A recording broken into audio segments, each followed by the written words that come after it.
Chapter 1160. Although he was ambitious when he thought of the current lineup under the Lord's tent, even Wuxia could not help but gasp. What? He was afraid that he wouldn't be able to get a place. In his previous life, His Majesty had specially built the Golden Scale Pavilion to commend the meritorious officials. 10 civil and military officials were to be selected. At first it was decided that they would take 9 people each. This was because the number of people in the world started with 1 and ended with 9. The number 10 was not auspicious. However, His Majesty was stubborn and stubbornly insisted on choosing 10 people, implying that everything was perfect. The other officials' objections were ineffective. Not to mention others, Suku, Fengjin, and Sunwen, the 3 of them died in a strange way in his previous life and had no fate with the Golden Scale Pavilion. It was different now. As long as they could survive until the world was settled, would the Golden Scale Pavilion be without them? The number of places on the list of civil officials had been reduced by 3. Thinking about the strategists who had successively submitted to the Lord in the previous life, Wuxia could not help but feel nervous. Why call it the Golden Scale Pavilion? Just call it the investiture of the gods. Wuxia sat at the bow of the boat, enjoying the golden sunlight and the fresh river breeze. He dug out the old almanac from the depths of his memory. Since there were ranks, there would naturally be a first and a second. But who would be the champion of civil and military affairs? The officials argued until their faces turned red. The commoners and the aristocratic families were at a stalemate. Although His Majesty had taken advantage of the chaotic times to beat the aristocratic families to the point that they did not dare to show their faces, the establishment of the Jiang dynasty was in urgent need of manpower. The aristocratic families were full of talents, and this was a good opportunity for them to take advantage of the situation. The civil and martial arts ranking list of the Golden Scale Pavilion had become the stage for them to compete against each other. The poor and the aristocratic families did not give way to each other, and the poor were slowly rising. If the second and third generation could stabilize their footsteps, sooner or later they would be able to enter the ranks of the noble families, and even become a new aristocratic family. Most of the important officials in the imperial court came from poor families, so the aristocratic families couldn't do anything to them. They could only pinch their noses and take a step back to prevent both sides from suffering. After all, His Majesty was above their heads. There were a total of 10 spots in the civil and martial roll. The 2 factions would split it equally. How about this? After dividing the places, they began to fight for the first place in the civil and martial roll.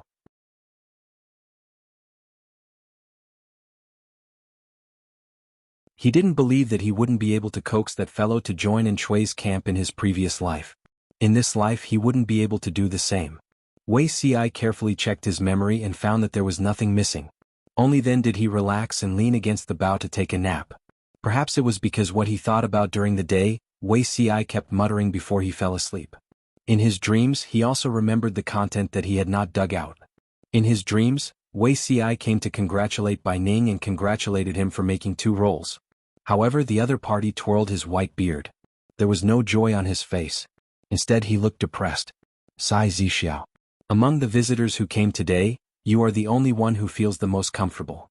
It's just to congratulate you, nothing else. The other party looked at the fish pond under the corridor and said gloomily, I was born in a poor family. Naturally, I also want to compete with the aristocratic families in the court and fight for a way out for the vast number of scholars from poor families, but the person above us is really frightening. If it wasn't for His Majesty not allowing it, I really want to retire so that I don't have to be a rat in a bellows and be bullied by both sides. As a popular person he had received olive branches from both factions. However, Bai Ning, who knew the inside story, did not want to get involved. Hence he was worried. What do you mean? The other party asked mysteriously, how do you think I got on the Heavenly Craftsman roll? Wuxia said, naturally it's because I offered the secret recipe for gunpowder and firearms, strengthened the national defense and contributed to the country. The other party chuckled and shook his head continuously. No. It's just because His Majesty likes me. Maybe it's because of you. Wuxia was about to ask in detail when Bai Ning said earnestly, when the poor and the aristocratic families fight, both sides will suffer. No matter how they fight, can they escape from His Majesty's palm? To put it bluntly, even if His Majesty is a distinguished guest, as long as the royal bloodline is still there and the Heavenly Craftsman roll is still there, both factions are just toys in the palm of the Emperor's hand. Zixiao, don't get involved. Wuxia smiled bitterly, I'm just a small figure. How can I get involved in the battle between the gods? He had completely lost hope after the meteorite, that fell from the sky a while ago. Well, if you think so, I have nothing to say. Bai Ning seemed to think of something and said, previously you supported the Wei family. The Wei family used the tiger's skin to flaunt their strength and offended many people intentionally or unintentionally. Now that the situation is tense, the aristocratic families don't dare to go too far. You took the opportunity to lie low, which can be considered a good strategy for self-protection. Once the 3 roles of civil, martial and heavenly craftsman are out, the mad dogs that bit you previously stopped. Then Bai Ning rambled on and on. Wei Ci listened carelessly at that time, drinking cup after cup of sake into his stomach. He could not remember what Bai Ning said, but it was very clear in the dream. Her Majesty can put whoever she wants on the heavenly crafts ranking. She'll throw you a prescription and let you take advantage of it for free and put on a show with her. With a whoosh, you'll be able to enter the imperial court even though you're just a commoner. This speed is even faster than ascension. To put it bluntly, the aristocratic families and the poor fight back and forth for the sake of benefits. The accumulation of generations is not as good as the rewards from His Majesty. The more I think about it, the more I feel that the water is too deep. It's better to go back to my hometown and continue to sell firecrackers. What's the use of fighting between the poor and aristocratic families, Zixiao, don't you think so? The aristocratic families referred to noble families that had been officials for generations. In the era when the dissemination of books and education was difficult, they occupied a lot of resources. After generations of accumulation, they educated countless talents. The educated talents could also consolidate the family's interests, accumulate more resources, and make the entire interest group indestructible. In the end, the success of the aristocratic families lay in their rich capital, which allowed them to stand higher than others. If life was a competition, the poor were born at the starting point, while the aristocratic families were born at the halfway point or even the end. But, no matter how many resources the aristocratic families controlled, no matter how rich their heritage was, they were still limited by the development of the times. While everyone fought with cold weapons and on horseback, His Majesty could take out the recipe for gunpowder and more and give it to any trusted confidant. A small recipe, coupled with His Majesty's secret support, could instantly give birth to another rising force, disrupting the rhythm of the poor and aristocratic families. If they could not keep up with the pace of the times, regardless of whether they were aristocratic or poor, they would eventually be abandoned by the times. It was like flying a kite. The person who controlled the reel was His Majesty. How high and how far the kite flew was all in her control. Bai Ning always thought that His Majesty would go overboard, but it turned out that the people who went overboard were the aristocratic families and poor families. They were led by the nose and did not know it. Wei Ci clearly realized that he was dreaming, and the content was a memory deep in his mind. He remembered clearly that he visited Bai Ning that day, but he was depressed and unable to calm down. He also wanted to enter the civil officials list, but it was a delusion. When Bai Ning took out good wine to entertain him, Wei Ci drank a lot out of depression and did not understand what Bai Ning said.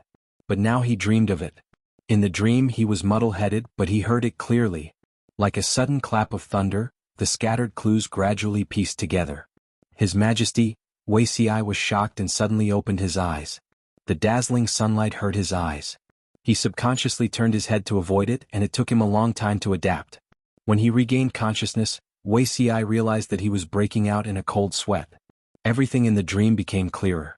He thought he understood His Majesty very well, understood the current lord very well, but when he thought back to the dream, Wei Ci found it hard to believe that what he understood might only be the tip of the iceberg. In the previous life, His Majesty had already started to plot. She was playing a very big game of chess, but he had no idea. At the same time, Jiang Pingji opened her eyes and withdrew her mental strength from the yin and yang jade pendant in time. She supported her chin with her left hand and twirled the brush with her right. She muttered, "Bai Ning? Which little demon is this?"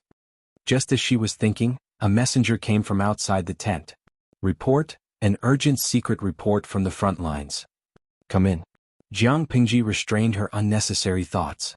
The messenger hurriedly entered the tent and handed over a sealed bamboo tube. She casually pinched the bamboo tube and broke it, taking out the secret letter inside. Wei Ci had gone to Nanxing on a business trip, but Su Bei would not stop fighting because of this. Regardless of whether it was Su Bei or her, both sides were on the brink of life and death. The two families did not erupt into a large-scale war, only small skirmishes. For example, when they attacked a small district, you retreated and I advanced, I retreated and you advanced. Gentle, was like flirting. Jiang Pingji knew what Su Bei was waiting for. He was waiting for Huang Song to send troops. She was also waiting for Wei Xi's news, waiting for Huang Song to enter the fray. If she did not press Huang Song and Su Bei to the ground and rub against them, she would feel sorry for Zixiao's hard work these few days. Sigh, they've become thinner and darker. Staring at Huang Song's secret letter, Jiang Pingji sighed.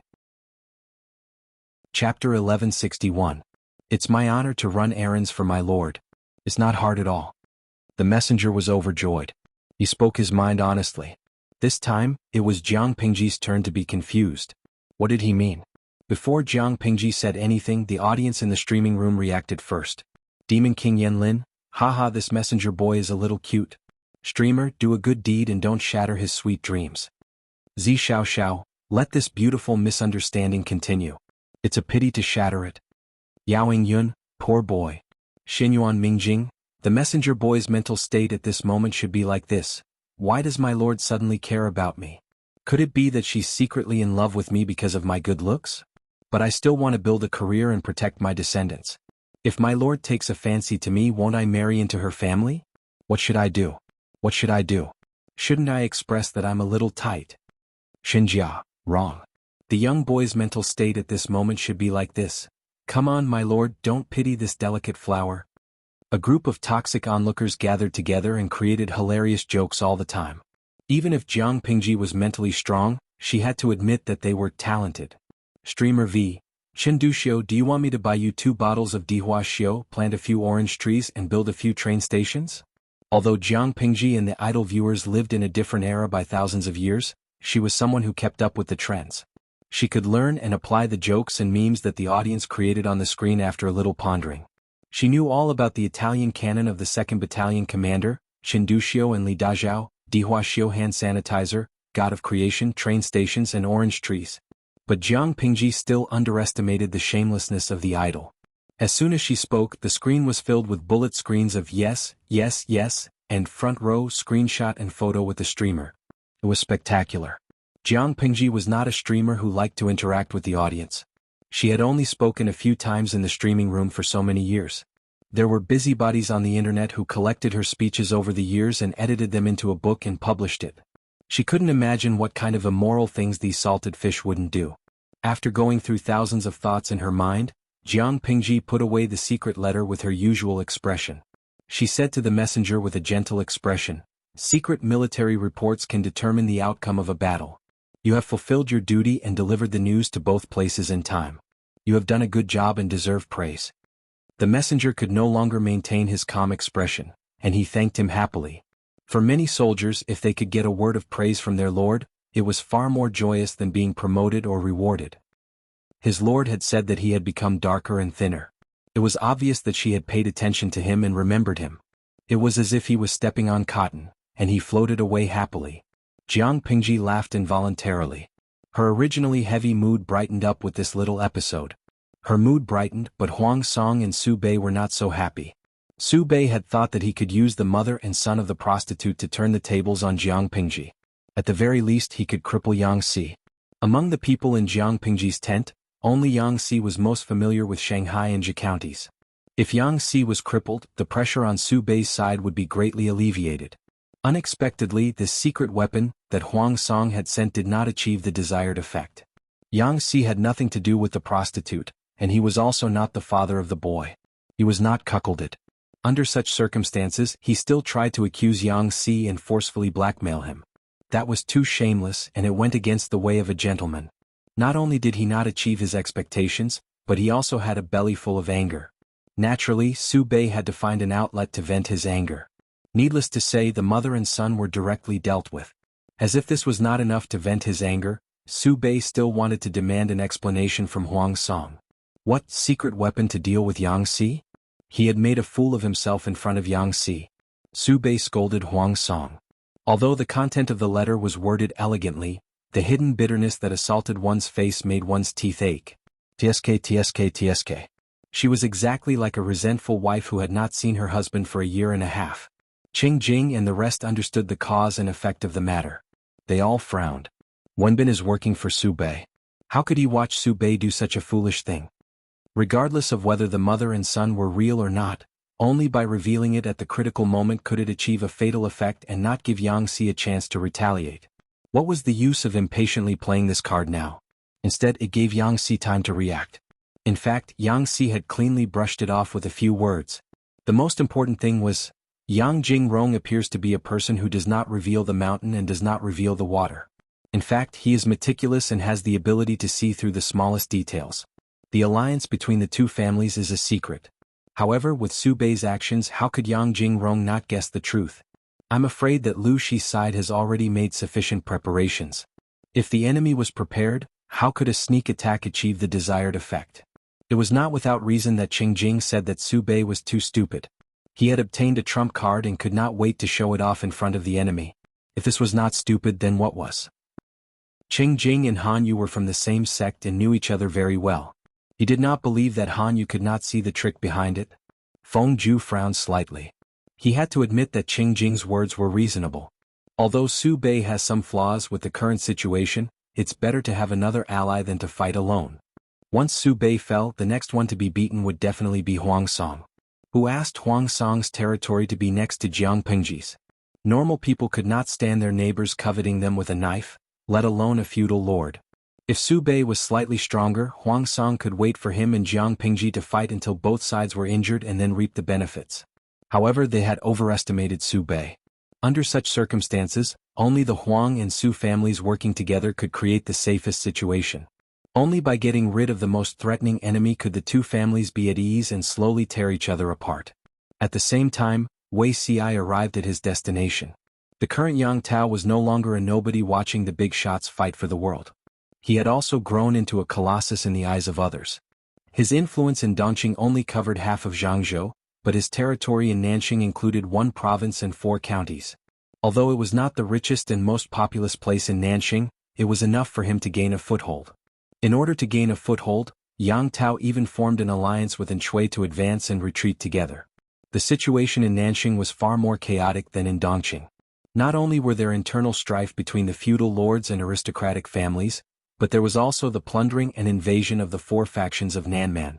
Wei Ci found out about the situation and sighed in disappointment. The Nanxing in front of him was both familiar and unfamiliar. As he asked someone to hand over the documents, he packed lightly and brought only a few guards with him.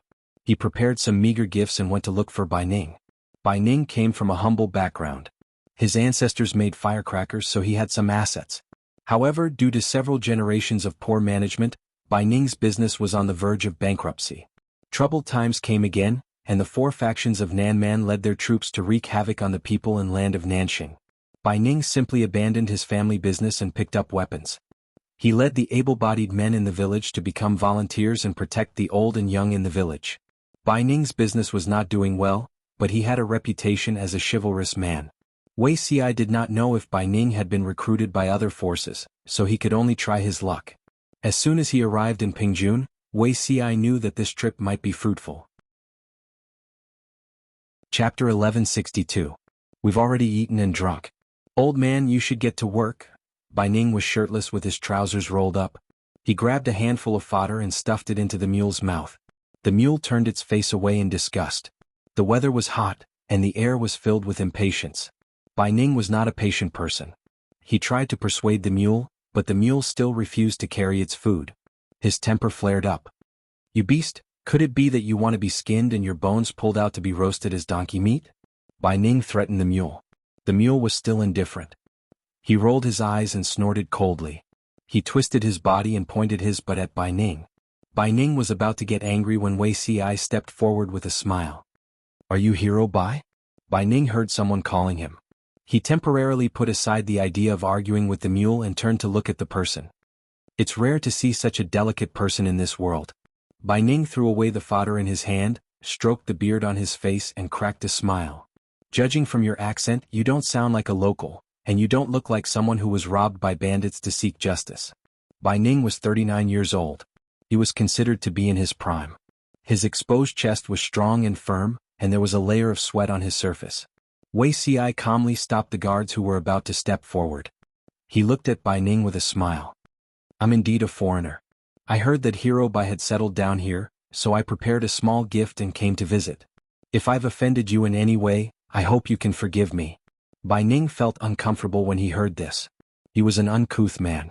The neighbors he came in contact with were also uncouth. He rarely interacted with scholars. He saw that Wei Si's clothes were neat and tidy, but he was bare-chested. His thick pants were tied at his waist with a hemp rope. However, Bai Ning was also a thick-skinned person. His bronze-colored skin did not show the slightest bit of embarrassment. "Oh, so you're looking for me?" Bai Ning looked at Wei Si with a faint smile, sizing him up from his feet to his head. His eyes flashed with satisfaction. Bai Ning casually pulled over a bench, sat down, crossed his long legs and looked like a rascal. He patted the other corner of the bench with his right hand. "Don't beat around the bush, just say what you want to say. Come, young lad, sit down and talk." When Wei Si saw this familiar scene, he could not help but secretly laugh. Bai Ning had done the same thing in his previous life. At that time, Wei Si felt that this person was rude and disgraceful, but due to his upbringing he did not say anything. Not only did he not feel offended by meeting an old friend in this life, he even found it a little interesting. Moreover, Bai Ning was 39 this year. He was much older than Wei Si and could barely be considered as part of his father's generation. It would be impolite to refuse. It was Bai Ning's turn to feel uncomfortable. Bai Ning's temperament was like this. If you were unreasonable to him, he would be even more unreasonable. If you were to soften, he wouldn't be able to be unreasonable at all. "Tell me the truth. What are you doing in a remote and desolate place?" Wei Si smiled and said, "Didn't I say it just now? Si has specially come to look for Hero Bai." Bai Ning didn't believe this. Outsiders called him Hero Bai because he led the youths in the countryside to repel the bandits and maintain the peace of the region, earning himself a good reputation. Bai Ning knew that this could only be regarded as a small quarrel. How could it provoke a gentleman like Wei Si in front of him? "Then why are you looking for me?" Bai Ning looked at Wei Si's appearance and then thought of his own. Bai Ning, who had always been casual and sloppy, felt goosebumps all over his body. Wei Si said, "Of course it's to recruit Hero Bai so that a bright pearl will not be covered in dust." Bai Ning was startled and couldn't help but pick his ear with his little finger. "What did you say? A bright pearl will be covered in dust?" Has the brain of this fool in front of him been cracked open? "I'm just a boorish man. I only have strength but no other skills." Bai Ning rubbed his hands awkwardly and stood up suddenly. He grabbed the reins hanging on the mule and tightened his muscles all over his body. He looked rather frightened. "You should find someone else for this matter." "Hero Bai, why are you so modest?" Wei Si said, "If you have no talent, how can you resist thousands of thugs with just a few hundred youths in the countryside? A few years ago the southern barbarians wreaked havoc, and Peng County also fell under the tyranny of the barbarians. Only this place is still considered peaceful. Don't tell me that there aren't any heroes here? Heroes say that they have no talent and incompetence, but when it comes to arranging troops and formations, many old generals also sigh at their inferiority." When Wei Si said this, Bai Ning was like a wild cat that had been provoked and his hair stood on end. There was a hint of fierceness in his eyes. Wei Si continued, "Now that the world is in chaos, don't the heroes want to clear the Jade Universe? Being content in a corner will only cause a bright pearl to be covered in dust." Bai Ning dragged the mule and roared anxiously. "It's none of your business." Wei Si followed closely and didn't force him. The poor mule still wanted to stay where it was, but Bai Ning's strength was too great. He could even lift a big cauldron of 3 or 4 stone at will, let alone this stubborn mule. The mule rubbed a long mark on the ground. In the end it couldn't bear it anymore and took the initiative to follow Wei Si. Wei Si followed Bai Ning all the way to his house. Bai Ning's ancestors sold firecrackers and could barely be considered well off. Unfortunately, the past 2 generations were not good at managing the business. Bai Ning was already very poor and could barely make ends meet. In order to support his family, Bai Ning often went hunting in the mountains and earned more money than selling firecrackers. After Wei Si recruited Bai Ning in his previous life, he heard him talk about his youth. When Bai Ning was young, he saved a crippled old general who had become a beggar. His martial arts and military tactics were all taught by the general. Bai Ning was not successful in business, but he was very talented in martial arts, far more outstanding than the old general. However, Bai Ning came from a humble background and was worried about his old parents at home, so he never joined the army. This dragged on until he was middle-aged and the world was in chaos. "This is my house, get out." When Bai Ning saw Wei Si following him, he grabbed the fence of his house and used his sturdy body to block the way. Wei Si laughed. Yi observed the stars and calculated with his fingers. I found out that Hero Bai's teacher is the former Tiger General of Nanxing, Gu Chun. Is that true? Bai Ning's expression froze and his large eyes widened. That's not true. I don't know any Gu Chun or Gu Xia. Hero Bai, don't be anxious. Nanxing has already been destroyed. Even if the matter of General Gu Chun is known, it won't bring Hero Bai a fatal disaster. Gu Chun. This was what Wei Ci deduced after careful research in his previous life and was later confirmed by Bai Ning. During the last years of Nanxing, the army was conscripted to suppress the four factions of Nanman. The Tiger General Gu Chun made many contributions. Gu Chun was loyal to the emperor and had a straightforward and unyielding character. He offended many nobles and aristocratic families. The latter were afraid that Gu Chun would win in the crusade against Nanman, so they decided to strike first and delay the reinforcements and supplies. Gu Chun was ambushed by the four factions of Nanman. The battle report said that he died in battle and his corpse was eaten by the war beasts raised by the four factions of Nanman. Later, he was convicted by the court of a groundless crime and implicated his family. Chapter 1163. What are you waiting for? Get straight to the point. What do you want? Bai Ning was so anxious that he didn't even speak Ye Yen. Instead, he used Pingjuan's dialect. After he finished speaking, his face revealed an awkward expression. Bai Ning repeated each word in Ye Yen. Child, if you have something to say, just say it. What do you want?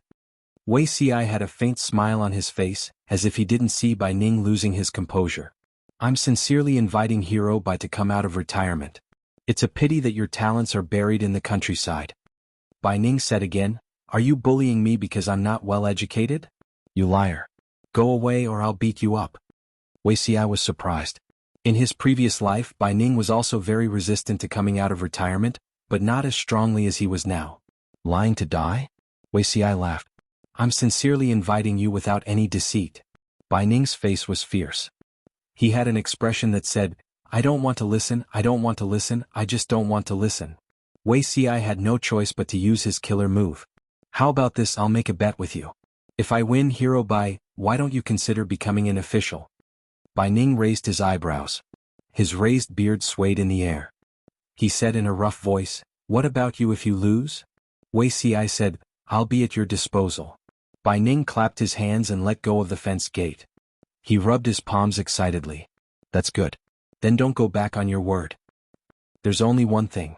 I won't marry a wife, take a concubine, or marry into your family. As soon as Wei Ci said this, Bai Ning's excited expression stiffened, revealing an expression as if he had seen a ghost. Wei Ci smiled and said, although I don't have a wife or children, my heart belongs to someone. I'm afraid that Hero Bai's plan will fail. Bai Ning's voice changed. How do you know? Wei Ci said, I just said it.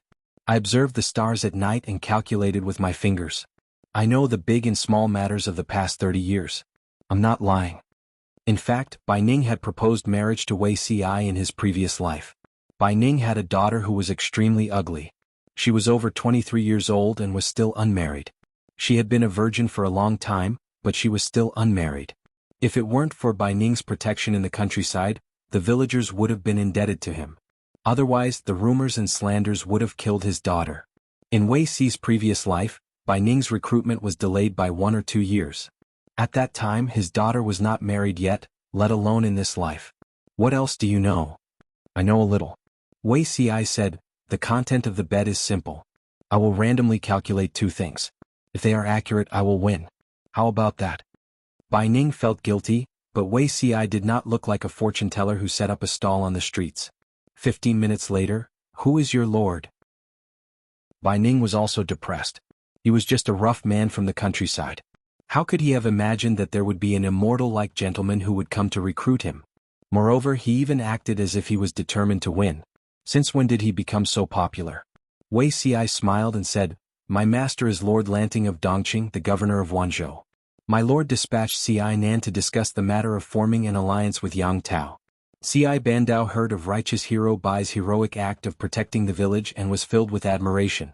Thus he searched for you several times and personally came to invite you. Bai Ning was stunned. From Dongqing? Wei Ci knew what he was hesitating about. Righteous Hero Bai, Pingjun is the site of 3 wars. It won't be peaceful for long. If you insist on staying here, the safety of your family will be difficult to guarantee. As far as Wei Ci knew, It was not that Bai Ning had never thought of becoming an official. However, he was already old. Almost 40 years old was considered old in the ranks of military generals. Moreover, he was of low birth. If he joined the army, he could only be a low-ranking soldier. He was almost the most worthless cannon fodder on the battlefield. Even if he had the courage to kill the enemy, the barracks could not even provide weapons and armor. Who could he kill? It was very difficult for a low-ranking soldier to climb up. Every step was made by piling up the enemy's heads. Bai Ning was an old man and had almost no chance of making a name for himself. Instead of that, he might as well stay in Pingjun and lead the village soldiers to fight the bandits. It was not that Bai Ning did not understand. Since the fall of Nanxing, Pingjun had changed more than 20 masters in a few years. There were fewer young adults and it was more difficult to survive. However, Bai Ning did not want to leave his hometown and run to another country. Let me think again. Although the bet did not force Bai Ning to join, Wei Xi's calculations were accurate. Bai Ning had to be cautious.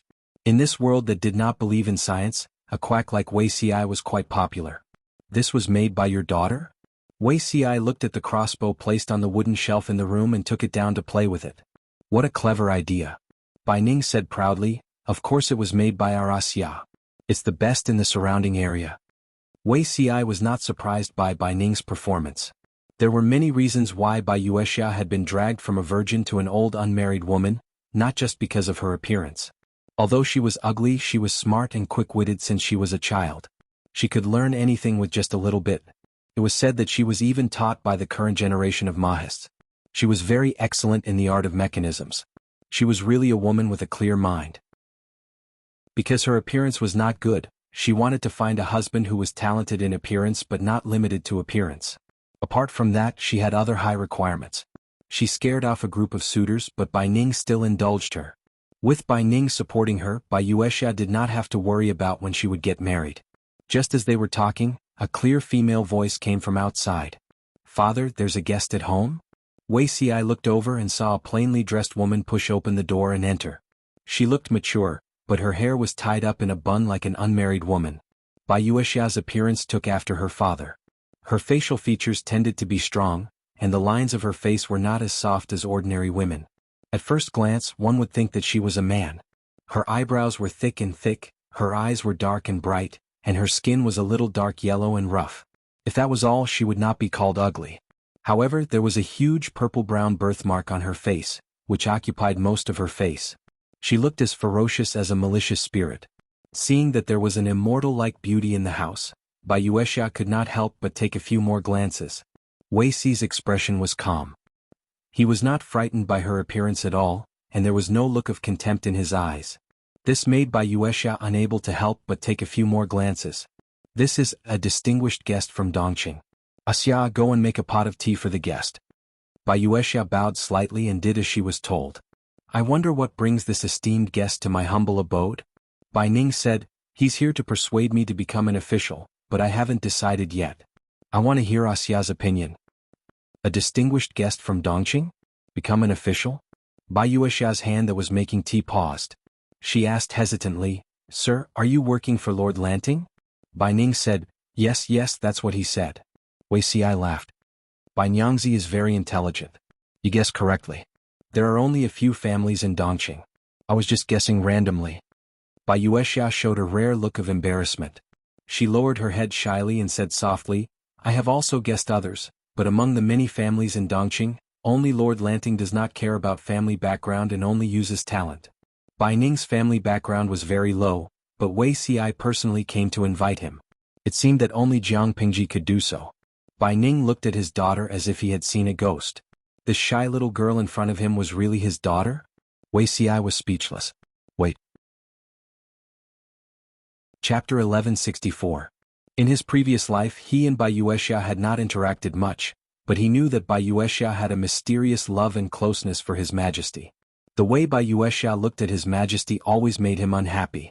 Now that he thought about it, that gaze contained not only reverence and worship but also a deeper meaning. Wei Xi's expression did not change, but his heart was in turmoil. Bai Ning laughed.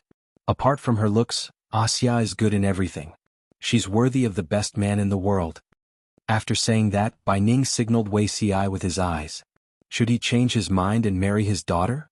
Wei Xi smiled awkwardly and said, Hero Bai is right. Lady Bai will definitely find the best husband in the future. If it was in the past, Wuxia would definitely not be worried. Ever since he found out about his lord's background, he was a little confused. The lord's background was mysterious. She must have been very open-minded in her previous life, so she regarded men as normal. Then, Wuxia could not help but let his imagination run wild. It was normal for men to be attracted to men, so was it normal for women to be attracted to men? When he thought of this, he felt the pressure on his shoulders suddenly increase. Opening the door to a new world, Wuxia turned his head and recalled again. He realized that he was surrounded by rivals in love. Among the many rivals in love, Bai Yuexia was the most threatening one. If they were to fight, Wuxia felt that he could not defeat her. In her previous life, Bai Yuexia was a very low-key woman. However, no matter how low-key she was, it couldn't conceal the fact that she stood in the imperial court as a woman. She was the Minister of Works. A few years later, she paid her respects to the Prime Minister at the Golden Unicorn platform. Before she retired, she even sent her portrait to the Heavenly Craftsman ranking of the Golden Scale Pavilion. Just from the Golden Scale Pavilion's 3 lists of civil, martial and heavenly works, Wuxia, who did not even have a ranking in his previous life, was under immense pressure. After that, His Majesty proposed the policy of 1 family, 2 households, and Bai Yuexia was the first one in the court to stand up and support it. In comparison, Wuxia was apprehensive of the power in the imperial court and reacted a beat slower, unlike Bai Yuexia who staked everything on one throw. What was 1 door, 2 households? To put it bluntly, a family was allowed to have 2 heads of household. Children born to a woman could inherit both the family property of their mother and the family property of their father. The children's surname and household registration could be decided through consultation. Many officials thought that this policy was specially established to ensure that the Empress would continue to exist for a long time. At the beginning of the proposal, almost no one objected. If they were to oppose the 1 family, 2 households policy, wouldn't they be supporting the Empress in a disguised form? Just like ordinary women and children who married their husbands, wouldn't they? This was not nonsense. Whoever objected would have their brains filled with seawater. However, this was only the opinion of a mediocre person. Wuxia was very clear that the 1 family with 2 households was actually to support the female household system. After the establishment of the Jiang dynasty, the world was at peace, and there were fewer and fewer women who set up their own households. In some places, there was even a culture of despising women. It wasn't that the women didn't want to establish a female household, it was just that there were too few good men who were willing to marry into the family, and the pressure of establishing a female household was too great. Many women could only choose to compromise. Even if they got married and earned more money, their income could only be regarded as supporting the family and not supporting the family. In order to solve this problem, His Majesty proposed to have 2 heads of household and set up a series of new marriage laws. From the start of the new law, Jiang Chao had a clear concept of joint property after marriage. Of course, concubines and children born of concubines were not considered joint property. Their daily expenses and future marriage residences were only managed by the man. This made the majority of legal wives applaud and feel even more grateful to His Majesty. One had to know that before this system was introduced, many legal wives not only had to help their husbands take care of the family property, but they also had to manage the daily expenses and various trivial matters of the concubines and children born of concubines. When faced with a husband who favored his concubines to the detriment of his wife, the legal wives couldn't even defend the interests of themselves and their children.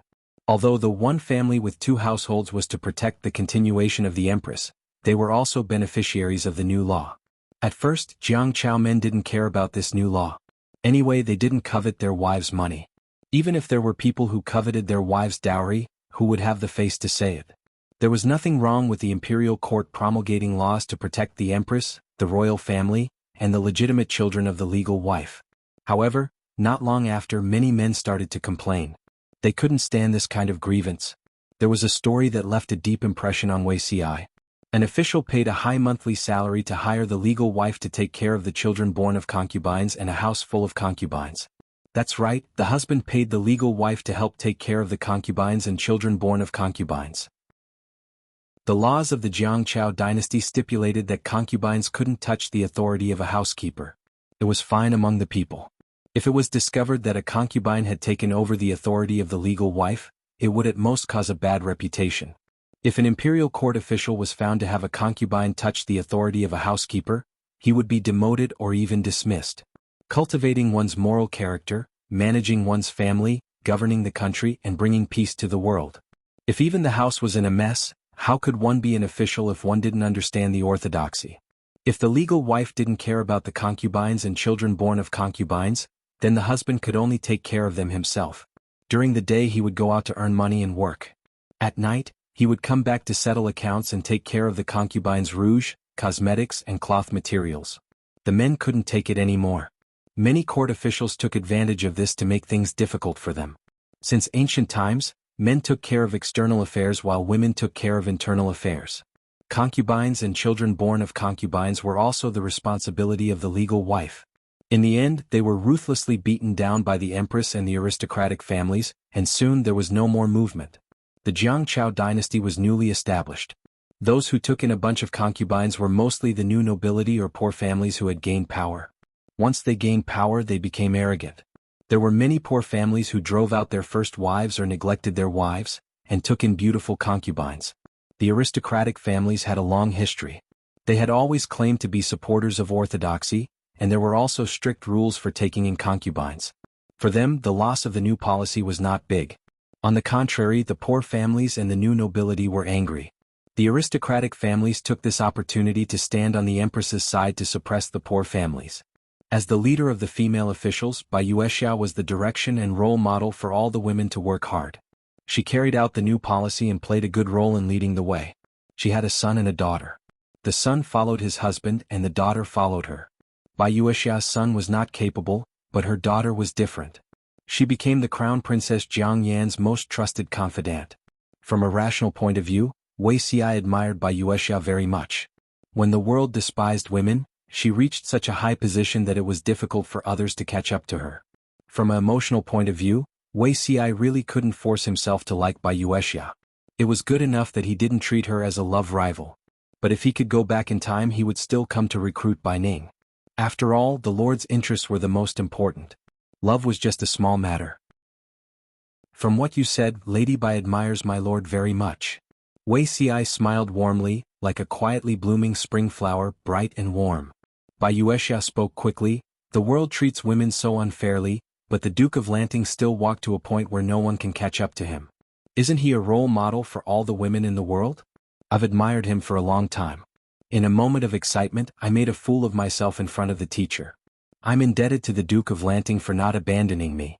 If father can become an official and work for him, pacifying the world and clearing the Jade World, it will be a blessing for us father and daughter. Wuxia was speechless. I only want to recruit your father. I didn't include you. Chapter 1165. It would be a lie to say that he wasn't upset. Wuxia recalled many things from the past, such as the details of how he recruited Bai Ning in his previous life. In his previous life, he had tried to recruit Bai Ning on behalf of his lord, Shui. At that time, he was poor and had only a few generals under him. Shui did not have the right to look down on talent, so he recruited whoever he could. Although Bai Ning was old, he was still vigorous and could be considered a fierce general. An old steed in the stable had great ambitions. An old general who was almost 40 years old could not be underestimated. It wasn't difficult to recruit Bai Ning, but he had run into a snag with Wuxia. She had even ridiculed his master, Shui, in a neither soft nor hard way. However, Shui was slightly cold and powerless at the time. Wuxia's harsh words were the truth, so he couldn't act up in front of Bai Ning. Recalling his past life and comparing it to this life, Wuxia almost vomited blood. In his past life, he had to persuade Bai Ning to become an official after much persuasion. Wuxia ridiculed him, but he still had to maintain a polite smile. In this life, Wuxia used her lord's name. Without a second word, she packed her father and herself into officialdom. It was obviously going so smoothly. Why was Wuxia so unwilling? How infuriating.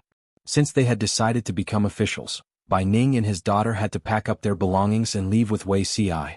Wuxia could use this time to persuade Yang Tao to form an alliance and send troops.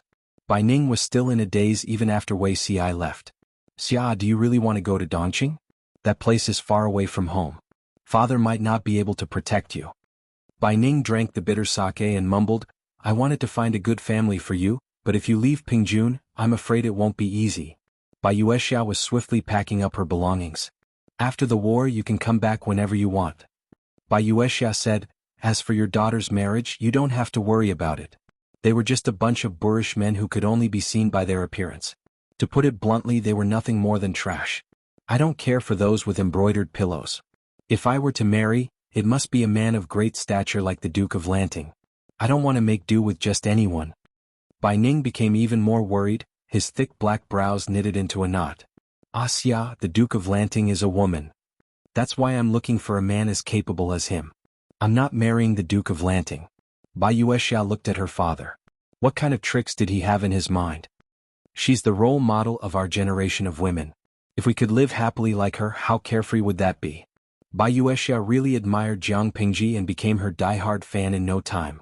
She was a woman who was despised and criticized because of her appearance. How much had Bai Yuexia suffered and how many tears had she shed because of this face? It would have been fine if she was stupid, but she was slow in perceiving the malice of others. Naturally, she would not be hurt by it. However, she was extremely intelligent and couldn't turn a blind eye to it. Why couldn't her intelligence and talent win the recognition and love of others? This question perplexed her for many years.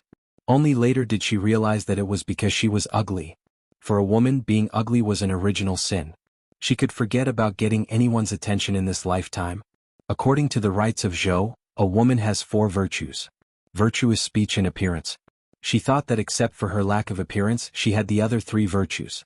Unfortunately, she still couldn't compare to those illiterate, vulgar, and even unfilial shrews in the countryside. Because they were good-looking and could give birth, they were considered perfect as a woman. How unfair was that? Although Bai Yuexia didn't show it, she had suppressed her feelings for many years. She had tried every possible way to reject the marriage that Bai Ning had proposed for her. Those men were just ordinary people. As soon as they saw her face, their eyes honestly reflected what they were thinking in their hearts. Disgust and contempt. Bai Yuexia was proud and arrogant. How could she tolerate herself groveling to someone who was inferior to her in every aspect? Once she groveled, her pride and dignity would be broken. It wasn't until after the Huangshui meeting that Jiang Pingji's identity as a woman was revealed. Everyone in the world knew that Lu Shi was a woman and not a man. The moment she heard the news, Bai Yuexia was like a lone traveler in the dark who finally saw a bright light. It was dazzling, hanging high in the sky. That kind of joy and excitement couldn't be understood by others. That was her son.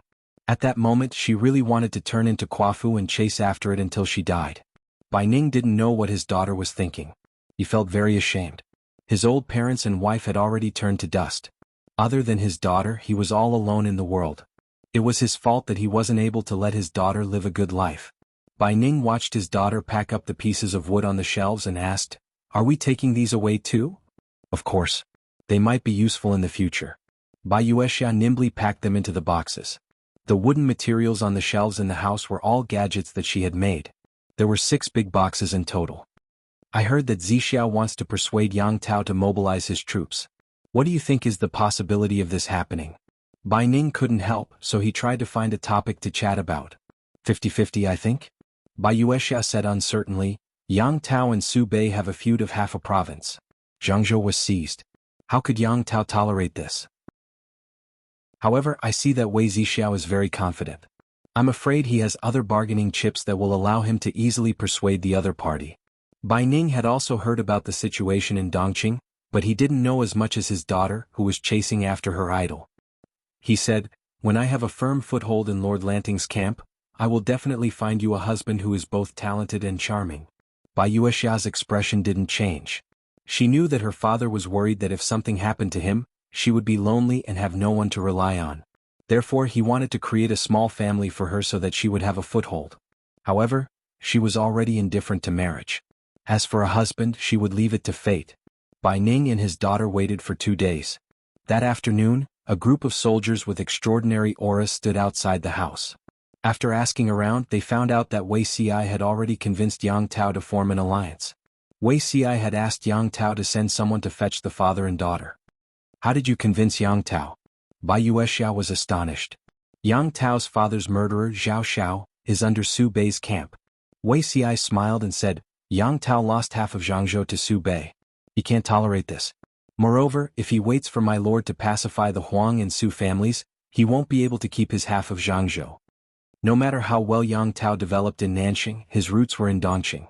If he didn't seize this opportunity to return to Dongqing and gain a firm foothold, Dongqing would be her world after Jiang Pingji destroyed the Huang and Su families. Bai Yuexia's eyes lit up, but she said, I heard that the Huang and Su families are powerful. Since the war at the northern borderline, the Duke of Lanting has been exhausted from fighting for a long time. Now that he's mobilized his troops against the two families, I wonder what his chances of winning are? It's not that my lord is belligerent. It's obvious that others aren't willing to lay down their butcher's knives. She has no choice but to fight, he said. The chances of winning are not high. 100% is enough. If not for the Nye family of Zhongzhao's temporary withdrawal from the scene and the Yi family of Beiyuan's domestic politics, Jiang Pingji would have to face the predicament of fighting on all sides. Now that it was 1 against 2, the difficulty was very low. Now that she had joined forces with Yang Tao, they still couldn't win 2 against 2. It was better to rest early. Bai Yuexia pursed her lips, her smile rippling. I heard that the Duke of Lanting wrote to Su Bei and said, I want 100% of the 9 provinces and 4 seas. Why was her lord so arrogant and likable? Wei Ci was speechless. Chapter 1166. Even though Wei Ci spent 2 days to convince Yang Tao to form an alliance, the entire process was not smooth sailing. Instead, it was full of twists and turns. Yang Tao was in the pro-war faction, but his subordinates were not interested in it. If it weren't for Yan Lin's support, Yang Tao wouldn't have been able to suppress all the opposing voices and form an alliance. Yang Tao's old subordinates were brought over from Dongqing, but after they took root in Nanxing, the talents they recruited were all locals of Nanxing. He was able to gain a foothold in Nanxing not only because of his old subordinates, but also because of the Nanxing family. As mentioned before, the aristocratic families occupied more than 60% of the world's wealth. The longer the inheritance, the richer the family's wealth. If they lacked manpower, they would send manpower. If they lacked money, they would send money. If they lacked soldiers, they would buy soldiers. There was nothing in this world that money couldn't buy. If there was something, it was definitely not enough. Yang Tao accepted the olive branch extended by the aristocratic families and received their generosity. Only then did he have the confidence to send troops to start his own empire. Since he had received benefits from them, he naturally had to give them something in return. After all, not everyone was like Jiang Pingji. She could forcefully reject the aristocratic families, but others did not have the confidence to do so. Even for Jiang Pingji, there was a certain element of luck in her success. During the earthquake in Shangjing, there were countless casualties and refugees everywhere. The royal family of Dongqing disregarded the lives of the people and forcefully moved the capital. The Tsing-Yi army and the Red Lotus group took advantage of the situation to rise. Jiang Pingji seized the opportunity to stand up and become the backbone of the people of Wanzhou.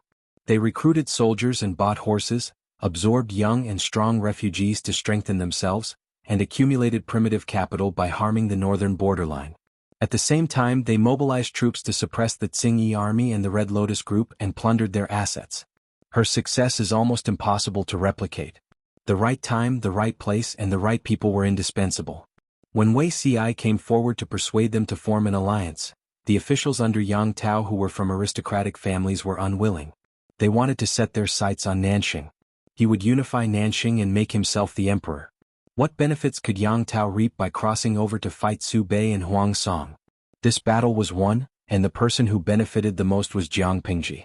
Huang Song's and Su Bei's territories had all been taken over by her. If Yang Tao went to war, he would only be able to take back half of Zhangzhou at most. Dongqing had 6 prefectures and 21 counties. Among them, 5 prefectures and 19 counties were under Jiang Pingji's control. With the addition of the northern borderline, the territory under her rule was larger than the original Dongqing. It was more than enough for her to establish a country and ascend the throne. What's the point of Yang Tao only taking Zhangzhou?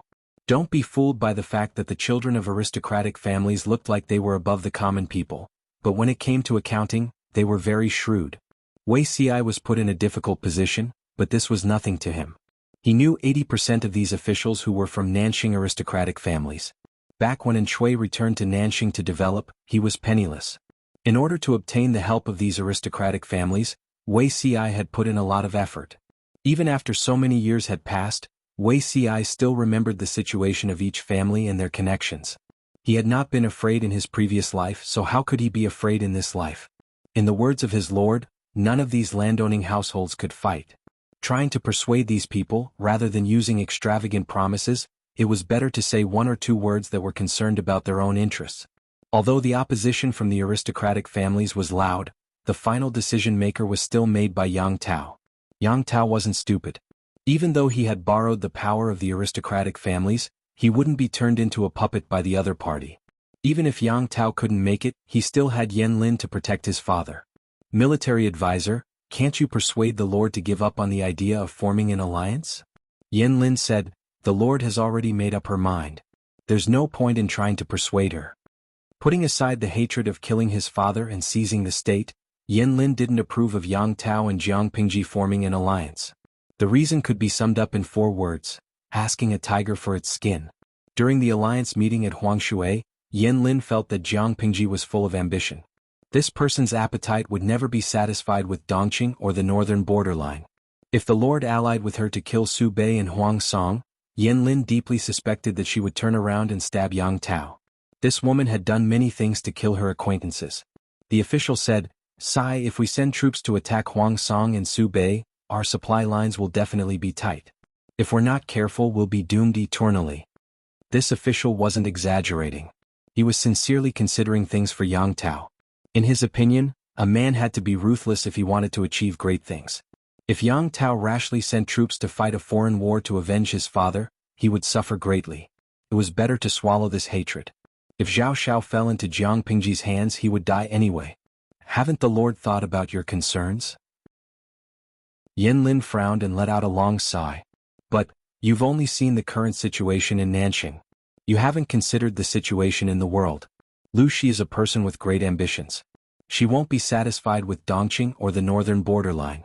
After she unifies Dongqing, she'll have a year or 2 to cultivate. Nanxing will be her next target. Zhangzhou must not be lost.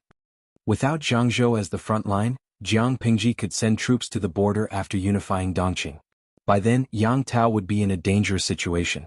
When the official heard this, his expression changed drastically. After a while he said, Lu Shi is just a woman. How can she be so ambitious? Yan Lin didn't speak. What did ambition have to do with whether she was a woman or not? Or perhaps, in many people's minds, Jiang Pingji should be satisfied with conquering Dongqing? Yan Lin said indifferently, the northern borderline has been destroyed for almost a year. She had even destroyed the northern borderline. Why did people always think that she was a woman who could be easily fooled? If all the women in the backyard behaved like her, there would be no place for men in the world. The official looked embarrassed. After a while he took his leave. Yan Lin said to the back hall, My lord, come out. Yang Tao poked his head out to take a look at the enemy situation. Seeing that the official had really left, he felt relieved and came out. Xiaoyang, you don't agree with the alliance either? The pros and cons are equal. It's all up to my lord. From Yan Lin's point of view, it didn't matter which side he chose. But since Yang Tao wanted to fight, he could only support him. Yang Tao said, I once swore in front of my father's coffin that I would kill Zhao Xiao with my own hands. Now that Zhao Xiao has sided with Su Bei, and Su Bei has taken half of my state, we have to settle the score no matter what. Moreover, if we can take back Zhangzhou, we can use it as an outpost to restrain Lu Shi. The first 2 sentences were from Yang Tao's heart. The last sentence was plagiarizing Yan Lin's idea. Yan Lin didn't expose him. Instead, he smiled faintly and said, That's what I was thinking. Wuxia was very efficient, but sending troops to war was different from other things. It required a certain amount of preparation time. Yang Tao's troops had yet to set off, but Jiang Pingji's side couldn't help but take the lead and break the stalemate. In the beginning they were just probing each other.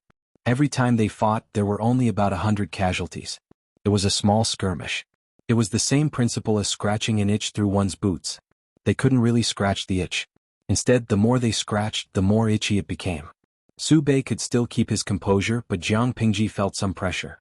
If the supply line was too long, it would inevitably increase the logistical pressure. The cost of fighting a war would be even higher than that of the northern borderline.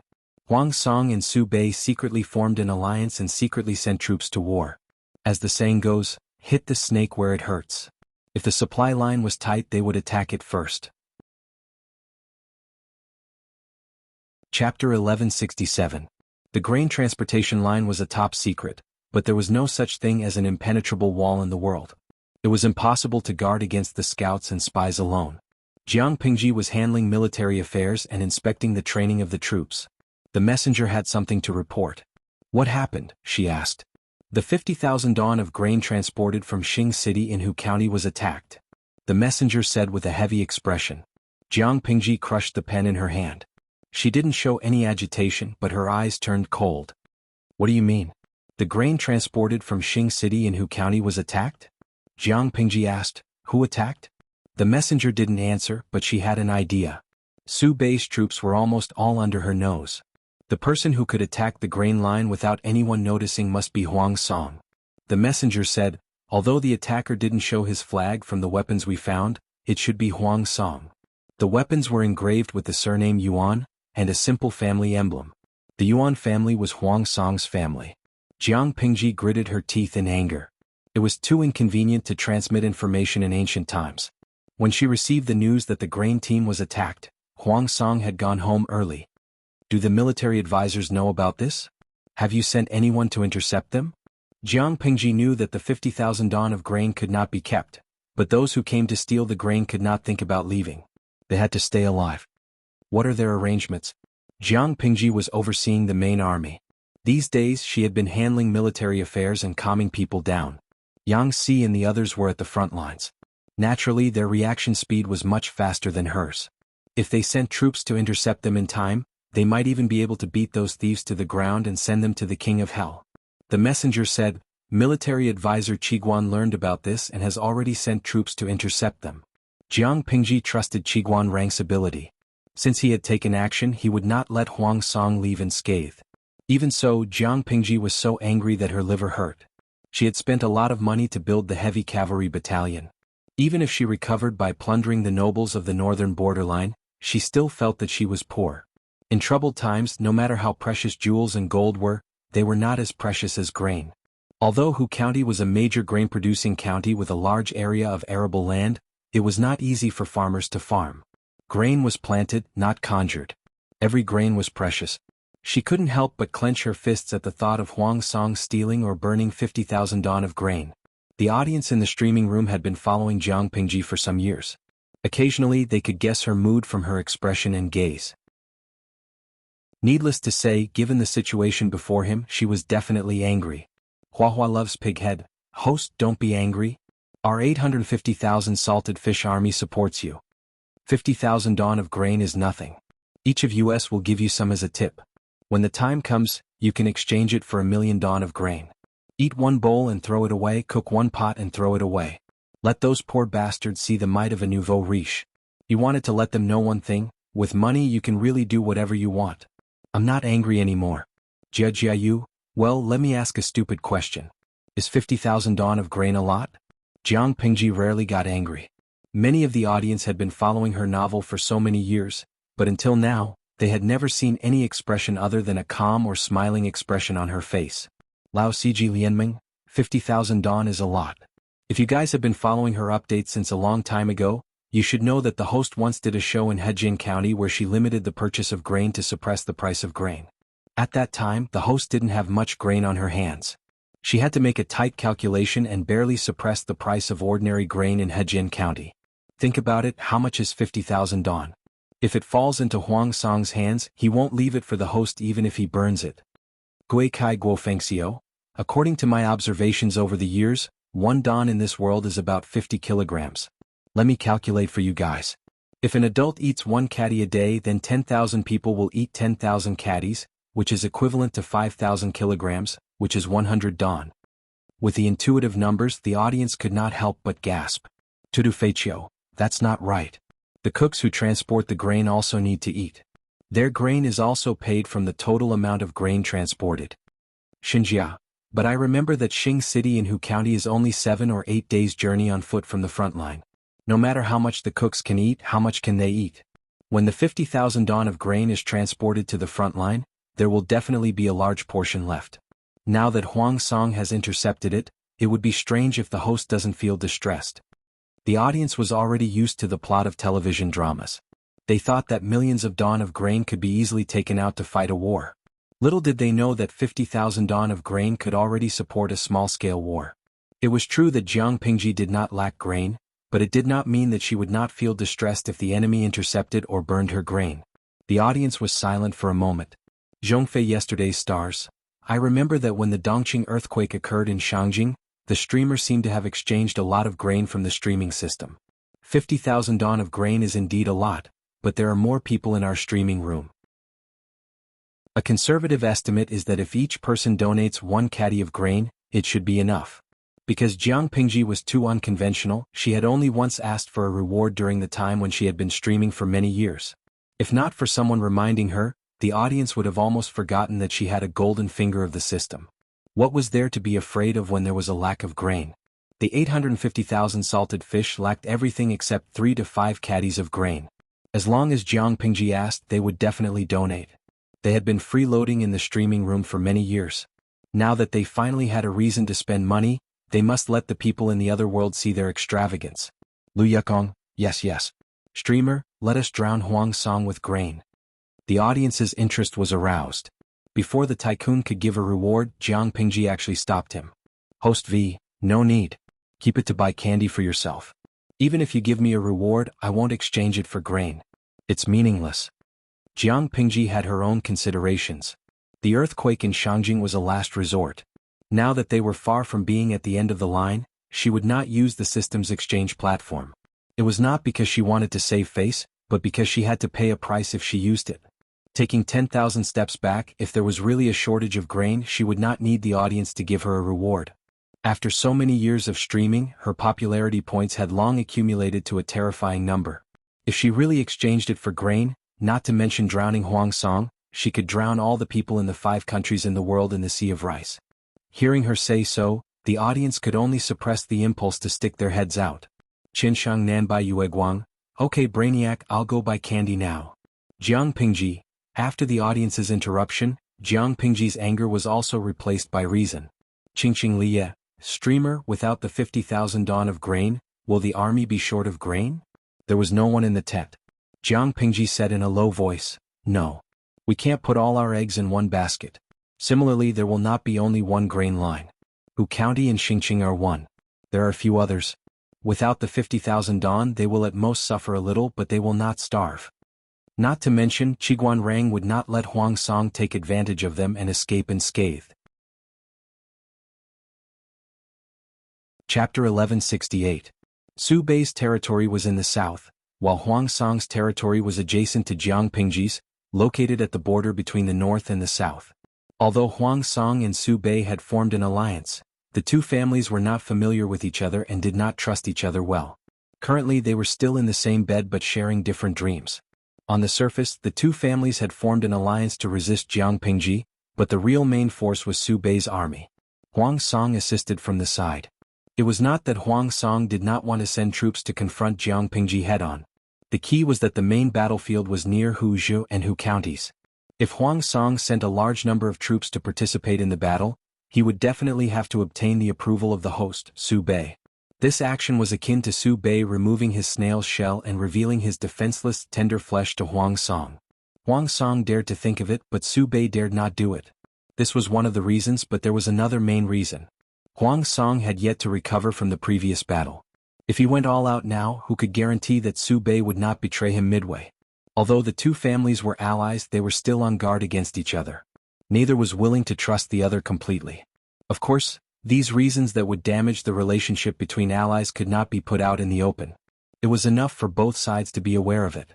Huang Song did not send his main force, but he deployed 30,000 elite troops to assist Su Bei. This was the actual number of troops participating in the battle. If the tens of thousands of laborers in the grain transportation team and the water injection army were included, it would not be this number. After rounding up the numbers and boasting, Huang Song raised the flag of 100,000 troops. His 100,000 troops, plus Su Bei's 300,000 troops, amounted to a total of 400,000 troops. The only question was whether Lu Shi was afraid. Jiang Pingji was speechless. Wang Zuazikai Sun Lingjun. Undersh smiley face, Engel. Undersh I suddenly thought of Bosch Chao's 800,000 troops, the benchmark of the water injection army. Hanjiao Di Lu Xuanda. Haha, the person above, you are not giving old Chao face. Be careful that the little fairy old Chao will argue with you. Naturally, Jiang Pingji was not afraid. 400,000 troops was indeed a frightening number, but she was not easily intimidated. Perhaps because Jiang Pingji's reaction was too calm, Huang Song felt that he could not bring himself to lose face, so he decided to go big. According to the scouts' information, a batch of 50,000 don of grain would be sent from Xingqing in Hu County to the Sichuan Plains. If they could intercept this batch of food, it would undoubtedly be the greatest boost to their morale, and at the same time, it would also deal a blow to the enemy's morale. The old General Yuan Xan volunteered to go out to battle, rubbing his palms in anticipation of making a contribution. Nie Sun frowned and objected, "It's a good thing that the old general is willing to risk his life for the Lord, but we don't have a good understanding of the terrain in Hu County. My lord, why don't we let a general who is familiar with Hu Commandery lead the troops to intercept the grain? If I remember correctly, my lord's camp?" Without waiting for Nie Sun to finish speaking, Yuan Sun said, "The Lord's great cause is the most important. Military advisor Nie should know the severity of the situation. Don't involve your personal grudges in this." Everyone in the tent knew that the relationship between Yuan Xin and Nie Sun was so bad that they were like fire and water. Yuan Xan volunteered to fight, but Nie Sun brushed him off, saying in front of everyone that Yuan Xan was not suitable and recommending a newcomer with no experience. From Yuan Xan's point of view, Nie Sun was trying to challenge him openly. On one hand, he was recommending new generals to build connections in the army, and on the other hand he was smearing his name in front of his lord. This person's intentions were truly sinister. Although Yuan Xan was a military man who practiced martial arts, his words were harsh and sharp. The moment he opened his mouth, he threw the label of forming a clique for personal gain at Nie Sun. To be honest, this ability to smear one's eyes was not considered too bad in the harem. At least he could survive for more than 10 episodes. Nie Sun's expression darkened. His peripheral vision swept across the people in the tent, and he had to hold back his rebuttal. The war was imminent, and it was not a good thing for civil and military officials to fight. The old general's words are harsh. "I'm just taking precautions." The old general is not familiar with the environment in Jia County. If we fail to intercept the grain and are surrounded, and fall into the enemy's trap due to carelessness, how will we escape? Nie Sun suppressed his anger and explained patiently, but he did not know that he was setting up a terrible flag for himself. "If I have any selfish intentions, how can the Lord not see through it with your sharp eyes?" Yuan Xan laughed coldly. He did not believe a single word that Nie Sun said. Nie Sun gave in for the sake of the big picture, so Yuan Xan only thought that he was guilty. Not only did he not forgive him, but he was also aggressive. He knew who Nie Sun wanted to recommend. A general from Hu County who was not famous and did not have much experience in battle. Nie Sun wanted to entrust such an important task as intercepting the grain to a newbie. How could he not see through what he was secretly planning? Wasn't it because he saw that the Yuan family's general had too much power in the military, so he wanted to instigate the Lord to support a newbie to balance the military power? If Nie Sun succeeded, those powerful generals would owe him a favor, and his status in the Lord's tent would rise as well. Humph, what a good plan. Yuan Xan had already labeled Nie Sun as a traitor and conspirator. No matter what Nie Sun said or did, he would be accused of conspiring. Yuan Xan stepped out with a cold smile and said, "I am willing to make a military pledge. If I cannot intercept this batch of grain, I am willing to be punished by military law." Since the military pledge had been made, Huang Song could not help Nie Sun even if he wanted to. He could only hand the matter of intercepting the grain to Yuan Xan. Nie Sun could only retreat with an ashen face. To run into a madman like Yuan Xan, he must have had 800 lifetimes of bad luck. Helpless, Nie Sun could only privately ask Qing Jing and Feng Ju to give Yuan Xan an external brain.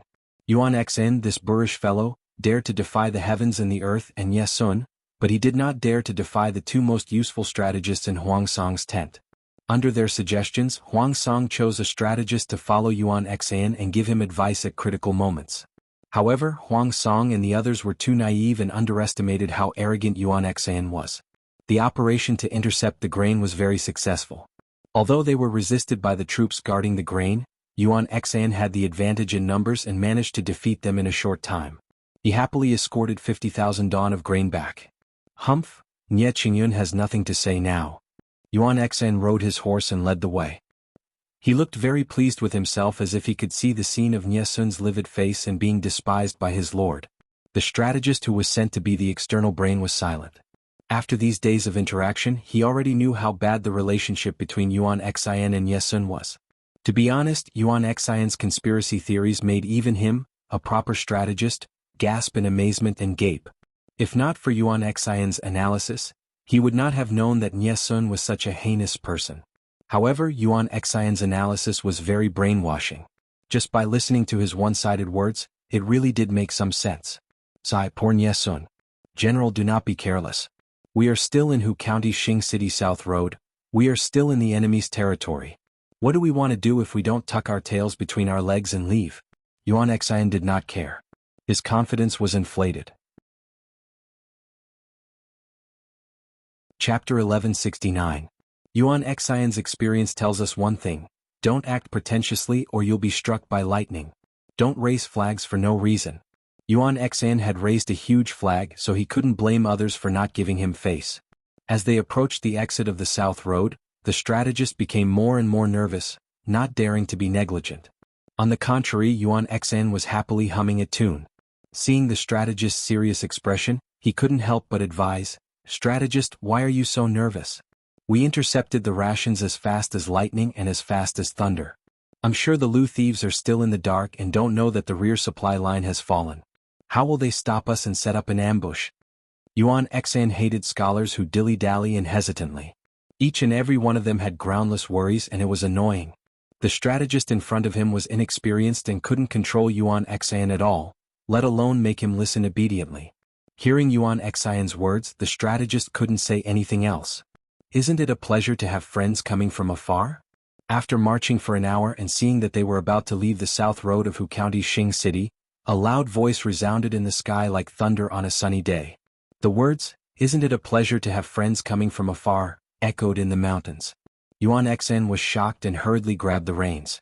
"Why don't you rest for a while and let us do our duty as hosts?" Just as the layers of echoes faded away, another sentence was uttered. "There's an ambush." Yuan Xian couldn't care less about being slapped in the face. He quickly drew his sword and prepared to face the enemy. Just as he finished speaking, the enemy emerged like mushrooms after the rain. The road ahead was blocked and there were traces of the enemy behind them. Seeing so many enemies appear without a sound, everyone turned pale with fright. The originally orderly formation was now in chaos. Yuan Xian was even more furious. The enemy hadn't even attacked and they were already in chaos. What a stupid teammate. The strategist said, "The enemy outnumbers us. General, please make a decision quickly." This strategist was just an advisor and had no military power in the army. Thus, he had to ask for Yuan Xian's permission before he could command the army. Yuan Xian gritted his teeth and said, "Are we really going to burn the 50,000 dawn of rations?" The strategist said, "If we don't burn it, the enemy will definitely take it back. It's not worth it." The enemy had completely surrounded them. If they did not burn the food, these supply wagons would become a burden to their escape. If they encountered someone with combat experience, it would be difficult for them to break out of the encirclement.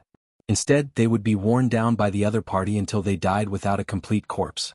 It was better to be ruthless and not let the enemy get what he couldn't get. They suffered losses when they burned through their rations, but the enemy's losses were even greater. It wasn't that Yuan Xian didn't know this, but his heart ached. Just as they were about to transport the 50,000 dawn of grain out of Xingcheng South Road, they didn't expect that the enemy wouldn't chase after them. Instead, they sent soldiers to block their way. Time was of the essence, and Yuan Xian didn't have much time to think. Burn it. Gather the troops and break out. Although Yuan Xian was petty and liked to snitch on Nye Sun, he was still reliable when it came to major issues. At this moment, Qiguan Rang pinched his feather fan and shook it. Seeing that the enemy had made a move, he moved his wrist, and the feather fan moved down along with his movement. Kill. The horn of attack sounded, resounding through the mountains and fields. The loud and clear echo entered everyone's eardrums. Military advisor, they've set fire to the rations. Before the two armies met, their sharp eyes saw the fire and smoke rising from the supply team. Qiguan Rang sneered and said, "It doesn't matter if the rations are burned. It tastes just right with human flesh." Liyun couldn't help but feel a chill down his spine. Just the thought of it made his throat ache. Qiguan Rang's eyes were cold and he said coldly, "The rations can't be saved. If we can save a portion, then we'll be lucky. If not, then it's not a pity. They were the ones who started the fire, so let them bear the consequences themselves. Pass down the order, only surround and not attack." Although Qiguan Rang and his men looked relaxed as they surrounded the area, in reality, they had only been lying in ambush for 4 hours. 4 hours ago they were still taking shortcuts elsewhere. If they had been a little later, they could only watch as the enemy escaped with the rations. Although the army didn't show any signs of fatigue, they had used up a lot of energy, so it wasn't wise to attack forcefully. Since Yuan Xian and his men were so heartless as to set fire to the rations, then let them have a taste of their own medicine. Unable to break through, they could only be accompanied by the flames. By doing so, not only could they vent their anger, but they could also cover up the army's lack of combat power. What he said just now seemed to be an act to scare the enemy, but in reality, it was Qiguan Rang's psychological attack, using it to create the illusion that they had sufficient combat power. The strategy of only surrounding and not attacking was also to confuse the enemy and exhaust their patience and rationality. Li Yun said, "I will obey your order." Qiguan Rang brought over a small folding stool and sat down to watch the show, fanning himself. The weather was hot. Even though he had changed into a summer robe, he was still sweating profusely.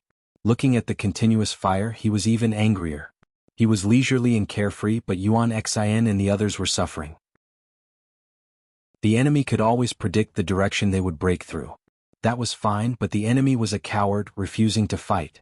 The strategist said, "General, don't be anxious. First stabilize the battle formation and gather the troops to break through. Don't be disorderly." The more disorderly they were, the more advantage the enemy had. The fire in the supply wagons was already considerable. Based on the fire, the enemy would not be able to save much rations even if they wanted to. If these 50,000 dawn of rations were burned to ashes, their goal of intercepting the enemy's supply line would be achieved. Now they only needed to gather the troops in one place and break through. Yuan Xian also knew this, but the strategist's nagging was more annoying than 10,000 flies. "I know about this. You don't have to waste your breath." The strategist's face turned green. He could only hold on to the reins to ensure that he did not lose his composure.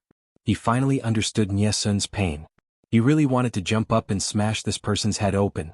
Defense was Qiguan Rang's forte. The troops under his tent were also well-trained soldiers. He dared not say that all of them could follow orders strictly, but they would not make mistakes in basic commands. The power of one person was not enough to be feared, but hundreds and thousands of people could form an impenetrable human wall. They could not break through in front, but there was no way back. This was the predicament Yuan Xian was in. What was more frightening was that the fire in the supply wagons at the back was getting bigger.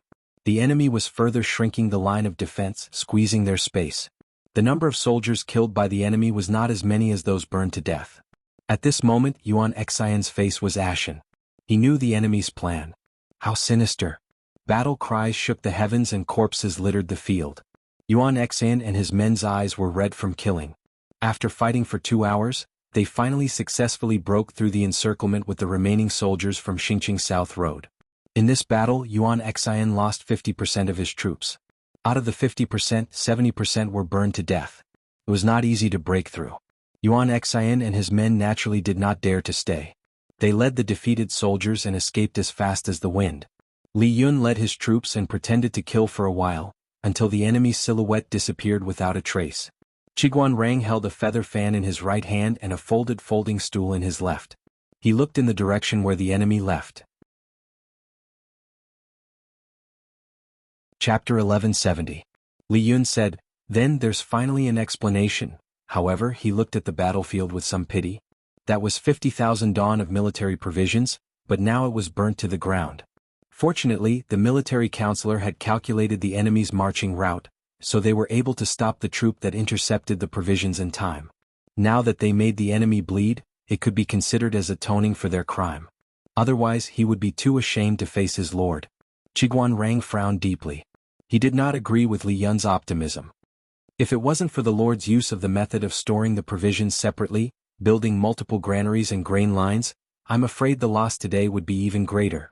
To save manpower and time, many feudal lords liked to build a unified granary to store the military provisions in order to facilitate management.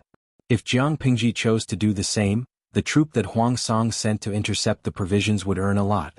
The provisions they intercepted and burned would not only be 50,000 dawn of grain, it could be 200,000 dawn or 300,000 dawn or even more.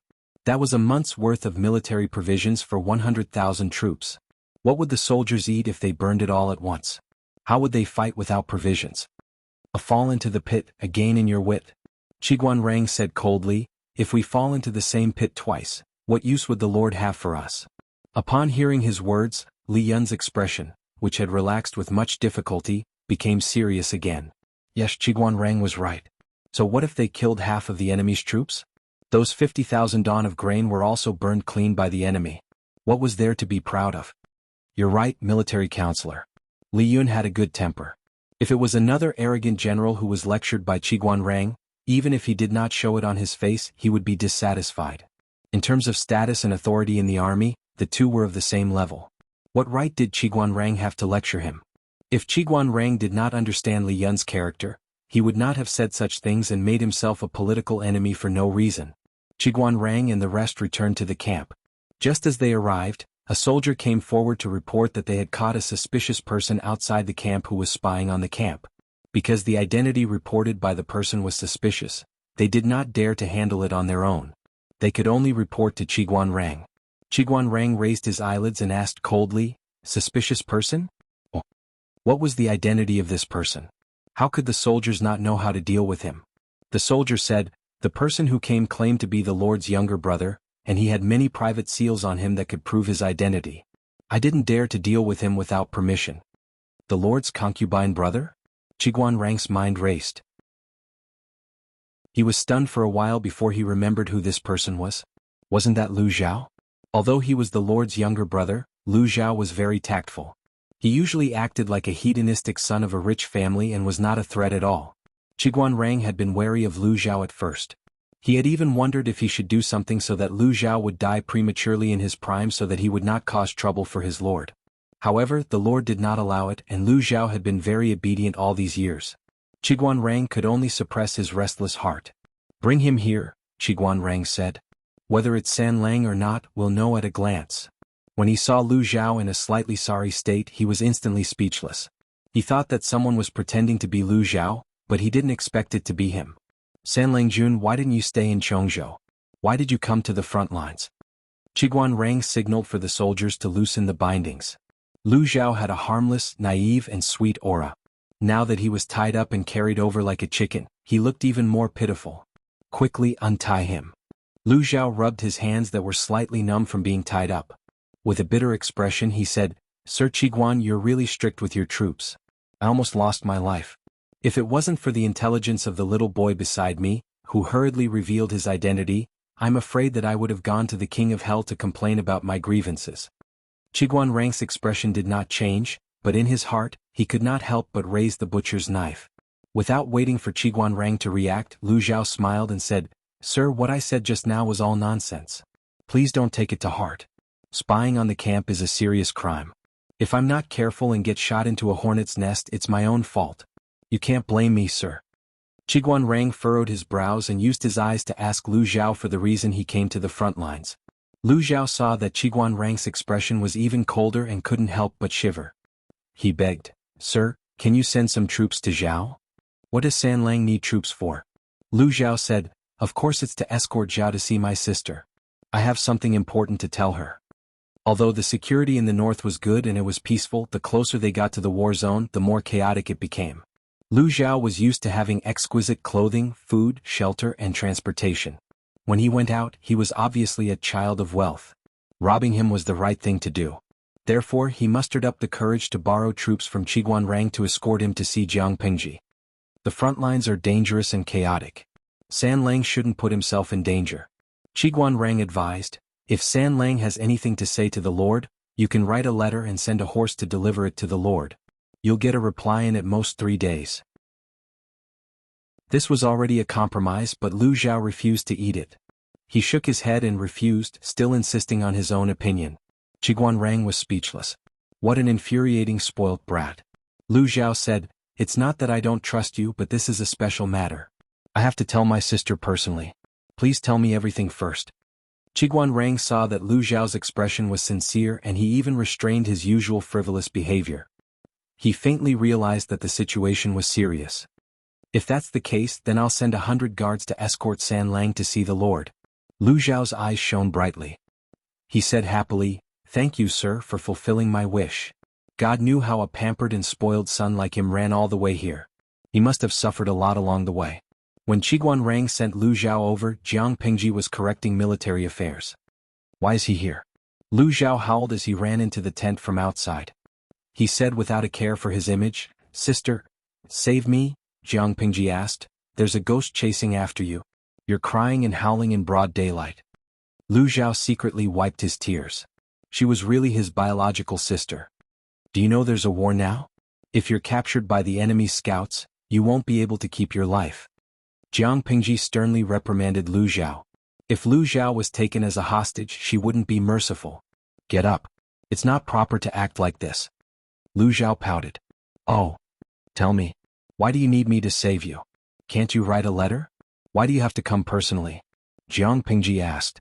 Lu Zhao looked around and said, "Sister, can you dismiss the servants? So mysterious?" Jiang Pingji didn't think that Lu Zhao had anything important to do. However, she still asked the soldiers in the tent to leave and turned off the live stream. "Tell me. There's only the two of us in the tent now. There's no third person." Lu Zhao sat next to Jiang Pingji and squirmed. His expression was so weird that he looked like he had constipation for more than a month. "Sister, father?" Lu Zhao pulled his sleeves and hung his head. "He wants me to get married." Jiang Pingji was speechless. Chapter 1171. You don't like it? Is it because the woman's family background is too low? Jiang Pingji frowned. Although Lu Zhao was the son of a concubine, marrying the daughter of a hunter, even if she had saved his life, was too unseemly. Lu Zhao's expression froze as if he wanted to say something. But when he saw Jiang Pingji's face, he swallowed his words. "Do you think I'm someone who cares about my family background? Father liked that girl, and in order to make father smile, little brother married her. But," Lu Zhao said, "but little brother has some reasons that others can't know, so I can't marry that girl. I definitely can't." Jiang Pingji glanced at Lu Zhao. "Not enough for outsiders to understand?" Lu Zhao avoided her gaze and awkwardly changed the topic. "A few days ago, I went to visit Master Liaochen in Hejin County. I heard that Master Liaochen is a good friend of Min's mother." Jiang Pingji looked down and asked, "And then?" Lu Zhao laughed dryly. "According to Great Master Liaochen, when Min's official mother was pregnant for the third time, she was disturbed by evil spirits due to the lack of yang energy in her body. She had no choice but to hide with Great Master Liaochen to find a way to get rid of the evil spirits. Sigh, it's a pity that the monastery is austere and not good for nurturing the fetus." After listening, Jiang Pingji further confirmed that there was a hidden meaning in Lu Zhao's words. He was probably really looking for him to ask for help. Mother's third pregnancy? Why don't I know about this? She pretended not to know. Aren't there only 2 times? Lu Zhao gulped nervously. "Sister, don't scare little brother. If Jiang Pingji really didn't know about this, Lu Zhao wouldn't be seeking protection today. He would be courting death." Jiang Pingji did not tease him and continued to ask, "What else do you have to say?" Lu Zhao's eyes darted around and only spoke after a while. His words were also intermittent. This little brother has learned a lot of Zen philosophy from Master Liaochen. When she heard him talk about evil spirits, she asked him if there were really evil spirits in the world. What the great master said was true. Evil and humans existed side by side in the world. If the human body lacked yang energy, it was easy to be targeted by evil. As he spoke, Grandmaster began to talk about some interesting things.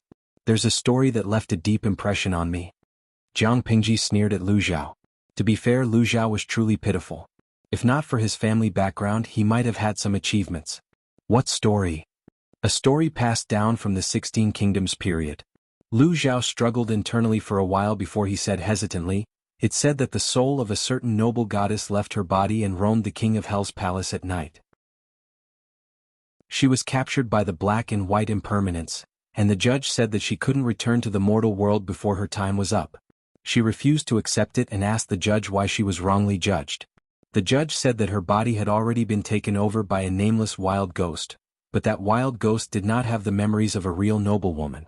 Because the memories were attached to the soul, although there were remnants of the memories in the physical body, these memories only recognized the noble lady's soul. Unfortunately, in order to assume the identity of the noblewoman, the wandering ghost lied to the noblewoman's relatives that she had lost her memory and took the opportunity to take over her place. Lu Zhao's fingers were trembling as he told the story. He was afraid that Jiang Pingji would beat him up in the next second and kill him to silence him. Jiang Pingji did not make a move. "Zhao, are you saying I'm a nameless ghost?" Lu Zhao's face was pale as he shook his head. Even if he was given 10 guts, he wouldn't dare to openly provoke them. Although he didn't know who this sister of his was, Master Liaochen also said that he couldn't afford to offend her. Lu Zhao didn't have any interactions with the original Lu Shi. They weren't close siblings, but the person in front of him had taken care of him. Moreover, Lu Zhao thought about the truth he discovered not long ago. He felt a chill on his neck and couldn't sleep well at night. He was afraid that when he woke up the next day his brain would move. He thought that his hidden identity could provide him with protection, but he didn't expect that he was also an abandoned chess piece on the surface. As an abandoned chess piece, there was no guarantee of his life. When the chess player felt that he had lost his value, he would only end up being abandoned. He cherished his life and he wanted to live. After thinking about it, he still took Master Liaochen's suggestion and came all the way to Jiangpingji. Forget it, I'm not an unreasonable person. No matter what you know, if you want to live for a long time, it's better to continue pretending to be deaf and dumb. Even if you really become a pig, I'll allow you to live the rest of your life in luxury. Lu Zhao couldn't help but shiver. Concubine Dai was right. When the gods fought, a small shrimp like him didn't even have the qualifications to be cannon fodder. Lu Zhao laughed dryly. Sister, I naturally believe in your words. I'll have to ask you to take care of my father. Jiang Pingji rolled her eyes at him. She rolled her eyes angrily. If you're so afraid of my father, why did you dare to escape? Lu Zhao said, I had to choose the lesser of two evils. Didn't I have you to protect me? Jiang Pingji said, stay in the camp and don't run around. The battle at the front line is serious. Don't add to the chaos. Lu Zhao secretly heaved a sigh of relief. He secretly glanced at Jiang Pingji's eyes. He wasn't sure if Jiang Pingji had received his hint. If she had, why was she so calm and unperturbed? Judging from her reaction, she seemed to have known the inside story for a long time. If she really knew, why could she pretend that nothing had happened? What are you thinking about? Jiang Pingji asked out of the blue. Lu Zhao blurted out. Of course I'm thinking about you. I'm thinking about why you're not afraid, Jiang Pingji said. Superfluous feelings will blind people's eyes and cause them to be blind so they can't see more concrete things. Lu Zhao asked in return, so you don't have superfluous feelings? I don't have that, so I see far more things than you do. People will be afraid of the unknown, but things that they know won't. With that, Lu Zhao was even more certain of his guess. It's getting late. You should go and rest first. I still have to deal with government affairs. Otherwise, I'll stay up until late at night again. Lu Zhao left tactfully. He left. Jiang Pingji didn't deal with government affairs according to his instructions. Instead, she stared at the god slayer on the sword rack in a daze. Suddenly she asked in her heart. System, Lu Shi didn't die, right? According to Wei Xi's revelation, Jiang Pingji didn't obtain the memories of the body's original owner. Because of the language barrier, she wandered outside. Just like the nameless wild ghost in the story, she couldn't obtain the body's memories because her soul didn't match. She could only pretend to have amnesia to deceive the body's relatives. Jiang Pingji was different. She had Lu Shi's memories. As long as she searched carefully, she could even find a lot of content that Lu Shi himself had forgotten. Before Lu Zhao told her the story, she could think that the system had helped. However, Lu Zhao came all the way here to tell her this. The wait was different. Lu Shi was very likely not dead. Thinking back carefully, Lu Shi's death was quite interesting. She was just frightened by the bandits. She stepped forward bravely to block a knife for Wei Jingxian. The knife cut her collar, but it didn't hurt her flesh. After that, Lu Shi had a high fever. After that, Jiang Pingji was pulled over by the system. Jiang Pingji's brain and spirit were strong. She could accurately sense if there was a strange second presence in a body. The conclusion was that Lu Shi's spirit had died. The death of his spirit meant complete death. Now.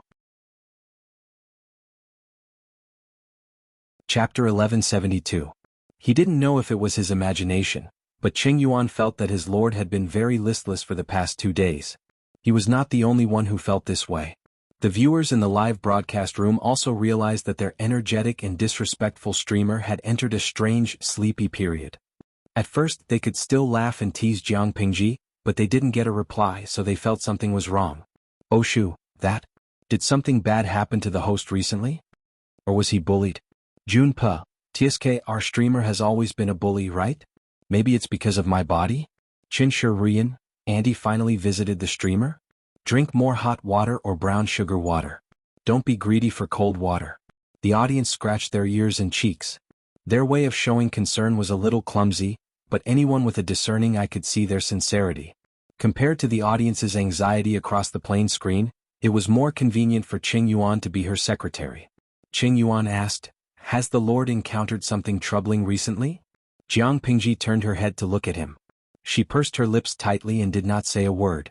She only used her gaze to ask silently. Qing Yuan said with slight awkwardness, "I haven't seen you for the past 2 days. You're always in low spirits?" Jiang Pingji leaned back in boredom and said indifferently, "Nothing. I'm just bored and too lazy to move." Qing Yuan thought about the hot weather outside and thought he had found a reason. "So it's Xia Yan."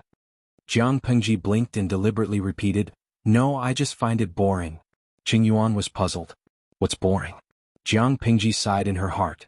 In the end, she did not speak her mind. She wanted to say, "Fighting for the world is too boring, I don't want to play anymore."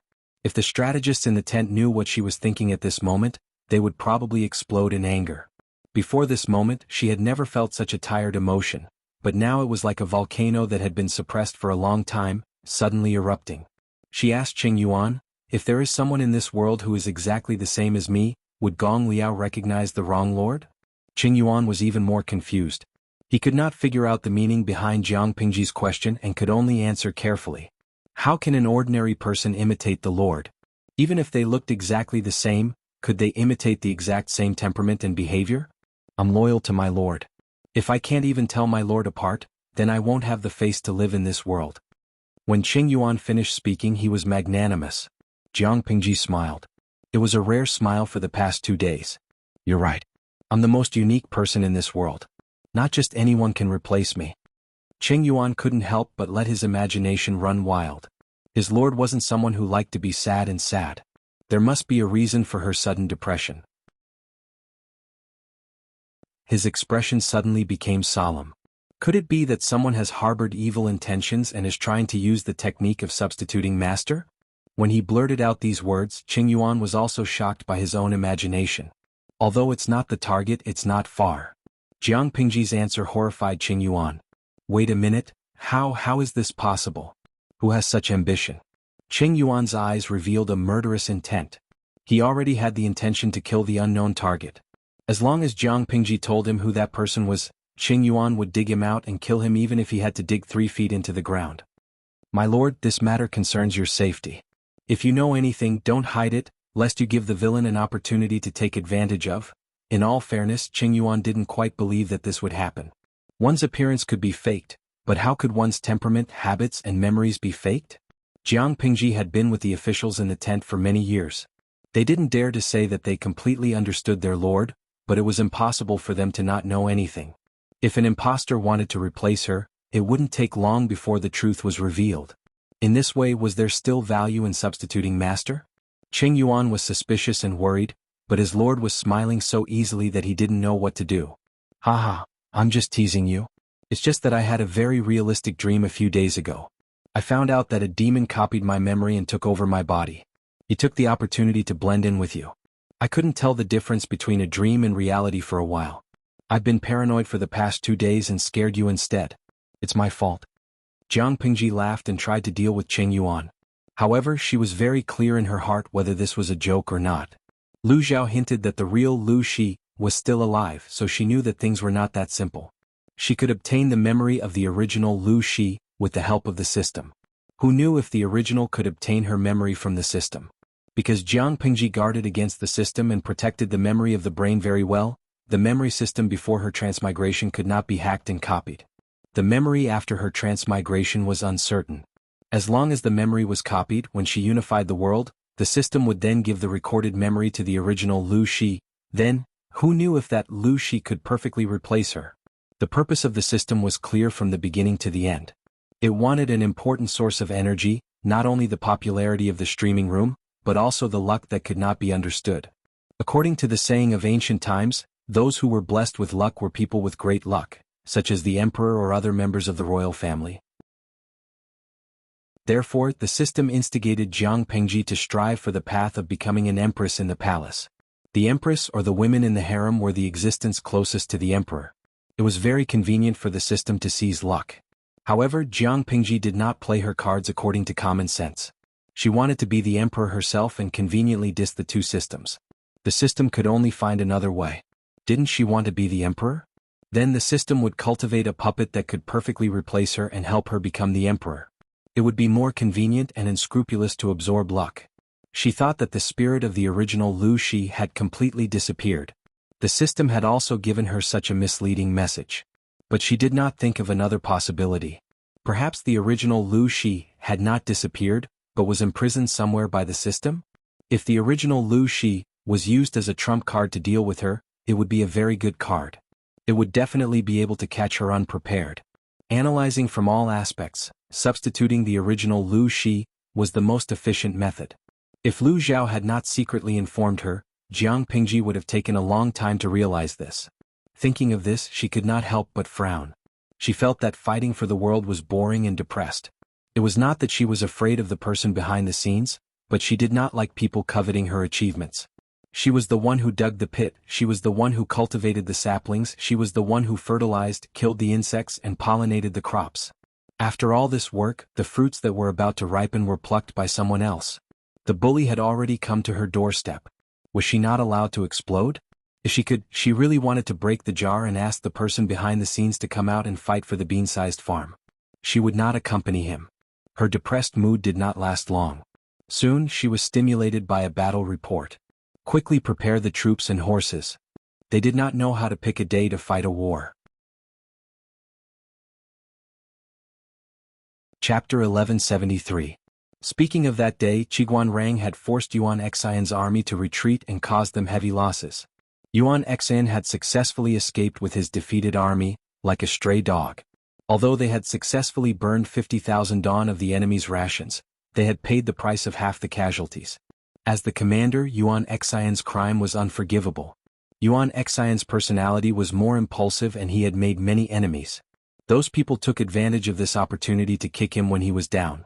Who asked Yuan Xian to be so arrogant and make such a military pledge? Yuan Xian was a person with high aspirations, an arrogant personality and strong self-esteem. He was usually respected by others. When had he ever been pushed down by others? For a moment he couldn't suppress his grief and anger. He said, "This is indeed my fault, but I am not willing to accept punishment. The main culprit is someone else." Huang Song subconsciously furrowed his brows. He wanted to punish Yuan Xian heavily to clean up the atmosphere, but if he did that, it would inevitably disappoint the old general. He was already in a difficult situation. He didn't expect Yuan Xian to say something like this.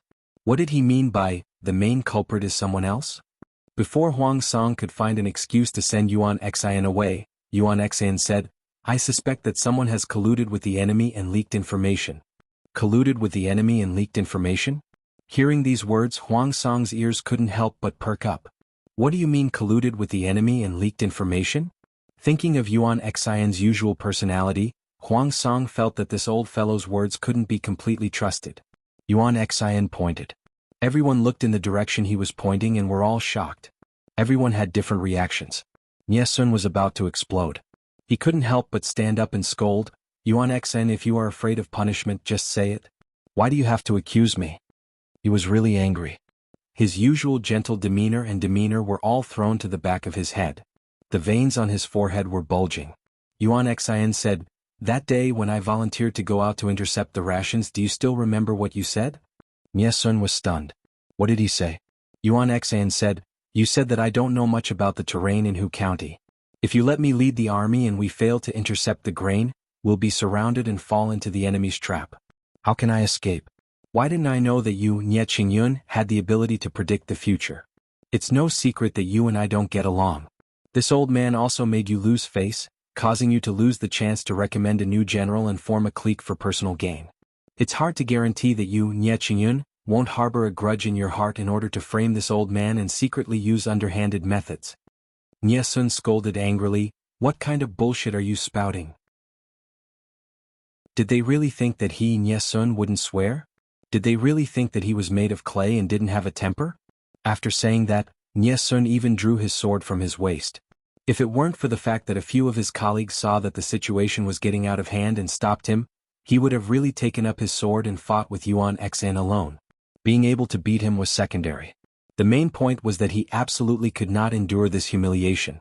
Yuan Xian sneered, "Could it be that you're angry out of humiliation?" Huang Song's patience with Yuan Xian had also run out.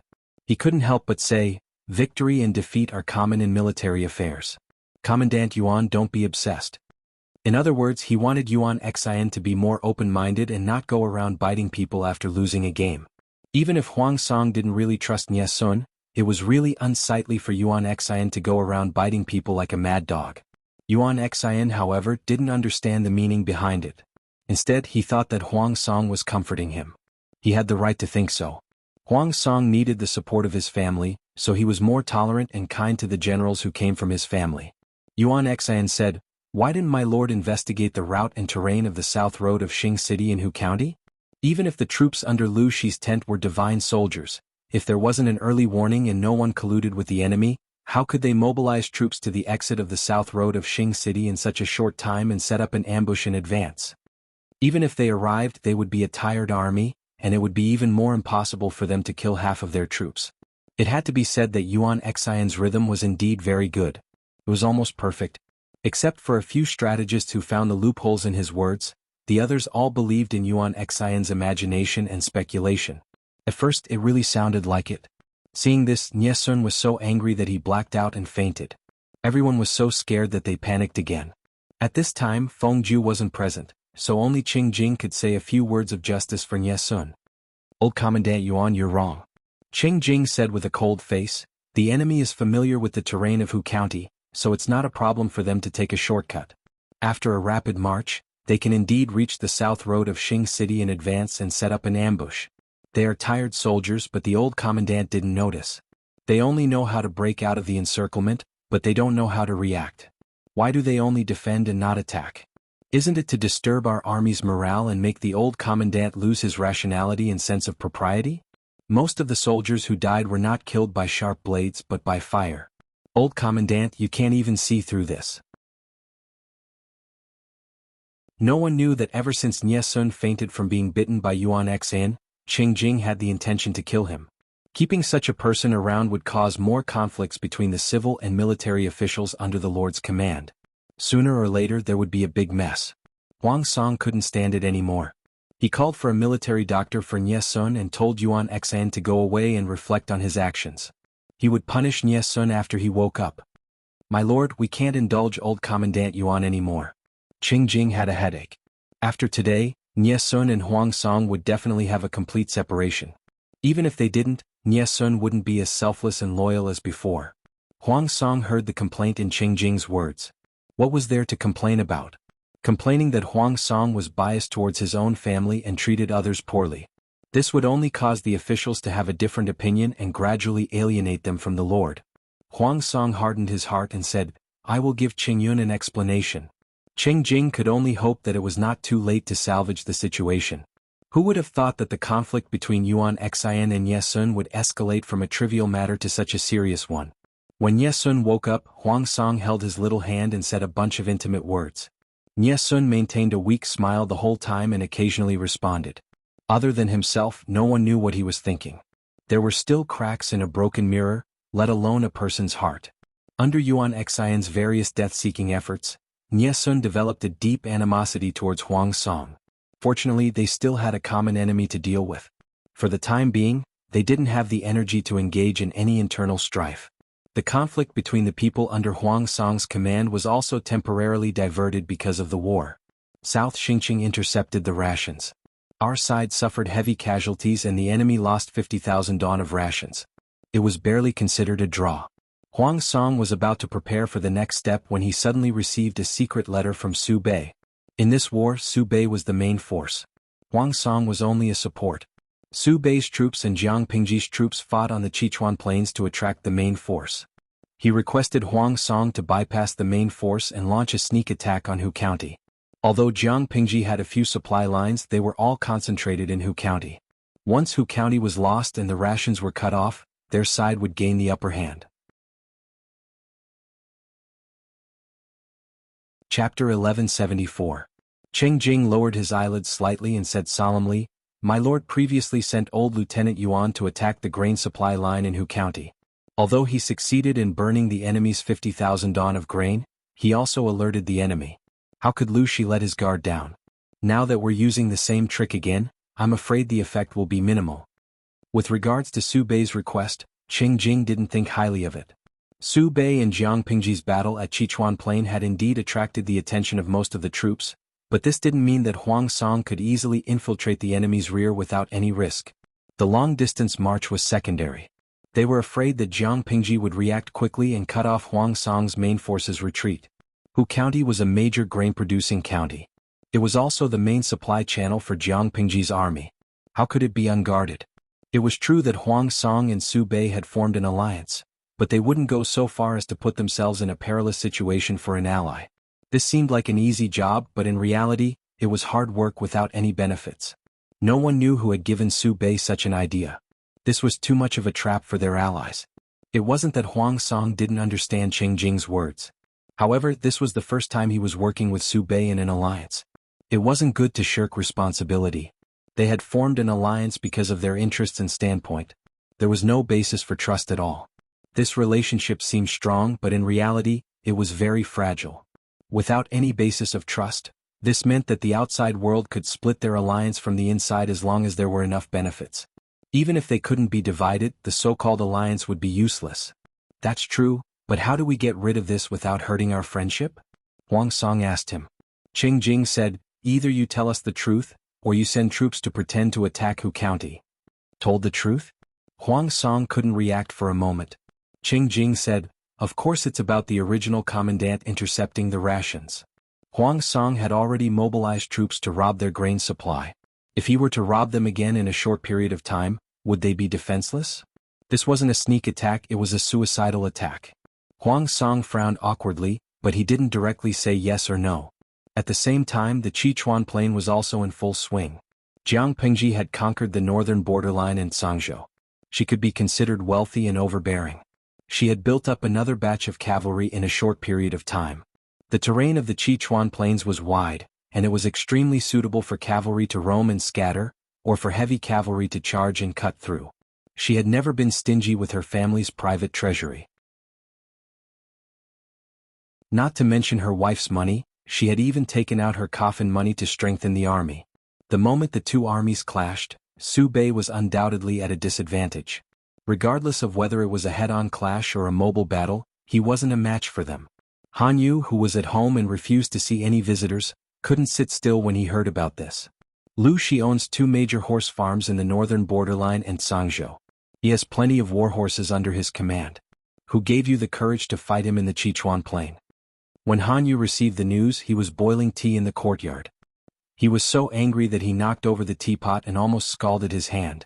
Upon further investigation, they discovered that this foolish idea had actually been suggested by one of Su Pei's strategists. If we can defeat the enemy army head-on, our morale will be greatly boosted. Han Yu also knew this counselor. The counselor was well versed in theory, but he had almost zero practical experience. He could be considered as another armchair strategist. At the same time, the other party also gave his own reasons. At first glance, those reasons sounded quite reasonable. It was not that the strategist had not thought about the problem of cavalry, but Jiang Pingji had conquered Sangzhou for less than half a year and conquered the northern borderline for only a year. How strong could a cavalry troop be built in such a short time? The cost of training cavalry was very high. Not only did it burn money, but it also consumed a lot of time. Moreover, no matter how strong the cavalry was, as long as there were not many of them, it would not be difficult to deal with them. Excluding the advantage of cavalry, the combat strength of the two sides should not be too different. Sichuan Plain was their main battlefield, so it was not impossible for them to win. Su Pei and the others had thought of everything. The only thing they did not consider was the time Jiang Pingji had spent on training the cavalry. In order to deal with the northern borderline, she had started the formation of the cavalry battalion a few years ago. It was not a year or half a year like everyone thought. During the battle at the northern borderline, the number of cavalry under her command was not large. It was not because she was hiding her strength, but because she did not have enough war horses. After conquering the northern borderline in Sangzhou, the number of war horses increased, and the cavalry battalion suddenly expanded several times. After losing the first battle, Su Pei had no choice but to send someone to pull out Han Yu, who was squatting at home and planting mushrooms. As soon as Han Yu came over, he asked Su Pei to withdraw his troops and choose to retreat to the mountain pass. This was to suppress the cavalry's advantage. The cavalry was not omnipotent, but ordinary infantry needed a lot of preparation to fight against cavalry. They also needed to coordinate with the terrain to be effective. For example, in mountainous areas, forests, and valleys, the cavalry's combat strength and survival ability would be greatly reduced. The terrain of Sichuan Plain was vast. It was simply a paradise for cavalry. Not to mention that Lu Shi had the heavy cavalry battalion under his command. No matter how strong their defense was, they would not be able to withstand the joint attack of thousands of heavy cavalry. Instead of choosing to fight head-on, it was better to retreat and use the terrain to stabilize the military situation. Han Yu was cautious by nature. If this battle had been handed to him from the beginning, even if he did not know the strength of the enemy, he would have chosen the safest way to fight. After stabilizing the situation, he would then think of ways to expand the results of the battle. Blindly greedy would only cause him to be consigned to eternal damnation.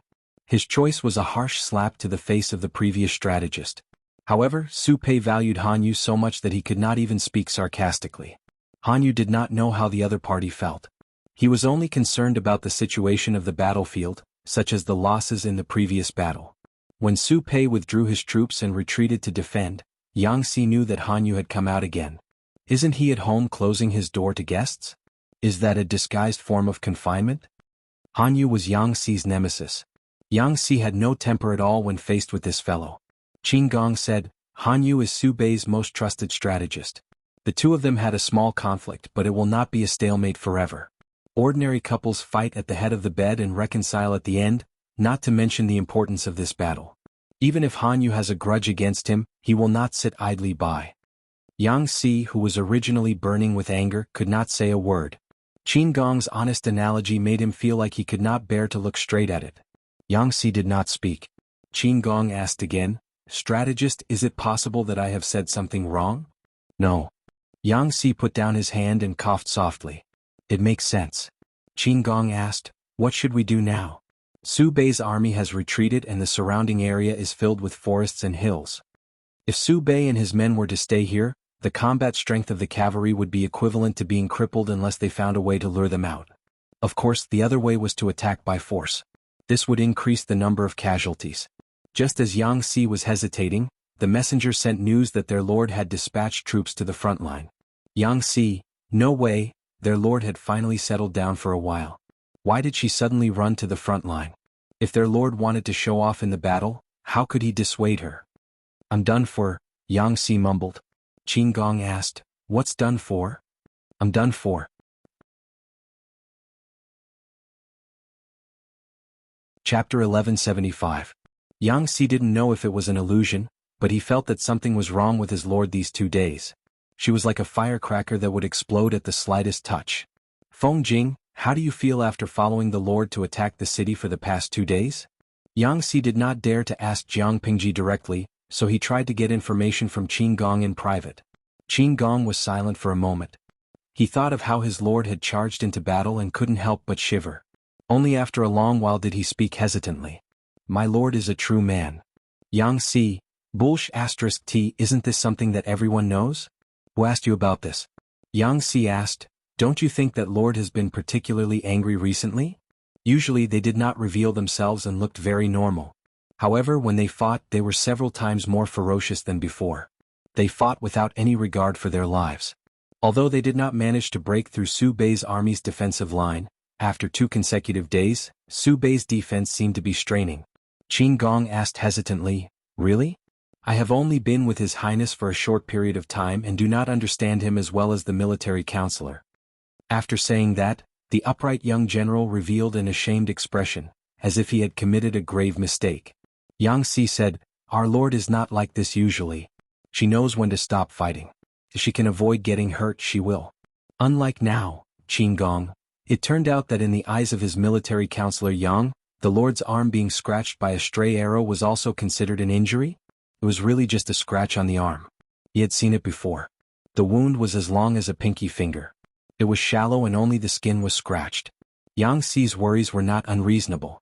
Jiang Pingji indeed vented her negative emotions through the war. She had killed to her heart's content, but it was a pity for those who had died under her blade. None of them had a complete corpse. The god-slaying blade had a unique origin. It was a weapon that was on par with the Federation's Marshal's blade. It could easily slice through space armors, much less a human body. She killed for a while until her arm was scratched by a stray arrow. A slight pain came from her arm and she calmed down. No matter what happened to the original Lu Shi, the owner of this body was her, not anyone else. If Lu Shi wanted to take back his body, Jiang Pingji would not be so thick-skinned as to forcefully occupy it. But if she had the idea of reaping the fruits of victory and forcefully taking over everything that did not belong to her, then she could not blame Jiang Pingji for being ruthless. Jiang Pingji recovered from her low spirits and returned to her usual self. His main focus now was to conquer the world and take over the entire farm as soon as possible. By then, the people hiding in the dark would jump out. What could be more frustrating than being knocked down from the peak when you were about to win? Jiang Pingji had never been a kind person. Since he had offended her to death, then don't blame her for being ruthless and taking revenge. She was able to restrain her ambition and climb her way up from a genetic warrior to the position of the commander of an entire army. How could she not have some patience? Nothing was important as long as she was the final winner. Jiang Pingji confronted Su Pei at the front lines. The group quietly departed from Hejin County and headed north to Chongzhou. When Gu Jin appeared in front of Madame Hu, the latter was stunned. Why didn't you stay in Hejin County to recuperate? Why did you come here? Madame Hu was dressed in plain clothes. Even though she had no makeup on, her natural charm was enough to make all the women in the world jealous. He put you under house arrest? Gu Jin frowned and looked around at the decorations in the house. It was cold and bleak. Madame Hu said, "Isn't it obvious? Why did he do that?" The second madam did not understand. "It's because I let Zhao escape. He wanted him to marry a hunter's daughter. Zhao doesn't like it and neither do I," Madame Hu sneered. Her plump red lips were cold. "Just because of this reason he locked me up here?" Gu Jin's expression was very solemn. "How could this be?" Madame Hu said, "Why not? Lanting hasn't even unified Dongqing yet, and he already thinks of himself as the emperor." Faced with Madame Hu's sarcasm, the second madam said, "Bai Dai." Madame Hu said, "Humph, are you here to persuade him?" The second madam said, "Of course not. I think you've misunderstood something." "Shut up, Gu Zhen." Madame Hu was so angry that she stood up and glared at the second madam. She sneered and said arrogantly, "I've said it before. Don't mess around in front of me. She's just the daughter of a concubine who stole Gu Min's status. I don't need you to interfere with what I do." The two of them did not have a good relationship. They could maintain a facade in front of outsiders, but once there was no one around, they would completely reveal their true colors. Gu Jin's expression changed. She said, "I really don't know what's wrong with you. Why have you treated Lu Shi like this all these years?" She still remembered that Bai Dai and Lu Shi had a good relationship. They were childhood sweethearts and cousins. After Lu Shi married Gu Min, the two of them rarely contacted each other. Later, Bai Dai became Lu Shi's concubine. Logically speaking, the two of them should have been closer, but now they were like enemies. There was almost no buffer time for such a big change. It was as if everything had changed overnight. "You don't need to care about this." Madame Hu's attitude was overbearing and unreasonable. Gu Jin said, "If it wasn't for my sister, I wouldn't have cared about you." Madame Hu said, "Don't be so arrogant. You can say nice things but you still have to snatch. Can you refute that?" There were a few things that she hated the most in her life. One of them was that Gu Zhen had replaced Gu Min as Lu Shi's legal wife. Although Lu Shi was not a good person, only Gu Min was worthy of the position of legal wife. Gu Zhen did not want to be entangled with Madame Hu on this issue. The two of them had argued over this issue more than 100 times. Gu Zhen said, "I know your temperament. There must be a reason why your attitude towards Lu Shi changed so much. I asked you before but you always refused to tell me. Now that your relationship with Lu Shi is so strained, are you still going to hide it from me? Does this have anything to do with my sister?" Madame Hu said, "If I said that Gu Min did not die of illness, but was strangled by Lu Shi with a white silk, would you believe me?" Gu Jin's eyes widened and her mind went blank when she suddenly tossed out a huge bomb. "Bai Dai, what did Bai Dai say? Are you kidding me? How could brother-in-law use a white silk too? This was simply the biggest joke in the world." "Why not? I saw it with my own eyes. Although I didn't see the person, I saw the shadow through the door and window. It was indeed Lu Shi who strangled her with a white silk." Gu Jin finally revealed the secret that she had suppressed for more than 10 years. The next day, Lu Shi pretended that nothing had happened. He even pretended to show such a disgusting expression, as if he was really in love with Gu Min *T. It was all fake. Gu Jin really wanted to say something, but the door outside suddenly opened. The two of them heard the movement and turned their heads in unison. They saw a middle-aged man in a scholar's robe standing at the door.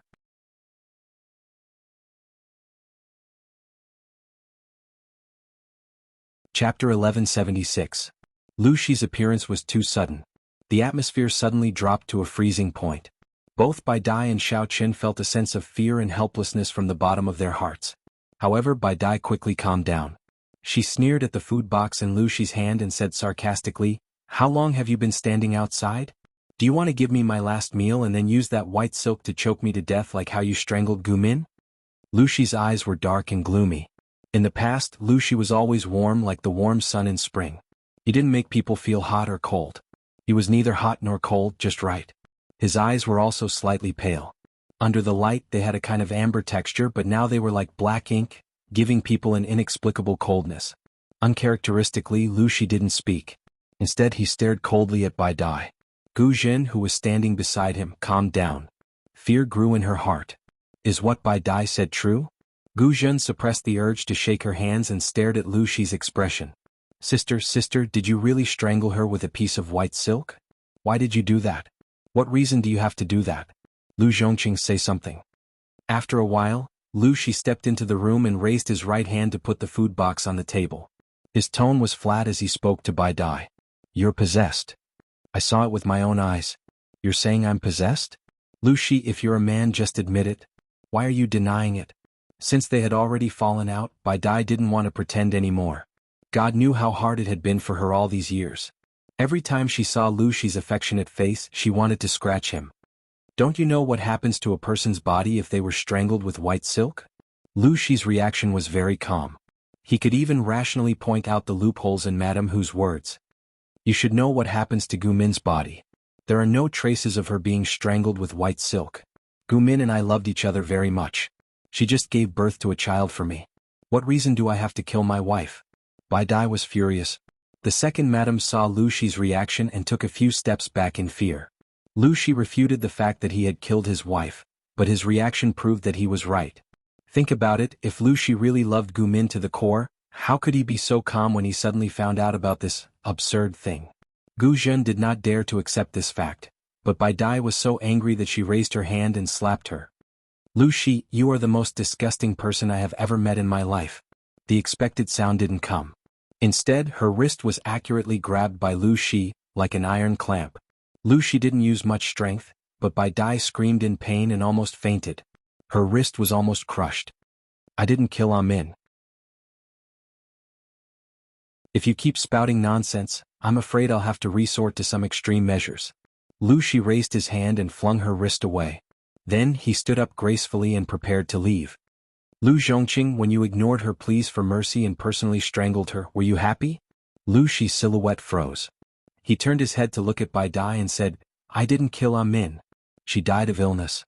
You have to remember that." Gu Jin shuddered involuntarily. She still couldn't accept what was happening in front of her. Bai Dai sneered, "If you don't want people to know, then don't do it. You might be able to fool a 3-year-old, but do you think I'm blind? Let's not talk about Amin first. Why did you let Zhao marry a hunter's daughter from nowhere? What are you thinking?" Lu Shi said, "Her father once saved Amin's life. What's wrong with letting Zhao marry his daughter and take care of her for the rest of her life?"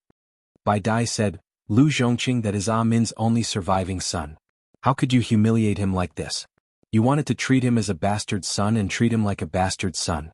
I agreed, but I didn't dare to get close to him. Now you want to ruin the rest of his life?" Lu Shi said, "I did it for his own good." Bai Dai sneered, "For his own good? You did it for his own good. Your solution was to make him a lowly bastard son. Now he is being suppressed by a lonely soul of unknown origin? Lu Shi is your daughter. You know that the so-called 2 souls in one body are fake, but you can still accept a lonely soul without any grudge. Don't you feel sorry for your daughter?" What she really wanted to ask was whether Lu Shi was still human. Lu Shi said, "One day you will understand." "I don't understand. I only believe the truth that I see for myself. You killed your wife and Gumin. You abandoned your daughter and let the evildoer take over her body and get away with it. You made the honorable son of Lu Shi a bastard and raised him to be useless. Lu Zhongqing, what are your intentions?" Bai Dai's words were full of blood, but Lu Shi didn't seem to hear it. "I told you, you don't understand. You devil." Bai Dai had a bad temper. She had always been unmoved by force or persuasion.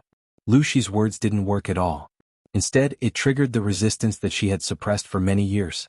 She covered her rapidly red and swollen wrist and said angrily, Lu Shi, who was as beautiful as the moon, died a long time ago. Where did you come from, evildoer? You caused the death of Gu Min's family. Are you still not satisfied? Yes. Lu Shi was the evildoer.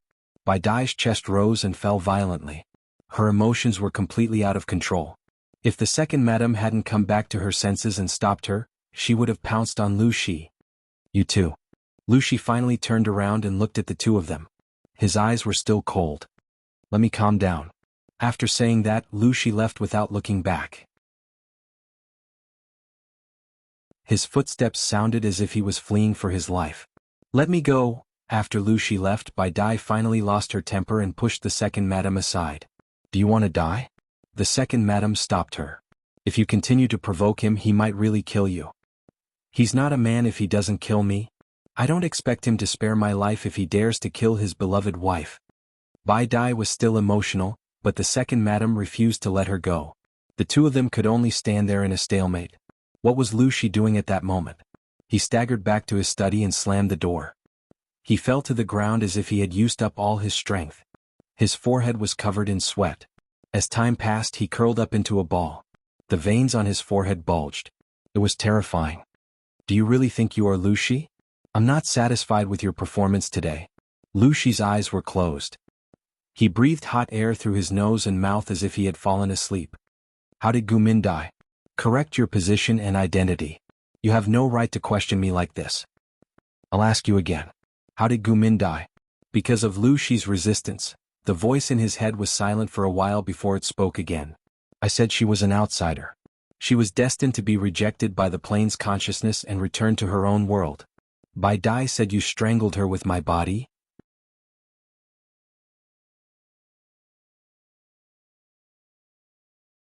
Chapter 1177. Lu Shi clenched his fists. He bit his pale lips so hard that they started to bleed. The voice was refuting his explanation, but Lu Shi knew that what Bai Dai said was mostly true. You wanted to kill Bai Dai. If I didn't stop you, they would have been strangled by you.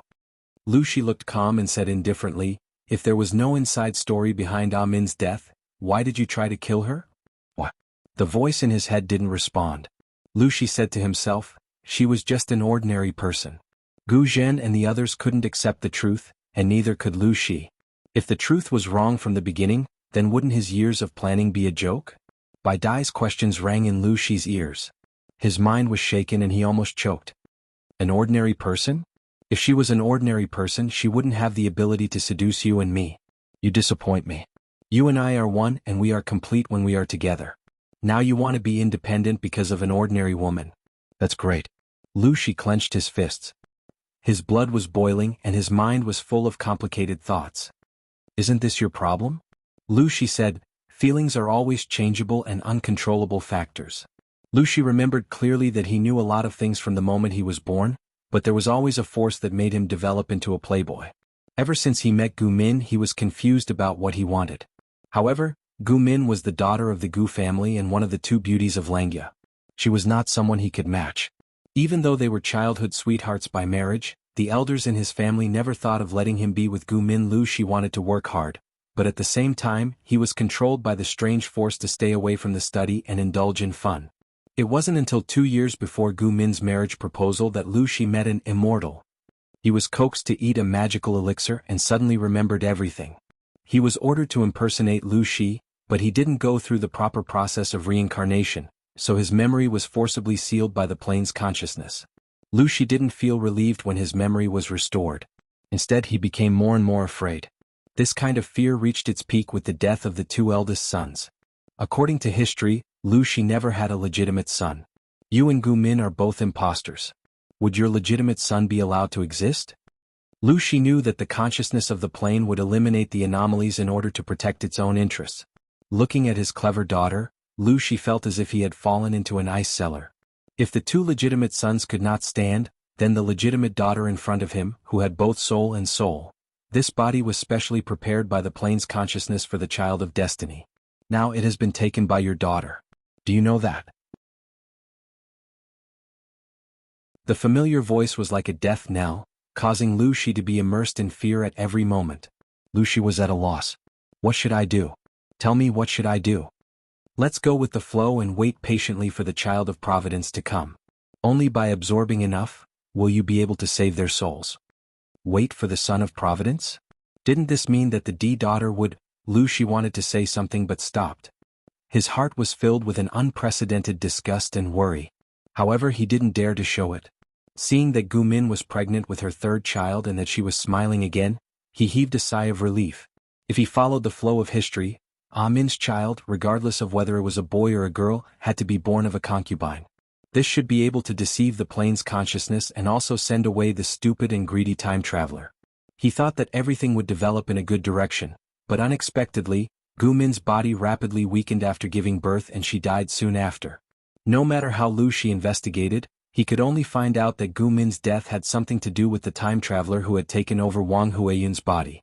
Lu Shi chose to reincarnate as a human, so he lost the convenience and ability of his original race. In order to take revenge, he adopted Wang Huiyun and Prince Changshuo's daughter as a concubine's daughter, named her Lu Huan, and set out to take revenge. It wasn't just Wang Huiyun, the child of providence, but also the malicious plane's consciousness. Lu Shi often wondered what Gu Min had done wrong. It wasn't her original intention to time travel. After she time traveled, she behaved herself and didn't do anything out of line. Even though she was different from the original Gu Min, what she did was beneficial to the original history and not harmful to the future child of providence. Compared to the entire plane, she wasn't even a speck of dust. Why couldn't it tolerate her? Lu Shi knew that the plane's consciousness had the ability to repel outsiders.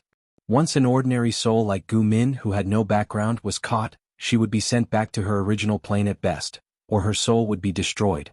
The decades of comfortable life made him forget the danger. The only fortunate thing was that Gu Min's soul wasn't destroyed. She was just sent back the way she came. If Lu Shi wanted to find her, not only would he have to accurately locate her from countless planes, but he would also have to break the barrier between two planes. The difficulty of this task was even more unbelievable than asking his original body to fall in love and give up on revenge. Humph, look at your cowardly look. It's really embarrassing.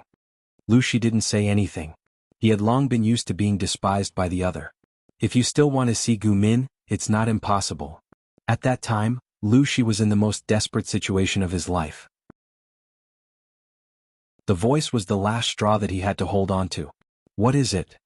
As long as we use the child of providence to destroy the plane's fate, you and I will regain our peak strength. Breaking the barrier of the plane is nothing. Lu Shi frowned. That's a high-level plane with a high-level civilization. Although the level of civilization in the environment where Gu Min lived was still very low, because of the intervention of the child of providence, that plane was directly promoted to a high-level plane. There were thousands of planes in the world, and the high-level plane was the plane with the greatest potential. The barrier of the plane was very strong and extremely difficult to break. As far as I know, the plane we are in now and Gu Min's plane belong to the twin plane. If the two planes were compared to each other, it would be easier to understand the concept of the twin plane. Simply put, that plane had the potential to be promoted to a high-level plane, and now this plane also had the potential to be promoted. If that wasn't the case, why would the child of providence go back and forth? If you can take over this plane, your heart's desire will become a reality.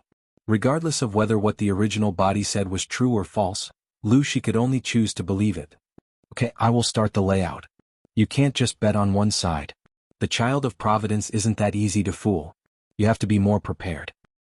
I know. Lu Shi looked down. If it's done, you should be able to regain your strength, right? The other said happily. Almost. But before that, I still have to rely on that stupid woman to absorb a small amount of fate. Lu Shi said, when that time comes, we will be two independent entities. Don't think that I will return to my original body.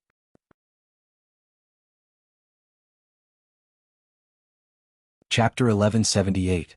From the moment of separation, you and I are two independent entities. I'm not your vassal. Lu Shi barely regained his senses. Because of his return to reason, he had to restrain himself from completely falling out with the other party. Perhaps the target of his revenge would not only be the previous ones but also one more. This is just your personal opinion, a foolish and naive one.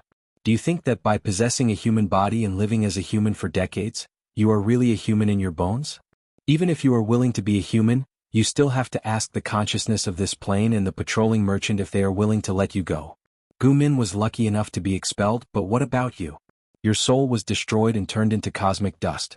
If you insist on being independent and resist my fusion, neither of us can resist the harm of the outside world. Are you willing to die like this? The voice knew Lu Shi's weakness too well because Lu Shi was the love it had separated. Gu Min and the few human children she had were his weakness. Looking at Lu Shi's useless appearance, it was even more glad that it had separated its love back then. Emotions were indeed a hindrance to it. But no matter how much it despised Lu Shi, it couldn't let him run around outside. It had to find a way to take him back as soon as possible.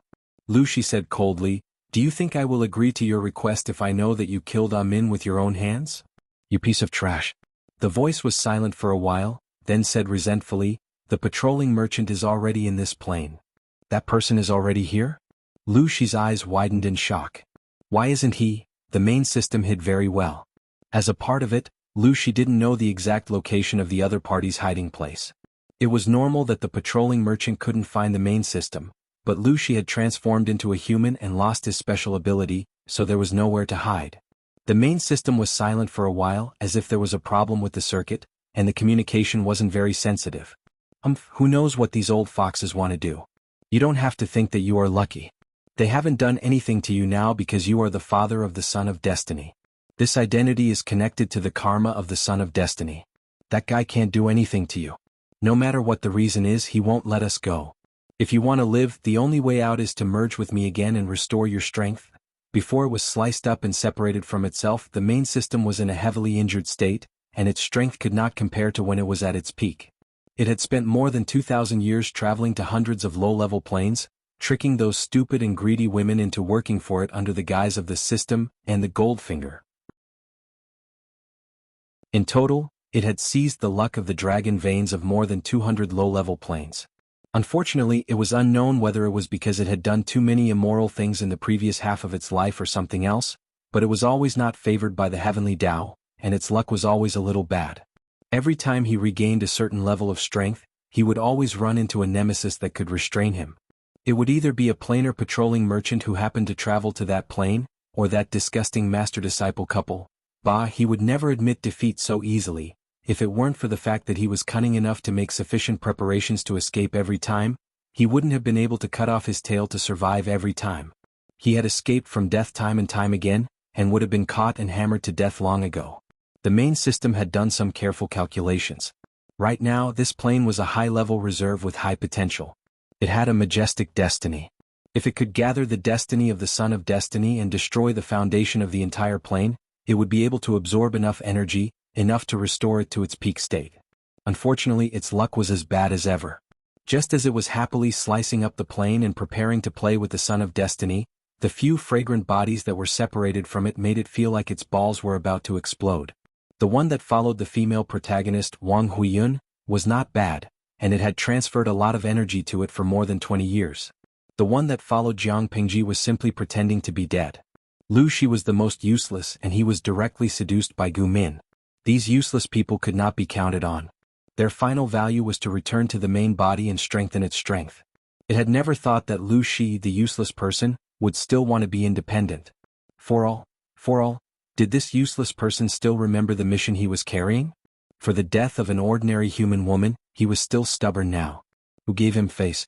The main system anxiously wanted to take back the separated fragrant bodies, but Lu Shi refused to cooperate. I refuse. Lu Shi's face was still gloomy, and he did not take the threat of the main system seriously. The main system was so angry that its teeth itched. If it was not for the fact that the patrolling merchant was squatting in this plane, it would not dare to make a big move and expose itself. It would definitely have forcibly recalled the separated fragrant bodies at all costs. Why would it ask Lu Shi's personal opinion from so far away? Why?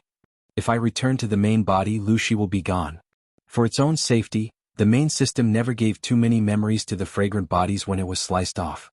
It only let them remember their respective missions, and Lu Shi was no exception. Even so, he knew that once he returned to the main body, the main consciousness would be the main system, not him. If that was the case, wouldn't Lu Shi be dead? Lu Shi wanted to reunite with his family, but he did not want to lose his entire family. He had secretly investigated the death of his two legitimate sons and Gu Min for so many years, and all the clues pointed to Wang Huiyun. He had never doubted himself. Now that the truth was out, it would be too stupid for Lu Shi to allow himself to be manipulated by the other party. I cannot absorb you as long as you help me. The previous promise is still valid. The main system bewitched him. Lu Shi, think about it carefully. You don't want to see the son of fortune take over Lu Shi's body and leave your biological daughter alone, do you? From the perspective of the consciousness of the plane, Lu Shi's body was specially prepared for Jiang Pingji. From the perspective of the parents, Lu Shi was their daughter, and he was the child that Gu Min painstakingly gave birth to after 10 months of pregnancy. Just because of the arrangements of the consciousness of the plane, she had to give up this body. Not to mention Lu Shi, even if it was any other parent, they would not be able to accept such an ending. So what if he was the son of fortune? At the end of the day, he was still an outsider who took over the nest of the magpie. The main system knew very well how to hit Lu Shi's weak spot. And that Lu Zhao, I really don't know if he is smart or stupid. I just casually tricked him and he gave himself away. The main system laughed. In his eyes, that fake legitimate sister is more trustworthy than you, his biological father. Lu Zhao was so scared that he immediately ran away and sought refuge with Jiang Pingji when he revealed some information and misunderstood that the hunter's daughter might be the body that Lu Shi's soul temporarily resided in. It was obvious that this guy was also a person who pretended to be a pig to eat a tiger. He looked like he only knew how to eat, drink and have fun, but in fact he was smart and knew some secrets. He and Lu Shi were at odds with each other because Gu Min had left some clues for this guy. Lu Zhao, this pig of a brain, did not think that if he really married the hunter's daughter, what benefits would Lu Shi himself get? Chapter 1179. Shut up. Lu Shi said coldly, let me think about it. We've been planning this for so long. If we give up now, all our efforts will be in vain. The main system was angry. Lu Shi was only a part of it, but now he was talking to the main body in such a tone. Who gave him the courage? Lu Shi frowned impatiently. The more the main system urged him, the more he couldn't trust it. Since Gu Min's death, Lu Shi's heart had died. If it weren't for the main system's promise to let him live, he would have died a long time ago. Now that he knew who his real enemy was, no matter what, he had to drag him into hell and consign him to eternal damnation. I'm worried. You're too cunning. Lu Shi said, tell me where you are and I'll help you. They knew their own situation very well. For advanced creatures like them who were pure spiritual bodies, once they lost their host, they were like snails that had their shells removed, revealing their weakest parts. They were basically at the mercy of others. If he knew where the main system was, he would have the upper hand. We are one. I'm cunning and you're just as cunning. Turning around and betraying his teammates and killing his acquaintances, I'm used to doing this and you're not going to lose out to me. If I tell you where I'm hiding, there's no guarantee that you won't turn around and sell me to the Son of Destiny. The main system refused with a smile. It knew that Lu Shi harbored hatred and malice toward it, yet it still told him everything obediently. That was really stupid. Lu Shi sneered, you know me well. That's a very safe place. The main system said proudly, Lu Shi, don't you dare betray me. If you dare to do that, think about your daughter first. Lu Shi's soul is very fragile. If I accidentally cut it into pieces. Lu Shi secretly clenched his fists. The veins on the back of his hands bulged, revealing a frightening green color. After a while, Lu Shi could no longer feel the existence of the main system. The main system was cautious. Even if it talked to Lu Shi, it wouldn't leave any traces. Otherwise, it wouldn't have been able to get away with it for so many years. But, a very safe place? Lu Shi closed his eyes and looked at a random place. The sky was dark and candles were already lit in the room. The bean-sized light dispelled the darkness in the room. However, the lighting equipment was too crude. Other than the area near the candlelight, the rest of the area was still shrouded in darkness. The darkest place was under the bronze lamp. It's dark under the light? The most dangerous place is the safest. Could it be that it is here? Lu Shi couldn't help but put himself in the shoes of the system. If he were the system itself, where would he hide in order to avoid his natural enemies and the Son of Providence? Lu Shi thought about it carefully. He couldn't come to a definite conclusion, but he roughly sorted out a few suspicious targets. There was only one chance to deal with the system itself. If he couldn't hit the target in one strike, not only would he be in danger, but he would also drag the people around him into danger. This was contrary to Lu Shi's original intention. Compared to the problems Lu Shi was facing now, the previous ones were nothing.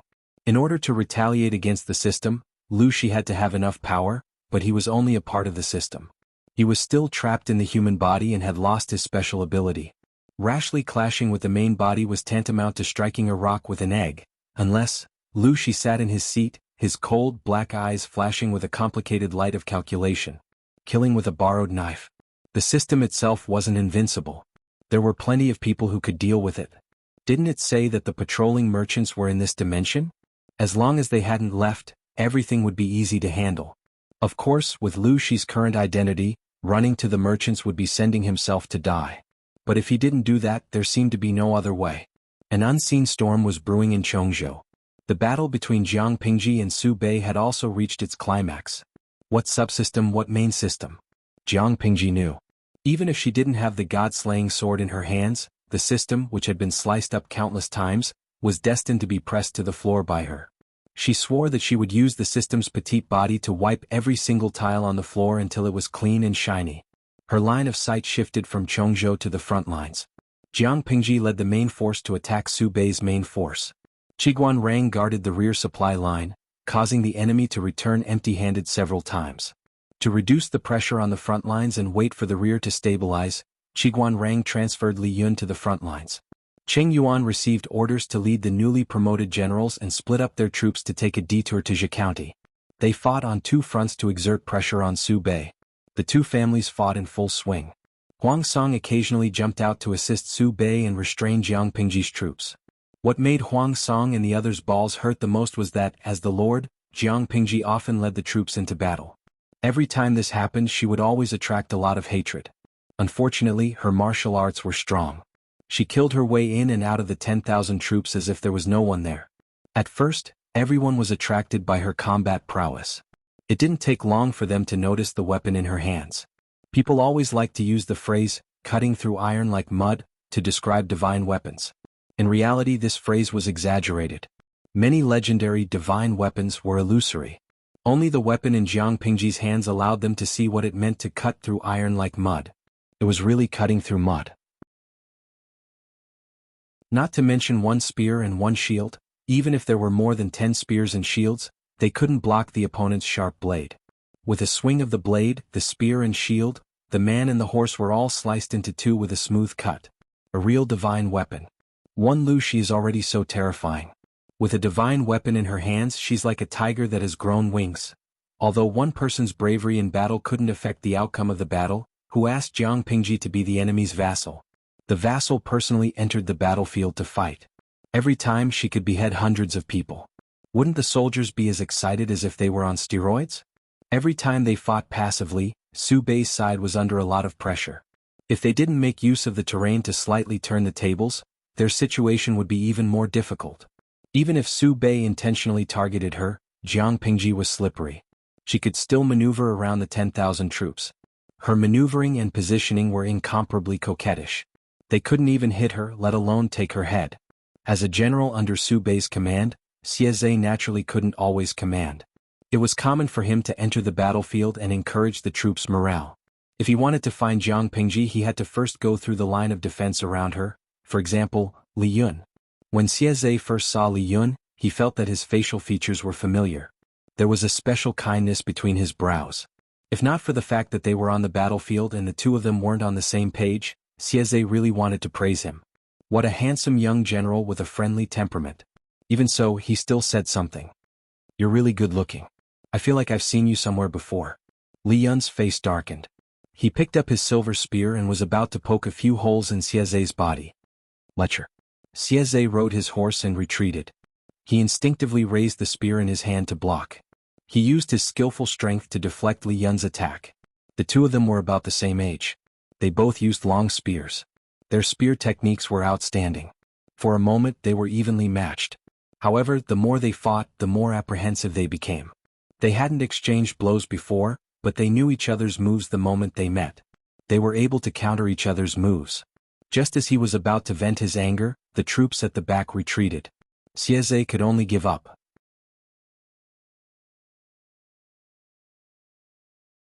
Chapter 1180. Captain Xie, do you have something on your mind? Xie seemed to have something on his mind after he came back from the battlefield. His eyebrows were almost twisted into a knot, and he was very worried.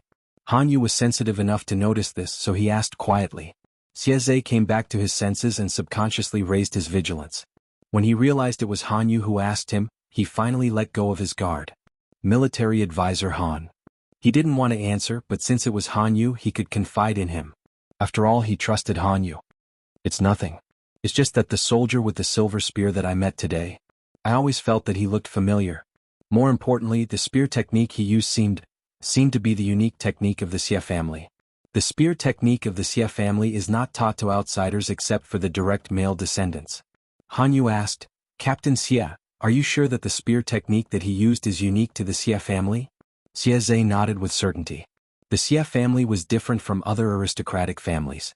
They were a family of martial arts, and the whole family was full of martial arts. Many of the children in the family had to play with a small wooden spear as soon as they could walk. The foundation of martial arts also started at a young age. They were good at spear techniques and used other weapons very well. When Xie started practicing martial arts, he was not even as tall as the special wooden spear in his hand.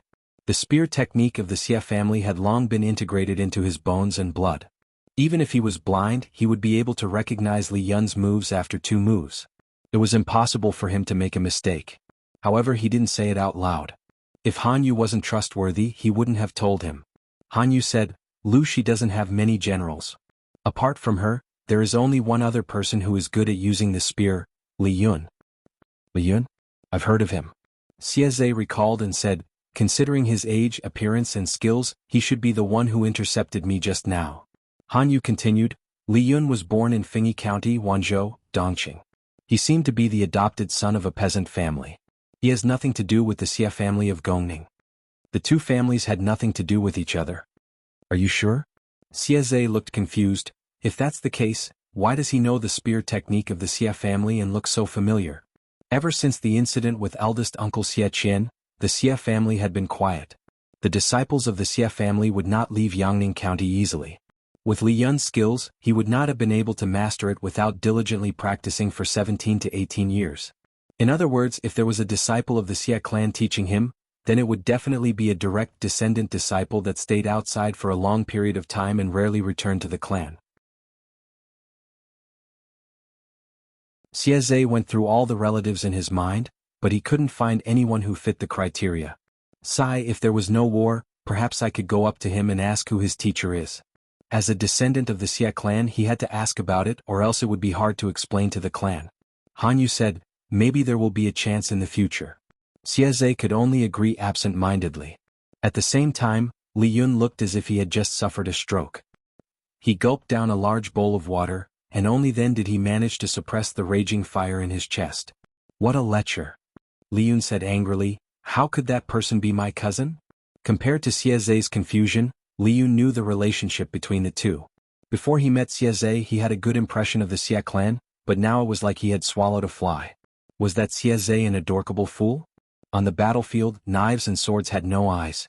He dared to tease him. Li Yun regretted not poking holes in his opponent's eyes. No, I think he used his actions to prove the blood relationship between the 2 of you. Jiang Pingji's eyes were bloodshot and she didn't pay attention to anything else. But she still had the audience in the streaming room. The salted fishes had already told her about what had just happened. She had to admit that if they weren't family, they wouldn't enter the same house. These 2 were really interesting. Whether it was Xie's, you look so good, I seem to have seen you somewhere before, or Li Yun's, my lord is such an imposing man, yet you dress up as a woman, I'm not as good as you, they were both naturally adorable. Could it be that this thing was passed down from their ancestors?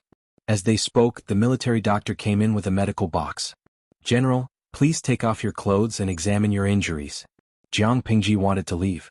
After all, the group of salted fishes in the streaming room were already salivating for Li Yun to take off his clothes.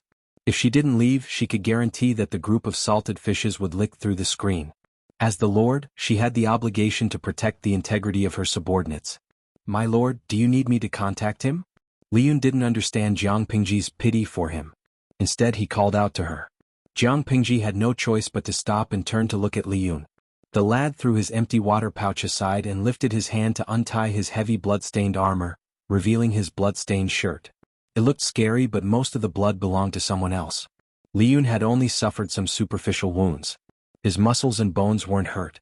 Contact Xieze? For what? Jiang Pingji was stunned. Liyun said, to instigate his rebellion. Just like military advisor Meng Heng and Ye Sun.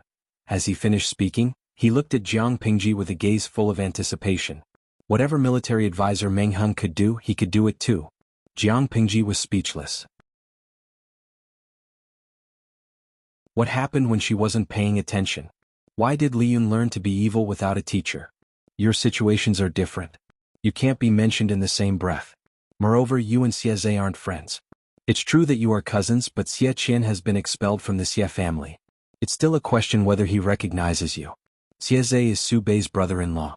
In terms of relationship, Su Bei is naturally closer. How are you going to instigate his rebellion? Jiang Pingji laughed involuntarily. It's not that I don't believe you. It's just that your temperament is so upright. This kind of work that requires mental and physical energy isn't suitable for you. Don't let yourself be used by others before you can instigate others to rebel. Liyun frowned. My lord isn't like Su Bei. How can you be so easily deceived? Jiang Pingji laughed involuntarily.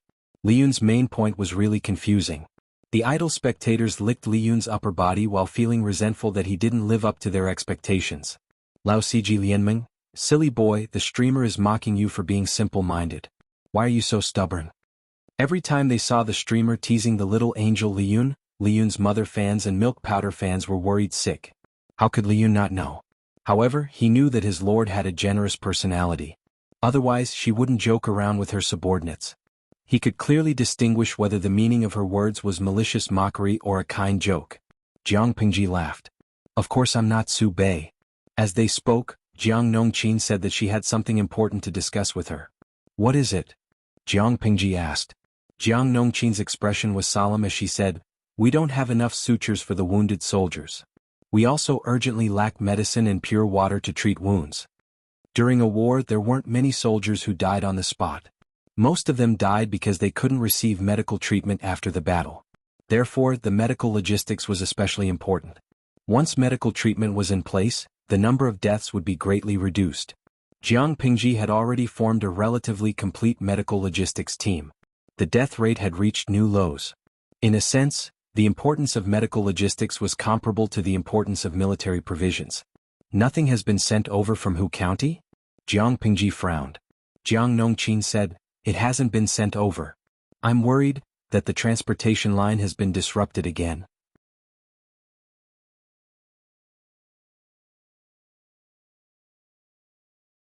Chapter 1181. Jiang Pingji said, the lives of the soldiers are more important. If you have no choice, use boiled water instead of pure water. In ancient times, medical technology was simple and crude. People were ignorant and backward. They did not know that water sources in the wild were not clean. They only judged whether the water was clear or not. Most of the soldiers drank water directly from the river without any other considerations. If they boiled it before drinking, how much firewood and charcoal would be wasted? Most of the soldiers used the water source near the military camp to clean their wounds. However, Jiang Pingji had set a rule early on. She would rather spend more military funds and manpower. The soldiers' drinking water had to be boiled before drinking. The water used to clean the wounds was boiled or distilled water, which was the pure water that Jiang Nongqin mentioned just now. The weapons used by the soldiers were not clean. Many of them had the smell of copper and rust. It was very easy for the wounds to be infected. It was not easy to extract pure water. In order to save money, most of the time it was used to treat dirty wounds with large areas. If the wounds were minor or the condition was very optimistic, boiled water would be used. The chances of infection and pus would be much lower than normal. No matter what kind it was, there was an additional process to make it. It required a lot of wood and charcoal. Jiang Nongqin thought for a while and nodded. I understand. The suture could not be made on the spot, but they could use thicker hair to temporarily replace it. In the past, there was a shortage of materials in the war. They dealt with it this way. The only headache was the medicine for external injuries. Perhaps the heavens heard Jiang Nongqin's distress. The medical supplies that were scheduled to arrive that day arrived on the third day. However, they were in a sorry state. It looked like they had been ambushed. Jiang Pingji had to ask. The commander in charge of transportation was in fear and trepidation. He was so anxious that his forehead was sweating. He had been promoted from an ordinary soldier to a sergeant. Later he was promoted to a sergeant with military merits. Now he was a commander in charge of 100 people. Although he was elevated among ordinary people, he never thought that he could talk to the Lord. He was so anxious that he was speechless. Jiang Pengji saw his embarrassment and said gently, "Don't rush. Tell me slowly." The commander said, "My lord, we were ambushed by the enemy on the way. In order to protect the goods, we had to make a detour." Fortunately, he was a local of Hu County. Before he joined the army, he was a peddler who sold groceries from south to north. He was familiar with all the routes. Of course, he was proud and afraid at the same time. He even bit his tongue when he spoke too hastily. His brown-black face was filled with anxiety. Even though they successfully arrived at the front lines when the enemy ambushed them, they took away a truck full of items. There were 2 boxes with a total of 200 rolls of suture thread, 1 box of anesthetics for external injuries, and 2 boxes of pure water in large glass bottles. Counterfeiting was more expensive than several carts of military supplies. Jiang Pengji said, "Enemy? Whose soldiers?" "They were disguised as bandits. I couldn't tell where they came from and their weapons didn't have any insignia." The captain thought for a moment and added, "But those weapons are of excellent quality. How can ordinary bandits have them? He must be some vassal in disguise." Jiang Pengji said, "You're not bad. Where are you working now?" He was still able to calm down when he was ambushed by bandits and immediately chose to take a detour to protect Big Head. Although it was a waste of time, he also managed to preserve the items. His merits outweighed his faults, so he deserved to be rewarded. Jiang Pengji did not lack scholars at the moment, but she lacked generals. She should promote more new people to prevent a shortage of talents in the future. If he could maintain this position in the future, he might even be promoted again. Jiang Pengji planned to change the military system after her forces stabilized. The military positions had to be clearly defined. Most of the 5 countries in the world continued the military system of the previous dynasty, Wuxia. Whether it was the title or the positions, it was somewhat messy, and the division of labor was not clear. No order meant chaos. If she let it go, sooner or later there would be trouble. That was one reason. The other reason was that Jiang Pengji did not know how to reward the people in the tent. She could not send people off with property deeds or gold, silver, and jewelry every time, could she? Once or twice was fine, but if she did it too many times, it would inevitably give people the illusion that she was not very sincere. The captain said excitedly, "I'm now working under the commander's tent." "Well, you've done well. Continue to work hard in the future." "Yes." This young uncle had a silly smile on his face as he floated out. A cart of items was gone, but there were still many medical supplies left. If they used them sparingly, they could still last for a long time. "Remember this. I'll get it back from Huang Bogeo in the future," Jiang Pengji said with a cold smile. There was no one in the tent. No one answered. Only the salted fish in the streaming room knew that Jiang Pengji was talking about them. As the streamer's temporary secretary, the salted fish puffed out their chests proudly. The red scarves around their necks seemed to be brighter. On the other side, the group of bandits transported the items away. "It's a pity that we don't have enough people. Otherwise, we could definitely take down those 100 people." There were only 200 people in the transportation team. Even a fool would know that the items they were escorting would not be too precious. But when they opened the box, everyone was dumbfounded. A woman sewing thread? They picked up a carefully wrapped item and opened it to see that it was a roll of thin thread. It doesn't look like it. Because of their limited skills, the raw materials for the suture thread were catgut, tendon thread, or silk. At first glance, it looked a little like coarse embroidery thread. Look at how neatly and tidily these things are packed. There should be some special use for them, right?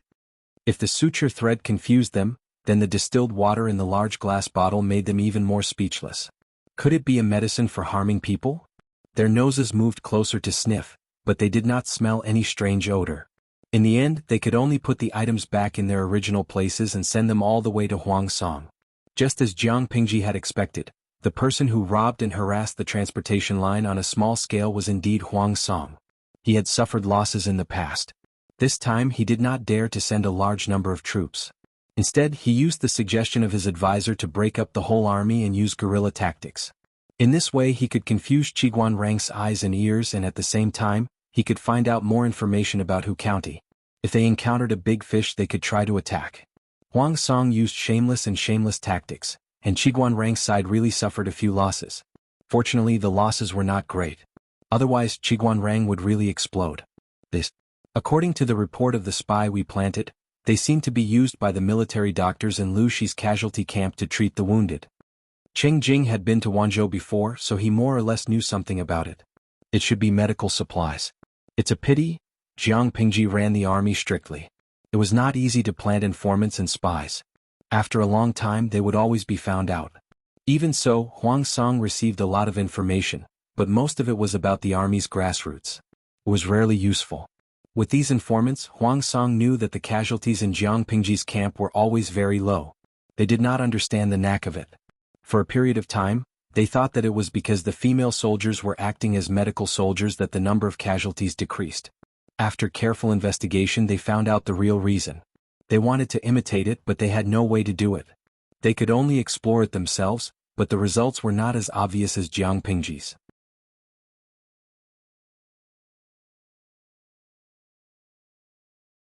Chapter 1182. An item used by the military doctor to treat the wounded? Is there a need for these threads? What is the purpose of the water in the bottle? The crowd did not understand medicine, but they knew the general process of a doctor's diagnosis. No one had heard of needles being used to treat a patient. Cheng Jing said, according to the secret agent's report, these are sutures used to stitch up wounds. They're probably used to speed up the healing of wounds? It said that this water is extremely precious and pure. Unless it's a serious illness, it's not used easily. I don't know the rest. He did not understand the technique of Qi Huang and had never dabbled in medicine. He could not explain the more specific principles. However, one thing was certain. Jiang Pingji had used these things to save a large number of wounded and sick people. The death rate of the soldiers was the lowest among the feudal lords.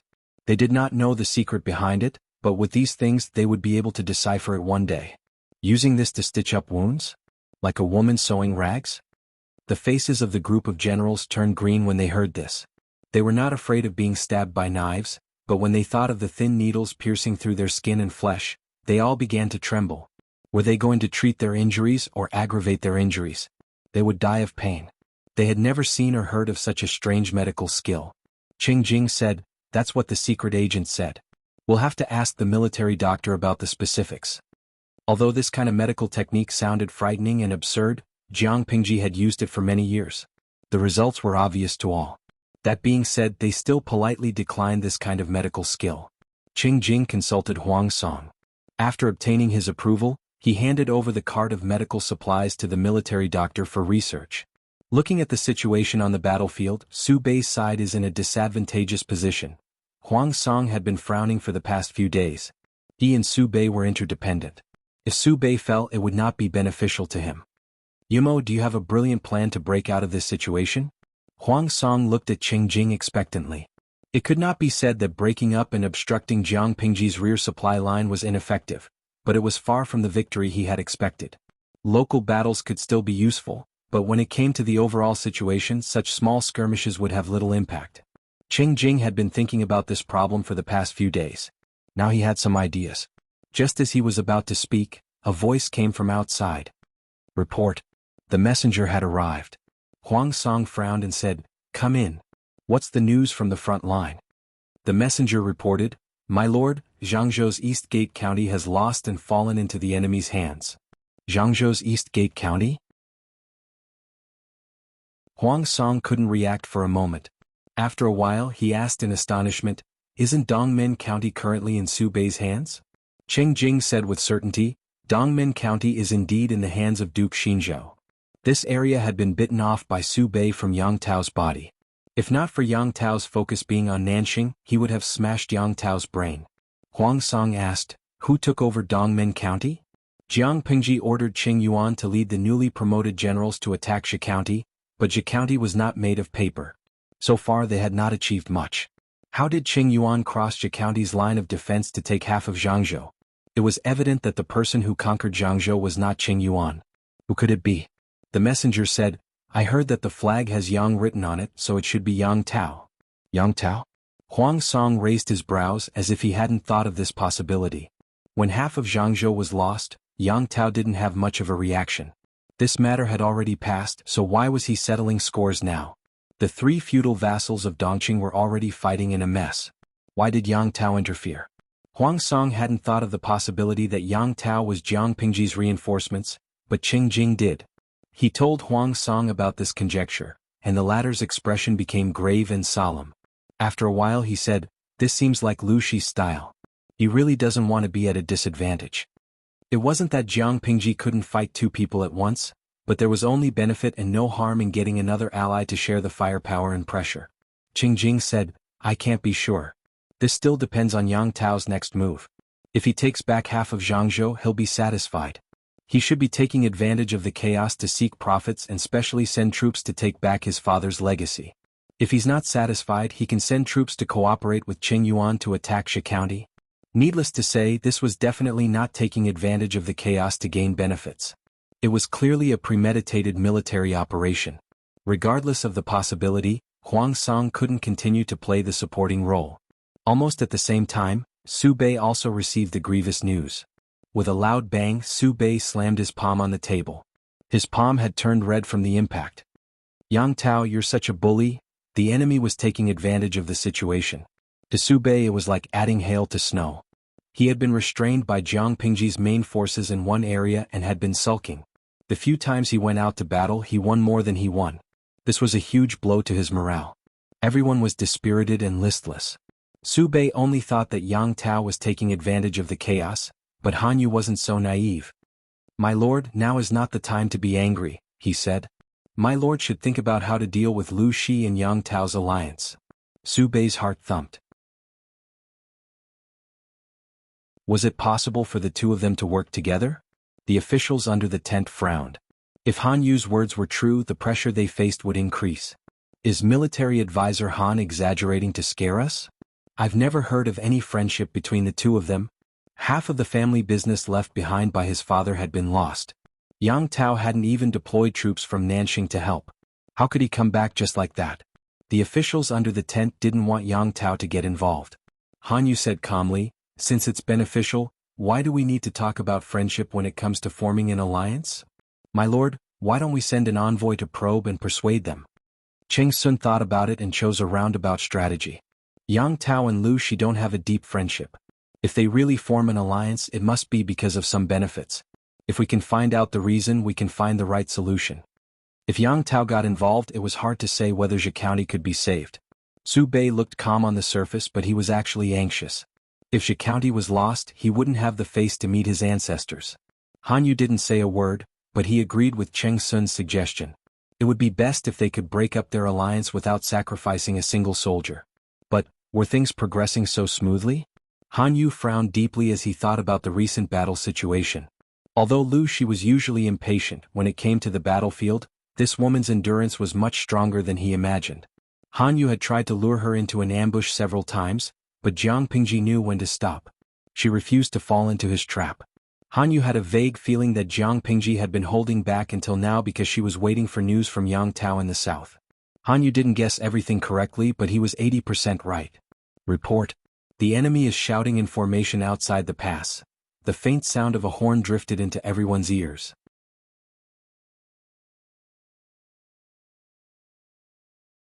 Chapter 1183.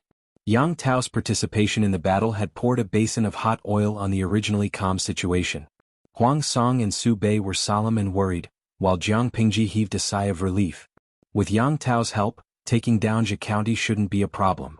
Jiang Pingji had long ordered Qing Yuan to restrain the troops from Zhe County. The two sides had been in a stalemate for half a month. Yang Si smiled and said, "Even so, it's hard to say if Yang Tao changes his mind at the last minute." Jiang Pingji said, "Others might, but it's unlikely for Yang Tao." Yang Si said, "What if Su Bei voluntarily offers Zhao Xiao to appease Yang Tao's resentment in order to protect himself?" Half of Zhangzhou had been taken back. Killing Zhao Xiao would be Yang Tao's revenge for his father's murder. As long as Su Bei endured the pain and sacrificed some of his flesh to appease Yang Tao, he might be able to send Yang Tao away. Su Bei has a fatal strength. He's very shameless. Jiang Pingji sneered coldly. Zhao Xiao voluntarily surrendered to his aristocratic family. Even if he murdered Yang Jian, he didn't harm Su Bei's interests. If Su Bei pushes him out to be a scapegoat for his own interests, not to mention other things, Su Bei's good reputation of 20 to 30 years will be ruined. After this, which aristocratic family would dare to surrender to him? Su Bei was born into an aristocratic family. His ancestors had a high reputation. These were his political capital, but at the same time, they were his burden. There was a kind of burden called puffing oneself up at one's own cost. Su Bei knew that Zhao Xiao was a hot potato, but he wouldn't let Zhao Xiao be a scapegoat. Yang Si laughed. My lord knows Duke Xinzhao very well. The human heart is complicated, but he's a simple person. Jiang Pingji said, there should be good news from Gong Liao's side. Jiang Pingji had high hopes for Qing Yuan, and he didn't let her down. Qing Yuan was also mischievous. For the past half a month he'd been following the rules. He didn't make any mistakes, but he didn't have any bright spots either. He didn't give the enemy great pressure. He even gave them the false impression that their military strength wasn't strong. He pretended to be weak and took the opportunity to weaken the enemy's vigilance.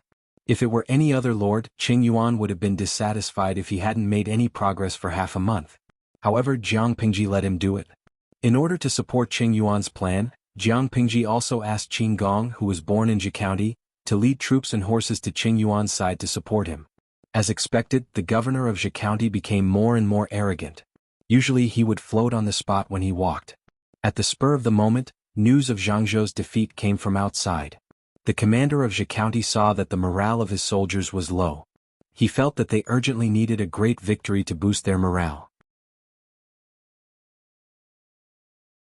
If he could achieve a great victory and capture the enemy's leader, he would definitely receive the Lord's appreciation and his status and power would increase. Qing Yuan narrowed his eyes. It's about time. Qin Gong was a native of Zhi County. He was very familiar with the surrounding terrain and had provided Qing Yuan with many conveniences. Once again they sent out their troops to challenge Qing Yuan.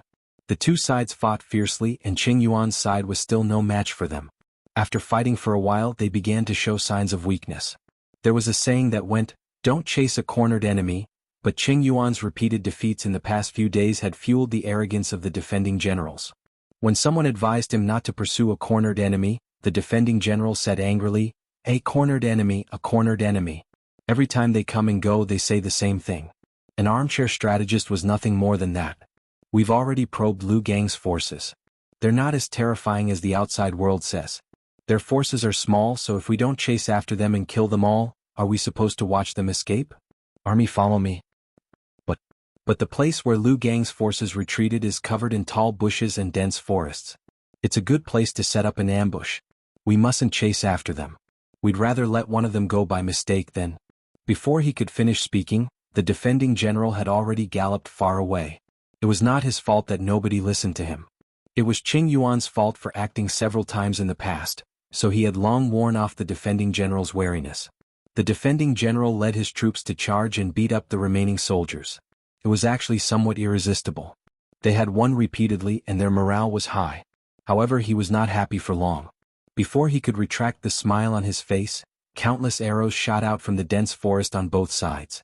The flags representing the enemy were raised, and the enemies popped their heads out one after another. Their battle cries shook the sky. An ambush? The defending general's heart palpitated. He grabbed the reins with all his might, causing the war horse under him to neigh in agitation. They were about to retreat, but Qing Yuan had already sealed off the path they had come from, giving them a chance to catch a turtle in a jar. Since you're here, don't leave. Qing Yuan heaved a long sigh of relief. He had been under too much pressure recently. Even if he deliberately showed weakness to the enemy, it still affected his morale. As the planner, the pressure he bore was not small. Seeing the enemy fall into the trap, he felt that the grievances he had suffered for the past half a month had all disappeared. Arrows, rolling logs, and hot oil were all directed at the enemy. The defending general was not Yang Si, and the troops under him were not the elites that Jiang Pingji had carefully trained for several years. They had already lost their sense of propriety when they encountered an ambush. The army formation was in a mess. How could they maintain order and resist the enemy's retreat? The more chaotic they were, the more casualties they suffered. In less than an hour, the place was already a river of blood. Broken limbs and remains were everywhere. It was like the inferno of Azura. Flames rose and a strange smell floated in the air. As time went by, the battle cries gradually became deeper. Early on, when they had fallen into the ambush, Qing Yuan had divided his troops to attack the city gate at the border of Zhi County.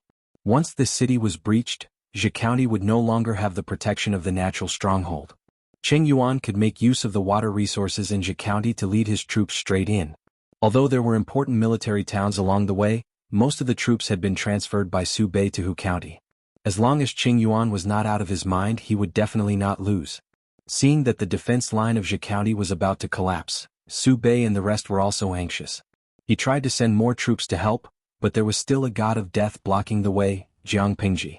Su Bei simply abandoned Han Yu's strategy and directly mobilized his troops to engage Jiang Pingji in the largest and most vicious battle since the start of the war. In the end, the more anxious they were, the more disadvantageous they would be. Without the hindrance of the terrain, how could Jiang Pingji's cavalry not run wild and trample on the enemy?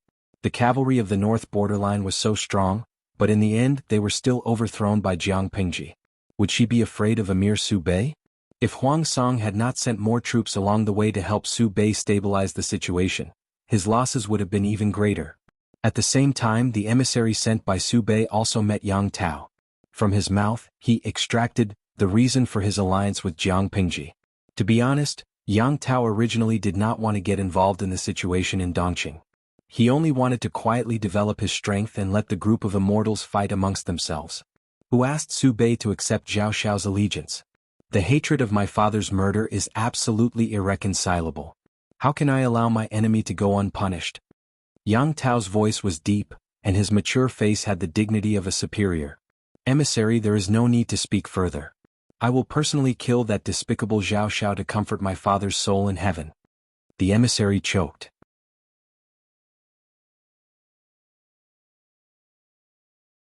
Chapter 1184. Are you sure Yang Tao said that? Upon receiving the messenger's reply, Su Bei's face turned ashen. Firstly, he was furious that Zhao Xiao had made a mistake and he had to take the blame. Secondly, he was furious that no one had alerted him. Su Bei had roped in the power of the landowning households and managed an enormous network of connections. There were at least 40 to 50 surplus generals like Zhao Xiao who he kept up appearances. Every time a landowning household defected to his side, it meant the expansion of his own power and connections. How could Su Bei possibly reject them? Zhao Xiao was also a famous scholar in Zhangzhou's East Gate Prefecture. Su Bei had always been very tolerant towards scholars. He came to seek refuge with her, which meant that her reputation was attractive to famous people. He had never expected that Zhao Xiao would have such a debt on him. If he had known about it back then, he might not have been willing to accept him. Su Bei's expression did not change much, but his heart was filled with regret. Everyone knew how to say things after the fact. Those who understood Su Bei would know that even if he had known about the grudge between Zhao Xiao and Yang Tao in advance, he would still have accepted Zhao Xiao. Why did he say that? This was because other than the incident with Yang Jian, Zhao Xiao didn't have much of a blemish on his record. If Su Bei rejected Zhao Xiao's offer of allegiance because of the enmity between Zhao Xiao and Yang Tao, wouldn't that be telling the world that he was afraid of Yang Tao? Su Bei was someone who would rather die than lose face. Reputation and face were more important than any other worldly possessions. Moreover, when Zhao Xiao had pledged his allegiance to him, Su Bei's influence had been on the rise. He might not have been afraid of Yang Tao. Faced with Su Bei's interrogation, the envoy trembled as he replied, "That is indeed the case." This time Su Bei gave up. Under the tent, Zhao Xiao trembled inwardly. Even though his heart had shrunk into a quail, he still put on a righteous expression on his face. Rather than waiting for Su Bei to find trouble with him, he might as well be honest and take a step back in order to advance. Based on Su Bei's temperament and style, he would not be able to bring himself to punish him. "My lord, this matter is nothing more than a personal grudge between Xiao and Yang Tao. Every injustice has its enemy, every debt has its creditor. This matter should be settled by Xiao and him." Zhao Xiao's voice was solemn and tragic. "Back then I went to Nanxing to escape pursuit. Fortunately, my lord did not abandon me and gave me the title of general. I have been working for you for more than a year, but I have not made any contributions. I only hope that I can use my lowly body to do my best for my lord." Su Bei's complexion did not improve. Instead it worsened. What is the meaning of this? Zhao Xiao straightened his chest and said, "Xiao is willing to take your head and settle this old grudge. I, Su Xingzhao, will not do such a thing even if I die." Su Bei sternly replied, "If the world were to find out that I forced an official to die in order to protect myself, would you be accusing me of being unjust? Even if I can survive, I won't be able to face anyone." Su Bei decisively interrupted Zhao Xiao's words, not allowing him to refute. Zhao Xiao could only sigh and retreat. Su Bei dismissed the meeting, leaving Han Yu and Cheng Sun alone. When Zhao Xiao sought refuge with Su Bei, Han Yu was still on a business trip. He was so busy that his feet hit the back of his head. By the time he found out that Zhao Xiao was also in Su Pei's camp, it was already too late for him to stop him. Cheng Sun, on the other hand, had no room to speak. This Zhao Xiao, Su Pei's eyes flashed fiercely. Don't be fooled by Zhao Xiao's righteous words. In reality, he was tearing down Su Bei's pride and forcing him to express his stance. To Su Bei, this was a humiliation. He hated it when others forced him to do something. Han Yu sighed. Yang Jian was an outstanding man, but in the end he died at the hands of a vile person like Zhao Xiao. Su Bei's eyes flickered. He silently suppressed the resentment in his heart. Now he was saying that Zhao Xiao was a vile person. Why didn't he remind him in time in the past?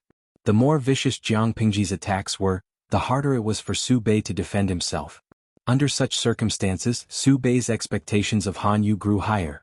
If Han Yu couldn't turn the tide, not only would Su Bei not sympathize with him, but he would also have a bad opinion of him. Cheng Sun spoke up in time to interrupt Su Bei's thoughts. Looking at the current situation, we can't take the path of persuading Yang Tao. Upon hearing this, Su Bei's mind went blank. One Jiang Pingji was hard enough to deal with. If it wasn't for Huang Song's assistance and the combined forces of the two families, Su Bei would have long been defeated. When Yang Tao brought his troops and met up with Jiang Pingji, the scales of victory would undoubtedly lean towards Jiang Pingji's side. Compared to the disadvantageous situation on the battlefield, Su Bei was more worried about Zhe County. Zhe County was his base. If his base was also destroyed, Su Bei wouldn't have the face to meet his ancestors even if he died. Perhaps it was because the more one feared something, the more likely it would happen. Just as Su Bei and the other two were having a secret discussion, a piece of bad news arrived. Reporting, Su Bei frowned. Come in. The messenger opened the tent flap and entered. With a heavy expression he reported, reporting to my lord, Zhe County's Mingsha Pass has fallen. The garrison troops, including the garrison general, were ambushed. The enemy's army followed the Taiching River and entered Zhe County. They successively captured 3 strategic towns, Zhe County. The messenger felt the terrifying pressure emanating from Su Bei. His voice became softer and softer. He lowered his head, not daring to look at Su Bei's face. Su Bei was so shocked by the news that he almost lost his balance. The scene before his eyes dimmed. Cheng Sun saw that the situation wasn't looking good and hurriedly stepped forward to support him. Zhe County was a rich and populous place. The rivers within the territory connected the north and south, and the trade routes were developed.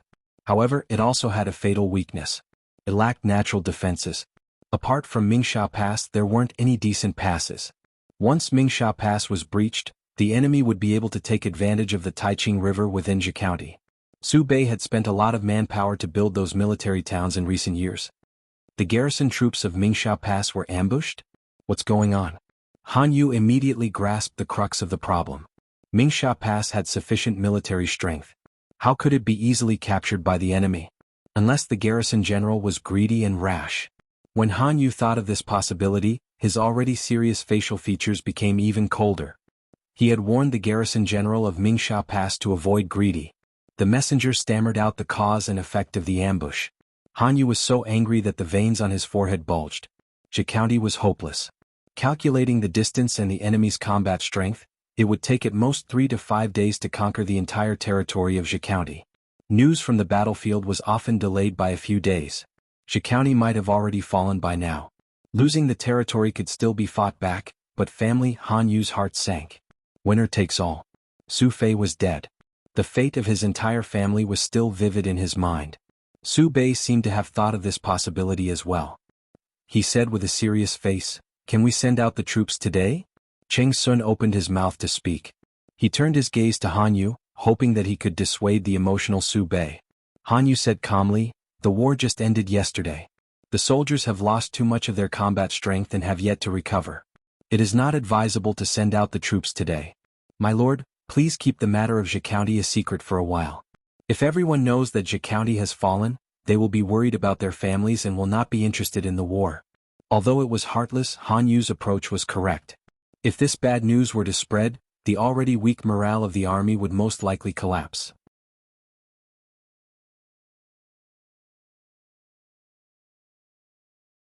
Chapter 1185. After conquering Mingsha Pass, Qing Yuan made use of the Water Conservancy in Zhe County to quickly contact Yang Tao's main force. To be precise, he was contacting Wei Ci. After Wei Ci received the letter, he thought for a moment and wrote a reply to Qing Yuan. The content of the letter was mostly about matters to take note of during the march, and it also contained some personal goods. Although Jiang Pingji was born into an aristocratic family in this life, she suppressed the aristocratic families even more ruthlessly than in her previous life. Regardless of whether one was a feudal lord or an emperor, one needed not only talent but also wealth to accomplish great things. How could one do it without money? 60% of the world's wealth was in the hands of the aristocratic families. If they did not take advantage of the chaos of war to attack the local tyrants and scrape off their fat, it would not be easy to make a move in the future. Once the world was at peace, the landowning households would use their resources to amass wealth again. It could be said that there would be no end of trouble in the future. However, this was not a problem for Wei Ci. He had followed Her Majesty for dozens of years in his previous life. He had seen with his own eyes that she had done countless evil deeds and dug countless traps for the gentry and commoners. He didn't dare to say that he had learned the essence of the other party, but he still knew how to imitate them. Don't be fooled by Wei Ci's good looks. When he becomes evil, he has the face of a human but the heart of a beast. The goods he smuggled in would definitely teach Qing Yuan a lesson. Qing Yuan and Qin Gong led the army and broke through the Mingsha Pass. Following the Taiqing River, they conquered several important military towns. The hinterland of Zhe County was open to them. Before invading Zhe County, the two of them repeatedly ordered that the soldiers were not allowed to disturb the people. If anyone was found to be robbing the women, they would be punished according to military law. Those who voluntarily reported would be rewarded with merits, but those who did not report would be punished. Zhe County was the Su family's territory, and the people's hearts were with the Su family. If outsiders harmed the local people, it would definitely cause them to retaliate and resist. Jiang Pingji's training over the years was effective. Moreover, the military political commissar was violently brainwashing them day after day. Who dared to commit crimes against the will of the people? Our army won a great victory, but the soldiers were still in good order. This made Qin Gong sigh with emotion. If all the soldiers in the world could be like them, how many tragedies would there be in the world? Qin Gong's emotional words were accidentally heard by Qing Yuan. Qing Yuan smiled and said, "Feng Jing, you're wrong. If all the soldiers in the world are like this, the casualties will only be greater." Qin Gong was at a loss. Did Qing Yuan say something wrong? Qing Yuan explained, in a battle between vassals, if their forces are almost the same and their military strength is equal, it means that the war will drag on indefinitely because none of them can do anything to the other. Fighting a war not only required the soldiers to fight with their lives on the line, but also required the support of the common people in the rear. The longer it drags on, the more people will starve to death and the more soldiers will die on the battlefield. In this way, won't there be more casualties? Qin Gong understood. He scratched the back of his head in embarrassment and smiled innocently. Qing Yuan felt his hands itch. No wonder those military advisors liked to bully Liyun so much. It was addictive to bullying honest people. The population density of Zhe County was much higher than that of a small place like Hejin County. The more landowning households there were, the more wealth they would have. When Qing Yuan received Wei Ci's reply, he immediately understood what to do. He didn't raise his butcher's knife against the landowning households, but he ordered a portion of his soldiers to break up and rob them under the guise of bandits. Before Qing Yuan led his troops to attack, Zhe County was considered a haven for the landowning households in troubled times. Every household had a rich heritage. When the army invaded, most of the small landowning households planned to move away to avoid the disaster. This actually benefited these fake bandits. They didn't rob women or people, they only wanted wealth. They took away all the neatly packed family wealth that they had painstakingly packed up. Of course, they weren't too crazy. They didn't touch any of the jewelry on the women, but they couldn't let go of the accessories on the men. The small landowning households were in a hurry to move and were robbed, but the middle-ranking landowning households were unhurried. They didn't have anyone in their family who was an official, but their heritage was still passable. As soon as the new owner arrived, they surrendered to her without fear. But they didn't escape the evil hands. The bandits still looted half of their property. To prevent them from suspecting, they even raised their butcher's knife to kill those who resisted. Apart from these, the remaining landowning households and businesses were the landowning households that followed Su Pei. They were the most panicked, especially the families of Su Pei's officials. If they fell into Jiang Pingji's hands, it was hard to guarantee that she wouldn't use them to threaten their relatives. Su Yanxiao welcomed her second great escape under such circumstances. She had just woken up that day. The courtyard was different from its usual deserted state. The servants were busy packing their luggage. Su Yanxiao's position in Su Pei's residence was very awkward. A group of cousins treated her coldly, and the female elders ignored her. She didn't care. Instead, she locked herself in the courtyard to observe mourning for her deceased mother, chanting and copying scriptures every day. A few days ago, she faintly heard a few maids talking about the situation outside. It seemed that the enemy was about to attack again. Enemy? Which feudal lord? Su Yanxiao subconsciously thought of Qin Gong. After not seeing him for a few months, she actually thought of him more than before. Now she was all alone. Her closest blood relatives were gone. Only Qin Gong was somewhat familiar to her. The maid stammered, "I think it's the one in Wanzhou." Wanzhou? That was the Lord Lu Shi that Qin Gong served now? Ripples appeared in Su Yanxiao's calm heart. Her slightly furrowed brows slowly relaxed. When she heard that the enemy had attacked, she subconsciously thought of the barbican from a few months ago. Her heart tightened as if she had fallen into an ice cellar. However, Qin Gong's promise to her made her feel inexplicably at ease. All her hesitation and fear disappeared without a trace. Now, where was he? As usual, Su Yanxiao finished copying the scriptures. She recited the contents of the scriptures and placed the scriptures in a copper basin to burn for her deceased mother. With a creak, the courtyard gate opened. The first grade maid assigned to her by Su Bei's legal wife hurriedly said, "Miss Xiao, quickly." Su Yanxiao lowered her eyes and asked, "What's wrong?" The maid said, "The carriage and horses are already prepared outside." "Why hasn't Miss Xiao?" Su Yanxiao raised her eyelids coldly and glanced at the unruly maid. The maid wasn't the least bit intimidated by her attitude. Instead, she grabbed her wrist. Su Yanxiao pulled her hand back. "Go and tell Auntie that I'll go over after I've packed my things." The maid said, "Miss Xiao, what do you have to prepare? Right now, escaping with your life is more important. Money and jewels are all worldly possessions." Su Yanxiao laughed coldly and took the initiative to walk to the gate. "Forget it. Let's go." She was just an orphan girl living under someone else's roof. Even if the maid was rude to her, she couldn't say anything. The maid was right. Apart from this person, what else did Su Yanxiao have in this courtyard that belonged to her? Since that was the case, what else did she have to prepare? Su Yanxiao seemed to be invisible. She didn't make a sound as she was shoved into the carriage. She kept her head lowered throughout the entire journey. The carriage drove to the pier and Su Yanxiao was once again arranged to enter the cabin of the large ship. As she watched the pier disappear from her line of sight, she sighed silently. She lowered her head and recited the rebirth scriptures, as if doing so would calm her anxious and flustered heart. After traveling for about 15 minutes, the frightened cries of the women could be heard from outside the cabin. Su Yanxiao suddenly opened her eyes.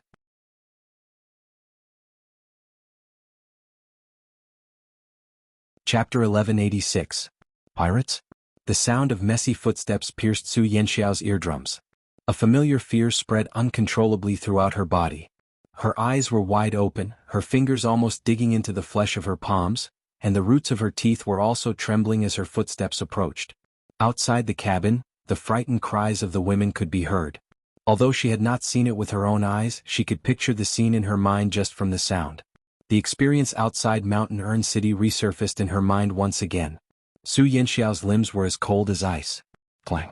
The door of the cabin was violently pushed open, and the burly boatman whistled loudly at the panicking women in the cabin. "Oh, the big fish are all here." The other party's elegant words carried a thick Zhecounty accent. He chuckled and said, "Are you going to come out on your own, or do you want us brothers to carry you out one by one? Whoever refuses to cooperate may be fed to the fish." The women in the cabin were all Su Bei's concubines, daughters born of concubines and first-ranked maids. Despite the pirates' threats, they wept and did not dare to move. They were miserable beyond compare, their cries almost piercing one's eardrums. Su Yanxiao clenched her fists in fear. Her face was pale from the loss of blood. She felt that the current situation was even more terrifying than that time in Mountain Urn City. Previously she had not been alone. Her mother had protected her with all her might, so Su Yanxiao had felt a sense of security. Now she was all alone. Her life and death were in the hands of the heavens. The pirates impatiently threatened her again. Su Yanxiao still did not move. The pale-faced first-ranked maid beside her pushed her. "Miss Xiao, if you don't go out now, they will throw you into the river to feed the fish." Su Yanxiao snapped out of her daze. Her face was pale as she turned to glance at the maid beside her. The inner residence of the Su family was not peaceful. These maids who served their masters were all shrewd people. They were used to swerve to the wind, flattering the strong and trampling on the weak. Su Yanxiao's status was awkward. Her biological father was Su Bei's younger cousin, but he had been forced to hang himself. Her biological mother had committed suicide for love. She was just an unloved orphan. Even if Su Bei wanted to treat her well for the world to see, how would the outside world know how she lived in the inner residence? Eldest aunt treated her coldly and never asked about her situation. No matter what, Su Yanxiao was Su Fei's eldest daughter. Her living expenses and monthly allowance were actually based on that of Su Pei's concubine daughter. The servants didn't serve her well and often slacked off. The only first-class maid was also a slacker. Every day, Su Yanxiao's meals were secretly eaten by the other party before they were sent to her table. Fortunately, the weather was still hot. If it was winter, she might not even have a hot dish to eat. Because Su Yanxiao was still in mourning, the auntie casually bought her clothes and jewelry. They looked good on the surface, but Su Yanxiao knew very well what was inside. Even so, after those items were put into the storeroom, they were secretly taken away by the servants. It wasn't that Su Yanxiao was soft-tempered, but she was now living under someone else's roof. How could she have the dignity of a master? She had also taken the opportunity to mention the wicked slaves to First Aunt, but First Aunt did not take it to heart at all. Instead, she encouraged the wicked slaves. For example, the first-grade maidservant beside him had repeatedly overstepped her authority and was constantly pushing and shouting. Su Yanxiao said, "If I go out, I'll die. If I don't go out, I'll still die. Why should I waste my energy to take 2 more steps?" The maidservant choked on Su Yanxiao's words. After a while, she rolled her eyes at her. What an ungrateful orphan girl. She didn't even live a decent life as a servant and always acted like a master. Did she really think that she was still the honorable wife of Lady Su? As the master and servant spoke, the pirates outside had already lost their patience. They raised a wooden club and raised it, ready to strike. The womenfolk were so frightened that their eyes were filled with tears. One by one, their legs turned to jelly as they supported each other out. Some of them even crawled out in embarrassment. The first-grade maidservant saw that Su Yanxiao refused to budge and spat, "Ungrateful girl."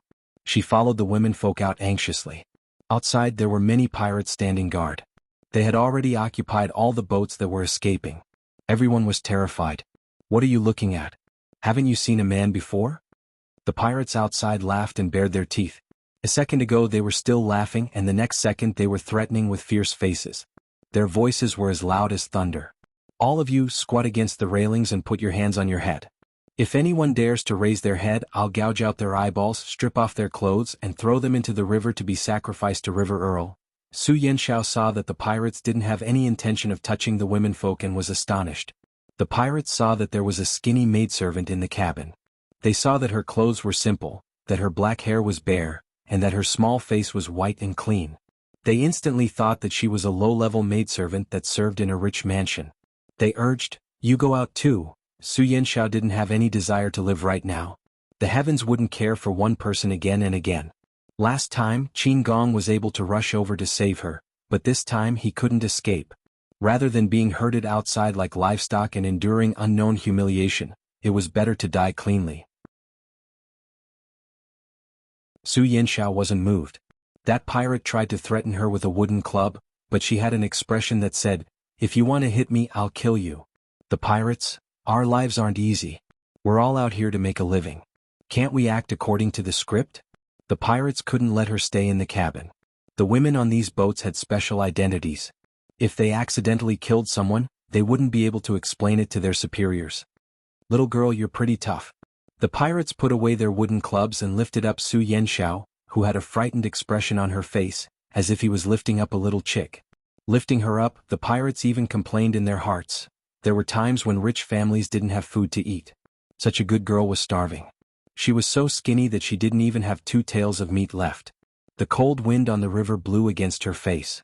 Su Yanxiao's swollen mind calmed down. She was smart and thoughtful. Seeing that the pirates were standing guard orderly and didn't seem to have any intention of harming the womenfolk, she became suspicious. They didn't seem like pirates that robbed along the river. They seemed more like well-trained navy? Su Yanxiao was shocked by her own guess. What happened next made her heart skip a beat. A hand that wasn't thick but it was hot and dry, reached out from behind and covered her mouth. The other hand pulled her back. Su Yanxiao instinctively wanted to scream. In the next instant she opened her mouth to bite the other person's finger. The man behind her sucked in a cold breath. His other hand didn't delay and easily pulled her into the blind spot around the corner of the boat. Su Yanxiao's eyes were red. Seeing that struggling was useless, she used all her strength to slam against the railing of class. "Lady Su, it's me." Qin Gong had just pulled his finger out of her mouth when he saw that she wanted to jump into the river. He was so scared that his scalp exploded. Hearing the familiar voice, Su Yanxiao's body suddenly froze. However, her body still leaned forward due to inertia. The expected pain didn't come. Instead, she slammed into a wall of flesh. Su Yanxiao raised her head slightly. She saw Qin Gong's body leaning forward. He raised his palm to block her forehead, using it as a cushion.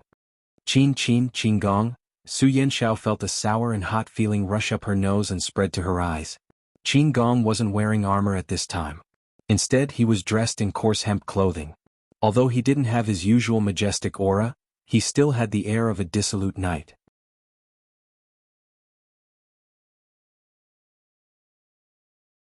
Chapter 1187. I'm here. Don't be afraid, Lady Su. Qin Gong secretly heaved a sigh of relief. He helped Su Yanxiao up and respectfully distanced himself from her. Su Yanxiao couldn't describe how she felt. The moment she saw Qin Gong, she realized that all the negative emotions that had filled her chest had vanished. She lowered her head and asked in a confident tone, "Those pirates outside, did you bring them here?" Qin Gong vaguely responded. "Yes, I was ordered to capture Duke Xingzhao's family, but there are some matters that I can't use my real identity. For example, raiding other people's property." Su Yanxiao and Su Bei had a grudge, but she was still a daughter of the Su family. She couldn't bring herself to say such things. Fortunately, Su Yanxiao didn't ask what the matters were. She only felt that the fear that had surrounded her had all transformed into a warm sense of security. "Then, will it be all right for you to appear in front of me like this?" Although Su Yanxiao was young, her temperament had matured rapidly after the series of major changes. Ever since Yang Si had given her some pointers, she felt more guilty towards Qin Gong.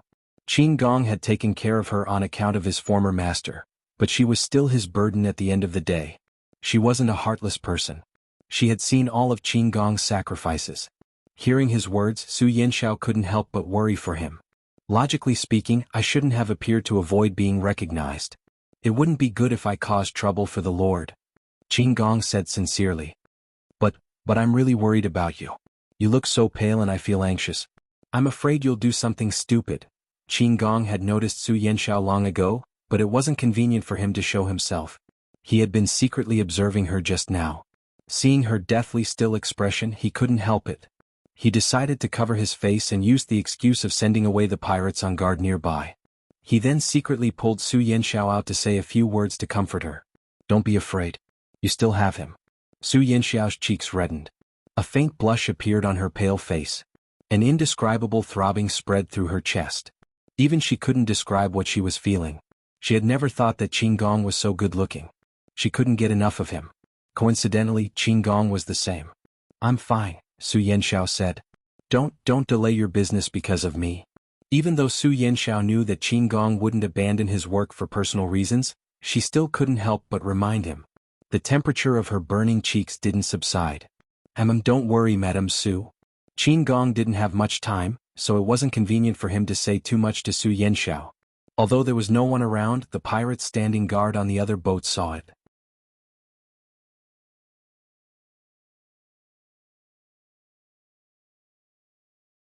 On the battlefield there were some unspoken rules. Dukes could fight however they wanted, but they couldn't shamelessly attack their families. If a man lost in battle, that was his business. The women in the backyard could not be implicated. If Su Fei's wife and concubines hadn't encountered the bandits, they wouldn't have ended up like this. No matter how much Su Bei hated Su Fei, he still had to take care of his cousin's widows for the rest of their lives. He couldn't let them be humiliated. Madame Su Bei was hesitant. She really didn't want to disembark. At least there was a moment of peace on the boat. If she went ashore, wouldn't she become a captive and her life would be in the hands of others? "I'm afraid this isn't appropriate. Let's wait and see." Madame Su Bei declined tactfully. The beautiful woman didn't show any displeasure and returned to her circle. This woman was Han Yu's wife. She came from an aristocratic family. Her calm demeanor was more like a matriarch than Madame Su Bei. The two parties confronted each other for a long time. In the end, it was the people on the boats who gave in first. They didn't have water or food, so they couldn't hold on for long. Qin Gong sneered and sent people to send all the families back to their own residences. At the end, he mentioned one more thing. Finally, he said, "There have been frequent battles recently. The bandits are running amok and disturbing the neighbors. Madams, if there is nothing important, don't leave your residences to avoid the bandits. I will do my best to apprehend the bandits as soon as possible and ensure the safety of all the madams." Qin Gong spoke in a manner that was neither servile nor overbearing, but no one bought it. Many people were scared out of their wits. When their feet stepped on solid mud, they couldn't get used to it for a while and almost fell to the ground. Qin Gong sent people to escort them. When his gaze fell on Su Yanxiao, his eyes were filled with warmth. Qing Yuan teased, "She's young, she's really envious of others." Qin Gong laughed foolishly. "It's still too early to talk about this. We'll talk about other things when she reaches marriageable age." Qing Yuan sighed. The whole world reeked of love. Only his lord and a certain bronze frog still carried the fragrance of a single dog. Crow. In the distance, Wei Xi sneezed. Jiang Pingji rubbed her nose. Jiang Pingji mumbled, "Huang Bogeo still misses me."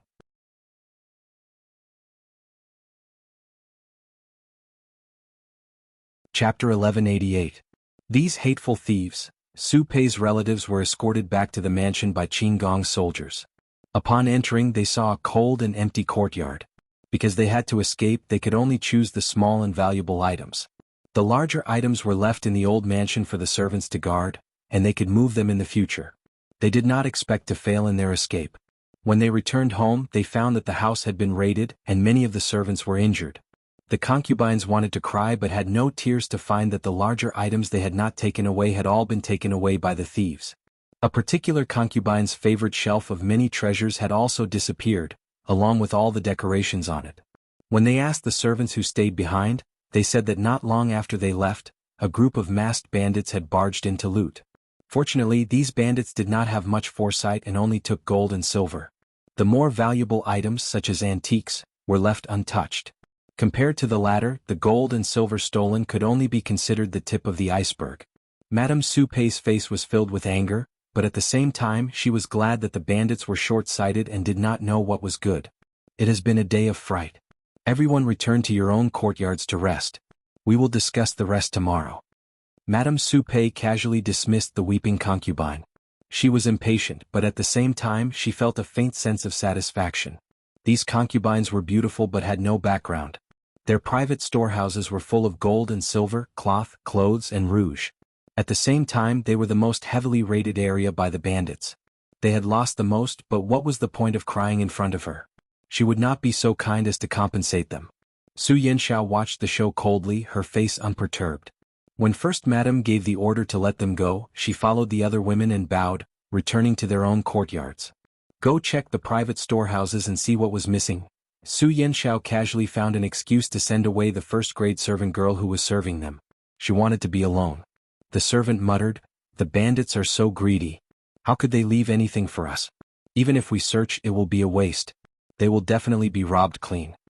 Her feet seemed to be stuck in the ground, unwilling to move. Su Yanxiao suppressed her anger. "If I tell you to go, then go. Why are you looking for excuses?" This maidservant relied on the fact that she was First Madame's servant and never took Su Yanxiao's words to heart. Even when she ordered her to do something, she would complain. The maid shrunk her neck, looking very timid. As soon as she turned around, a contemptuous expression appeared on her face, and the tip of her nose snorted. "She's just an orphan girl with no parents. She doesn't even have as much money as a servant girl. Why would she want to check the private treasury?" The maidservant grumbled, but she had no choice but to open the private storeroom.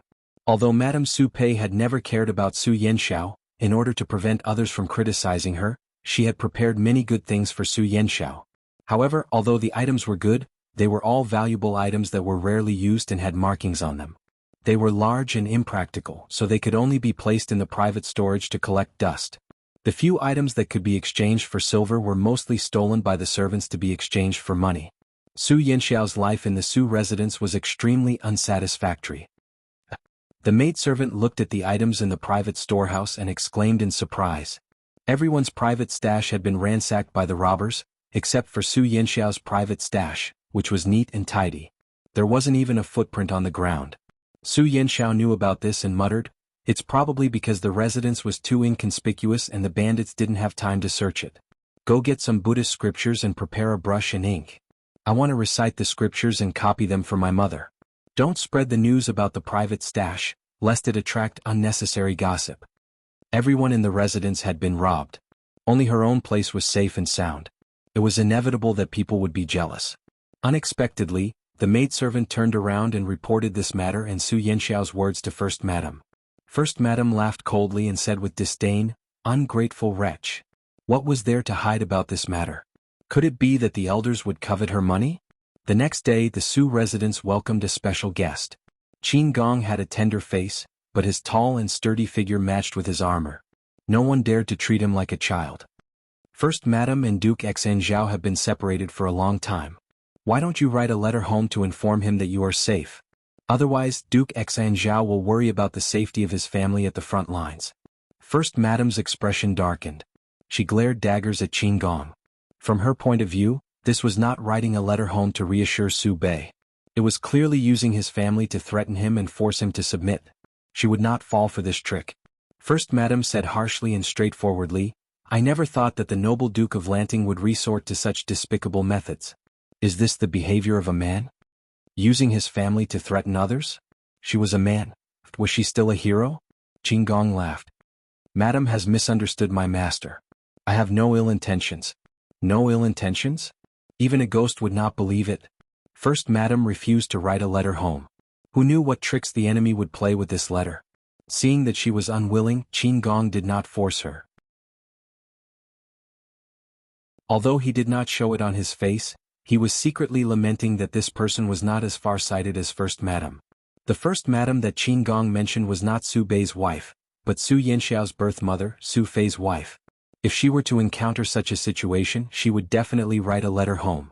In the letter, she would explain the situation at home in detail and comfort her husband who was fighting a war. With a letter home, it would prove that his family was safe and sound. If her husband was at the end of his rope, he would more or less care about his family and would not risk his life. If there were no letters from home, the husband might lose his temper and fight to the death with the enemy, losing his life in the end. Qin Gong could not be bothered to remind her, lest her good intentions be taken for granted. He changed the topic to Su Yanxiao and pretended not to know. "I heard that the daughter of the former master, Duke Lingwen, is staying at your residence?" First Madam nodded. Qin Gong said, "Yesterday I heard from the soldiers that a group of 1,000 bandits took advantage of our army's invasion of Zhe County to rob and commit crimes everywhere. Even Duke Xinzhao's residence was attacked. Today I have specially sent some to Chu. I hope Madam will not mind." Lady Wang immediately sensed something fishy in his words and she felt upset. Qin Gong first mentioned Su Yanxiao and said that he was worried that the residence would not have enough to chew. What did he mean by that? Although the residence had been raided by bandits, it was not so poor that it could not even feed itself. Was Qin Gong worried that she would starve an orphan girl? First Madam was unhappy and her expression became colder. Qin Gong acted as if he did not see it and requested to see Su Yanxiao. First Madam became even angrier. Did he want to see with his own eyes if she had mistreated the orphan girl? Qin Gong was Su Fei's former subordinate and Su Yanxiao was still young. Others would not say anything if he cared about his former master's orphan girl. Su Yanxiao blushed when she saw Qin Gong. "Why are you here? This general will be leaving for the south in a few days. While the morale is still high, I will take down the remaining territory of Zhe County in one fell swoop." Qin Gong sat upright and said in a serious tone, "I will be gone for almost half a month. This general is afraid that Lady Su will be worried, so I came to report." "Who's worried?" Su Yanxiao was embarrassed. Realizing that she had spoken harshly, she said with her ears red, "Remember to come back."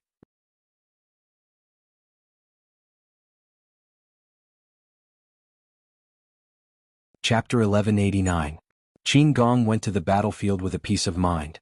He triumphantly conquered Zhe County and successfully joined forces with Yang Tao. At the same time, the situation at the front line had also entered a white-hot stage. Ever since Yang Tao's news came, Jiang Pingji changed her strategy against the enemy. The battles on the battlefield became fiercer and fiercer. She used the war to deplete Su Bei and Huang Song's troops. The former exhausted the most. He could barely withstand such a high frequency of battle. His kidney ached and he felt like his body was being hollowed out. Su Bei followed Han Yu's advice and concealed the news of Mingsha Pass's fall. But this was not a long-term solution. Paper could not contain fire. When the news of Zhe County's fall came, Su Bei's face turned ashen. The officials under his tent were even more anxious and uneasy. The soldiers were not in the mood to fight. The officials were worried about the safety of their families. The whole camp was shrouded in a gloomy cloud. Su Bei was drowning his sorrows in alcohol, trying to numb himself. Han Yu and Cheng Sun saw this and were anxious. When the tent was opened, the stench of alcohol wafted out and made him faint. Cheng Sun tried his best to persuade Su Bei, but Su Bei did not want to listen to him. He did not need false comfort. He needed a good strategy to break the enemy's situation. After several efforts they returned in failure. Cheng Sun's brows were almost knotted. When he met Han Yu, both of them sighed. As the Lord, Su Bei had no confidence in himself. He was drunk all day. It was useless for them to be anxious. Their disadvantage on the battlefield was too obvious. Han Yu wanted to suggest that Su Bei retreat to Shanwu City and stabilize the situation before making further plans. But Su Bei was not willing to do so. He even scolded Han Yu, which made Han Yu feel haggard. It was not scary to have a pig like Lord. What was scary was that the pig had its own opinions. That would be a nightmare. The enemy had used several battles to make them lose their bearings. Now they were fighting on the enemy's home ground. How stupid could they be? Qing Yuan and Qing Gong broke through Mingsha Pass and conquered Zhe County. As the Lord, Jiang Pingji's performance was not bad either. Half of Hu County was already in her hands, forcing them to retreat. Now they could only use the terrain of Shanwu City to restrain Jiang Pingji's main force and avoid the brunt. But Su Bei flatly refused. Han Yu was helpless and could not sleep well for the past few days. Cheng Sun's opinion was similar to Han Yu's. However, Su Bei didn't even listen to Han Yu, so why would he listen to Cheng Sun? The enemy's morale is high and now they have our families in their hands. Cheng Sun did not hesitate to speculate on Jiang Pingji with the most malicious of thoughts. After all, her actions were rebellious in the eyes of the gentry. In the past she plundered for money, but in the future she might go crazy and dig up graves. In comparison, it was perfectly normal to threaten them with hostages. Our Lord has been troubled by this matter for the past few days. The soldiers in the camp are not in the mood to fight. Everyone is in a state of panic. If this goes on, Han Yu didn't dare to finish his sentence. If Su Bei heard about it, there would be more complications. Cheng Sun understood. Even though he was unwilling to admit defeat, Jiang Pingji's chances of winning were much higher than Su Bei's. If he hadn't abandoned Han Yu's strategy and sent his troops to confront Jiang Pingji head-on in a fit of rage, he wouldn't have lost more than half of his elite troops. One wrong step and every step would be wrong. Jiang Pingji's side would not be able to win if they were to fight a protracted war and compete with the logistics and supply lines. She mobilized too many troops and horses. The logistical expenses were astronomical every day. No matter how rich she was, she couldn't afford to lose this family. When the logistical problems were severe enough to shake the foundation, she would definitely withdraw her troops. That would be the best time for Su Bei to stage a comeback and reclaim his lost territory. However, it was obvious that Su Bei didn't have the patience. He couldn't accept himself cowering like a tortoise and avoiding the battle. Han Yu had calculated everything, but he had neglected to consider Su Bei's self-esteem. Let the Lord calm down for 2 more days. He'll come to his senses. Han Yu could only hope that Su Bei would come to his senses. Otherwise the next battle might be their last. Compared to Su Bei's camp, which was gloomy, Jiang Pingji's camp was in high spirits. She had so much energy that she had nowhere to vent it. It was the same for Jiang Pingji. The weather outside was hot, and the anger in her heart burned even hotter. After all, she was already of age. She was full of energy, but she didn't have the life of an adult. It was inevitable that she would encounter a predicament where she had nowhere to vent her anger. The generals under her tent were unlucky. Jiang Pingji ruthlessly pinned them to the ground in front of countless soldiers. Their bodies rubbed against every inch of the ground. Li Yun and the others didn't understand at first. It was only when the military doctor said that their lord was full of energy that they understood instantly. After all, she was of age. Bah, the lord was full of energy. Instead of finding trouble with Wei Ci, why did she turn around and beat them up? Did generals have no human rights? They were human beings, not punching bags. If Mr. Wei still didn't come, they really couldn't hold on any longer. After much waiting, Wei Xi finally arrived with his allies Yang Tao, Qing Yuan and the others. Su Bei knew that the enemy's reinforcements were about to arrive. No matter how unwilling he was, he had no choice but to listen to Han Yu's suggestion and retreat to the Barbican. Huang Song saw that the situation wasn't looking good and secretly made preparations to escape. Yang Tao's army set up camp 10 miles away. Wei Xi returned to see Jiang Pingji first. The weather was scorching hot. Wei Xi wore a green summer gown. It was exceptionally pleasing to the eye. The heat in his body gradually subsided. The human-shaped extinguisher was indeed worthy of its reputation. Han Mei, what's wrong with your face? Wei Xi saw that Li Yun welcomed him warmly and his heart warmed. Seeing that Li Yun's cheeks were green, he asked with concern. There was no war recently. Su Bei's side had repeatedly avoided battle.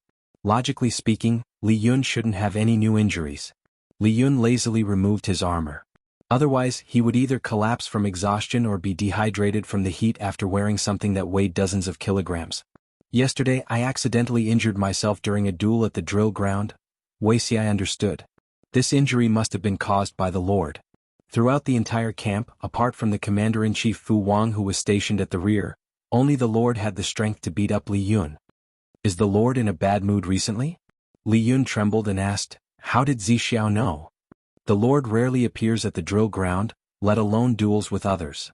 She rarely greets people. If she's in a good mood, she definitely won't do it. After a comprehensive analysis, the Lord must have been in a bad mood, so she used a duel to vent her anger. Li Yun was unlucky enough to be targeted. Li Yun said with a bitter face, "Sigh, the Lord hasn't been able to sleep well recently." The military doctor diagnosed that she has excess energy. The term excess energy spoken of by adults is different from the term excess energy spoken of by minors. The former has a deeper meaning. Sadly, Wei Xi's body was still that of a young chick, but his soul was that of a veteran who had been on the job for many years.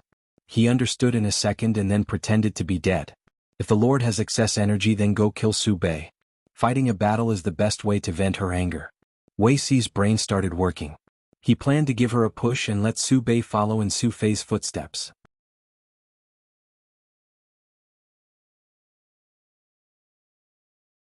Chapter 1190. Some people couldn't stand being nagged.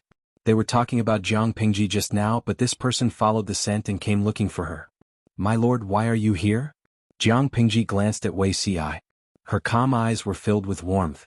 I just stretched my limbs on the military field and was about to return to the main tent for lunch when I happened to see you.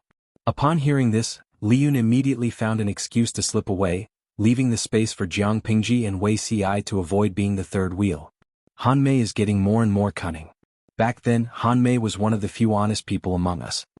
Jiang Pingji laughed involuntarily. Was she that scary?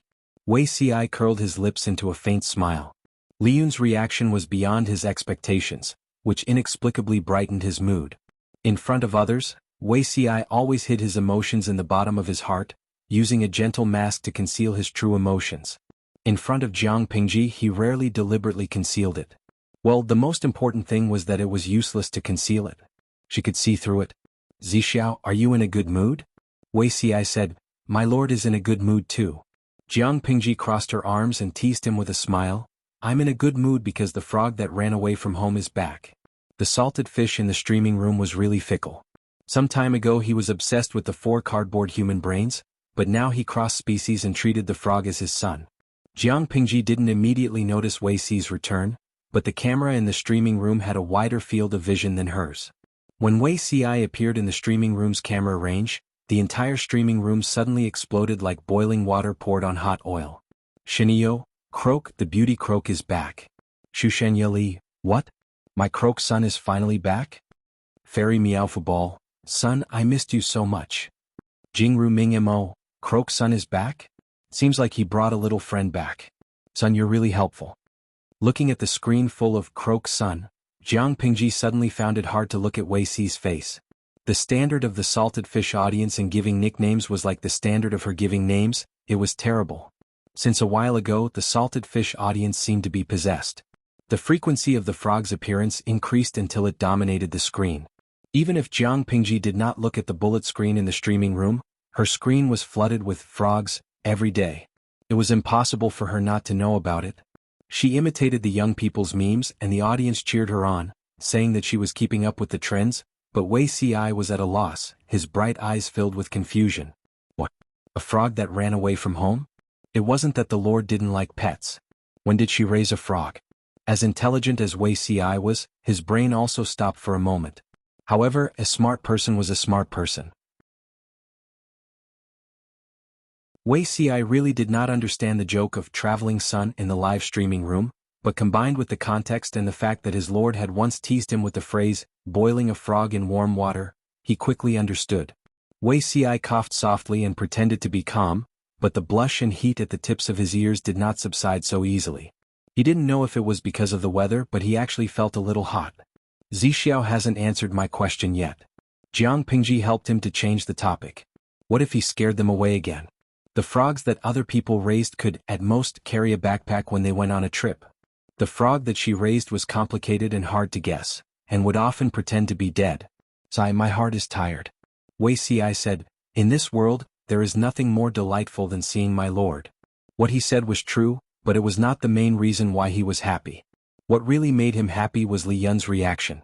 His actions indirectly admitted his relationship with the Lord, and he had no intention of objecting. In his previous life, this was something that he dared not even think about. Jiang Pingji said, say it twice more in private. Be creative. I like to hear it. In terms of straightforwardness and enthusiasm, Wei Si would not be a match for Jiang Pingji even if he practiced for 10 lifetimes. Wei Si was speechless. Neither of them were emotional people. The relaxed atmosphere also came to an abrupt end because of Yang Tao. Yang Tao was her ally. He had sent troops from thousands of miles away to cooperate with her. Jiang Pingji could not neglect him. Meeting Yang Tao again after so many years, she immediately searched through her memories. The slightly childish and naive youth in her mind gradually overlapped with the steady and mature youth in front of her. She recognized Yang Tao's identity immediately, but the idle audience in the live streaming room was not so sharp. To them, Yang Tao was just a sunny youth who appeared several times at the Huangshui meeting. Even if he was good-looking, he could not stand the exposure in the live streaming room. The idle audience had only heard of Yang Tao but had never seen him. Moreover, the audience was too mobile so they could not remember him at all. However, a big shot was a big shot after all. There was still an exception among the 850,000 viewers. Tudu Feiqiu. Is this Yang Jian's silly and sweet son Yang Tao? Gui Kai Guo Fengxiu. Smiley-faced, Engel. It seems so. I have been drooling over his good gay friend Yan Lin for many years. He was my first love. Lao Ciji Lianming. Time flies. In the blink of an eye, the silly and sweet boy has also matured. The audience's impression of Yang Tao was very shallow. If Jiang Pingji had not formed an alliance with him, causing his name to appear more frequently, the audience would not have remembered such a person. The new audience did not remember, but the old audience began to reminisce about the past with Yang Tao's appearance. When Yang Tao was still a silly and sweet boy, many of the audience were still single. Many years had passed. The silly and sweet boy had become a steady and mature lord, but the single dogs were still single. Jiang Pingji said, we haven't seen each other for many years. Jingza, how have you been? Yang Tao replied, Lanting's elegance has not diminished from the past. Even though he knew that Jiang Pingji was a woman when he saw her, Yang Tao still found it difficult to equate her with his gender. Or rather, the appearance of Lu Shi's current body was too non-invasive and too confusing. After the basic greetings were done, Jiang Pingji went straight to the point and talked about Su Bei. If she did not crush this child to death, she might not make it to next year's Qingming festival. Speaking of serious matters, Yang Tao quickly got into the zone. The atmosphere around him became serious and serious. Of course, these 4 words were not relevant to the idle audience. Apart from a few provocative comments, the majority of the bullet screen was idle chatter and ridicule. Qfeng Pai, speaking of which, it's strange. Our streamer is not ugly. Why is it that after so many years only one peach blossom has bloomed? According to the usual pattern, shouldn't she use her personal charm to conquer the various lords? Fortunately, this was a cross-dimensional ancient live stream. It was full of gimmicks. If it was changed into a television drama or a novel, it would most likely be a flop. Jiang Pingji had billions of diehard fans in their dimension. The number of peach blossoms she had could fill up the Atlantic Ocean. Tudu Feichio, isn't this question hard to understand? Would you want to pull your beliefs down from the altar? Not to mention pulling down the altar, even the thought of doing so is blasphemy. The idle audience, if that was the case, Wuxia was really a brave warrior. Wuxia, he wasn't. He didn't. He was wrongly accused. Shanqing had already been thoroughly studied by everyone. Su Fei was trapped in Shanqing. In the end, the city was breached and he died. Now that it was Su Bei who was trapped, her enemies were Jiang Pingji and Yang Tao. Naturally, it was even more difficult to defend. It was a foregone conclusion that they would meet their end. I wonder how Su Bei is feeling now. Jiang Pingji gazed at Shanqing from afar.